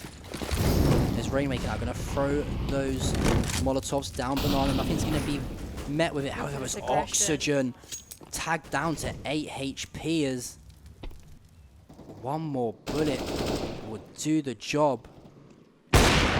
Dennis Law finding the kill. However, that's going to be Oxygen traded out by Mar, but Dennis Law with a quick scope. Can he find the second? He misses. Blocker finds the kill. 3 versus 3. And they're going to rotate the bomb. They're going to have out-rotated these CTs here. As if they go quick enough, they've got a free B site to themselves. But we've seen time and time again, can't they just take way too long to commit to these? You can see the rotation already has come straight back in from the CTs. They've got no time to spare. They have to literally get onto this site as quickly as possible. Duplicate, he has got the smoke, so he's going to smoke the cross so he can shift himself onto the site. He shifts himself straight into trouble. However, as he finds one, can he find the spray down? It's all going absolutely crazy here on the B side. He's actually jumped straight over the top of a player, I think. Spellon, can he find the shots onto blocker? He does. The open hand to Skade. Finds in the win. I'm speechless with that player. There are literally so many replays I want to see from that one round. Everyone was scrambling. Skade clutching up when needed to. They lost the first map. They clutched up in overtime on their map pick Dust to the second. And they go huge here against Fate in the semi-finals. Commiserations to Fate. They played absolutely fantastically all weekend, but sometimes it's just not meant to be, Jasmine. And wow, I can breathe. Yeah. I can actually breathe again. I mean, I would have loved, you know, to have seen it go to an overtime just so we had some more insane moments like that. But man, Great oh man, performance what from a... both teams. Honestly, both teams put up a really good fight there. Was there any standout performers for you in terms of the whole series? I mean, if we're talking the last map, you've got to look at Dennis Law, for example, with the AWP. But you know, he was struggling in the first map against Hahn in that AWP battles on Overpass, for example. So consistency is key, I think, is the statement that we are looking for to sum up that, you know, that series. And luckily for Skade, they was just slightly the better team on the day, and they booked themselves a spot to face Mbappé later on today. I'm not too sure how long a wait we're going to have. I think the game is going to be at around 8 o'clock, I think. I'm not 100% sure. We will get confirmation for you from when the game is posted. I'm just going to quickly check up on HLTV for you guys now if I can. And we're still waiting for the confirmation start time, actually, I believe, as we will have to wait and see. It is starting at 8. It is going to start at 8. We've just had confirmation the game will be starting at 8 o'clock. So 1 hour break, John. That gives us a time to prepare ourselves and to give you fantastic people at home a wonderful opportunity to prepare your snacks, your drinks, all of that good stuff. We will be shortly having an interview with players hosted by Niku. We're just waiting on confirmation. Are you coming back for the final to commentate or host? Do you know, or maybe?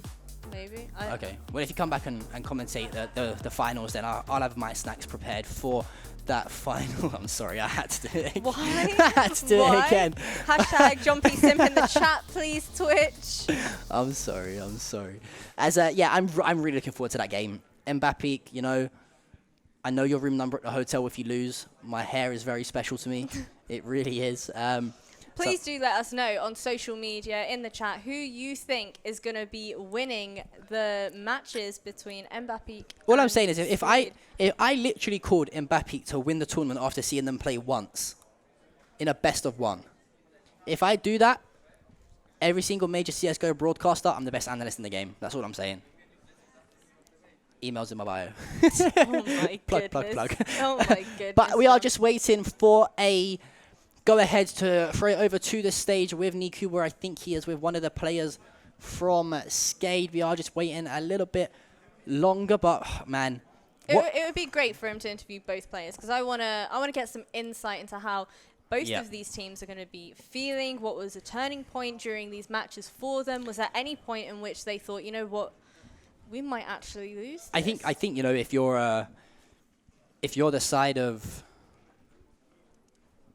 Fate, for example, you're probably speechless. You just want to be left alone for the rest of the night. Myself, as like a former competitor in different titles, I know how annoying it is to lose towards the end of the stages of a tournament, you know, and lose in such close fashion, where if you maybe executed a bomb site once slightly better than you did before, you would have completely swing things in your favor, you know. But commiserations to Fate, you know, no doubt we're going to see many more amazing games against the likes of Skade. And Skade, they avenged that A1 game in Pro League loss. Can they go one further now and take home the Belongens Elite here in Stara Zagora? And I think we have actually got two players from either side. We've got Nikki from Fate, who has just joined Niku on the stage as well. And we'll just wait until they're ready for that interview. But can we also just mention the fact that great performance from both teams. Yeah. Skade finally putting an end to that 3-tournament win streak for Yeah. Fate. For Fate. yeah. Yeah. Sorry. And yeah, I mean, finally, it's happened. Yeah, we have got confirmation. We are going to head over now to our lovely stage host, Niku. He's got 2 players on the stage with him, one from Fate, one from Skade. We'll see you guys in a little bit. But Niku, take it away. Hello, once again, I'm on the main stage with Dennis Law and, of course, Nikki from Fate. Nikki, you had a very quiet tournament. Why do you think you've lost in the end? I think, first of all, Skate play really well. And we didn't play our game. We lose sometimes focus after on those 2. After that, we didn't manage to join in Inferno strong, you know. And that's the point. But they play well. Okay. And you guys are fairly experienced. How was this tournament compared to the others? Everything here is good. Our Bulgarian teams, we spent a good time together and enjoy here. So you've enjoyed Stara Zagora, right? Of course, of course. Did you eat something special? Did you try the burgers outside? No, we try football. Oh, football! You Yes, played yes. football, yeah. That's right. That's right. All right. Well, what would you like to say to your fans? Thank you for support, guys, and I hope we come back stronger. Thank you. Round of applause. Thank you. All right. Well, Dennis, you were playing out of your mind. Not gonna lie, you were insane. Like on overpass, you started slow, but after that, you peaked. Like you were insane. So you are going to the grand final, and you are gonna see Mbappe peak there. So what's the feeling? I mean, it feels good that we managed to reach the final. Of course, it was hard match as always. We always have like 3 maps or something with Fate, and yeah, I'm happy that we managed to win. All right, and Mbappe peak is such a strong mix. Do you think that you can beat them? They have really good and experienced players, but I think in the end we have a good structure and we should win this game. Okay, Like, imagine even. that they are on the front row. What would you say to them right now? What? Imagine that they are there, like Mbappe peak. What would you say to them? To be ready. All right. Round of applause, guys. And now after a game like this, yeah, shake hands, of course. After a game like this, we need to take a break just before the grand final, so stay tuned. Hello, my name is Konstantin Dinev, and I'm one of the organizers of this event. We're hoping to be a great event that is held continuously here in the city of Stara Zagora.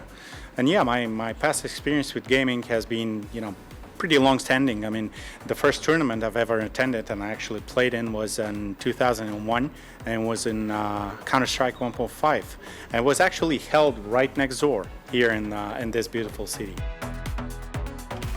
How we decided to do this event was because we're former gamers. We're really passionate about gaming and about the whole esports sphere, not only here in Bulgaria but globally. But we really want the esports sphere in Bulgaria to be developing further than what it already is. And so we decided we need events, and we need events in Bulgaria, and that's why we're holding Balungans Elite Stara Zagora right here in our country. This is not a one-time event. We want to hold this event twice a year, spring and fall time, and we want to grow it. Now we're beginning. It's going to be a relatively small event. We're living in pretty desperate times with COVID and everything else, but we're hoping that next year, when we have better conditions for LAN events, we're going to hold larger, bigger prize pools, larger events, and this Bellingham Elite Stara Zagora will grow to be a world-class tournament.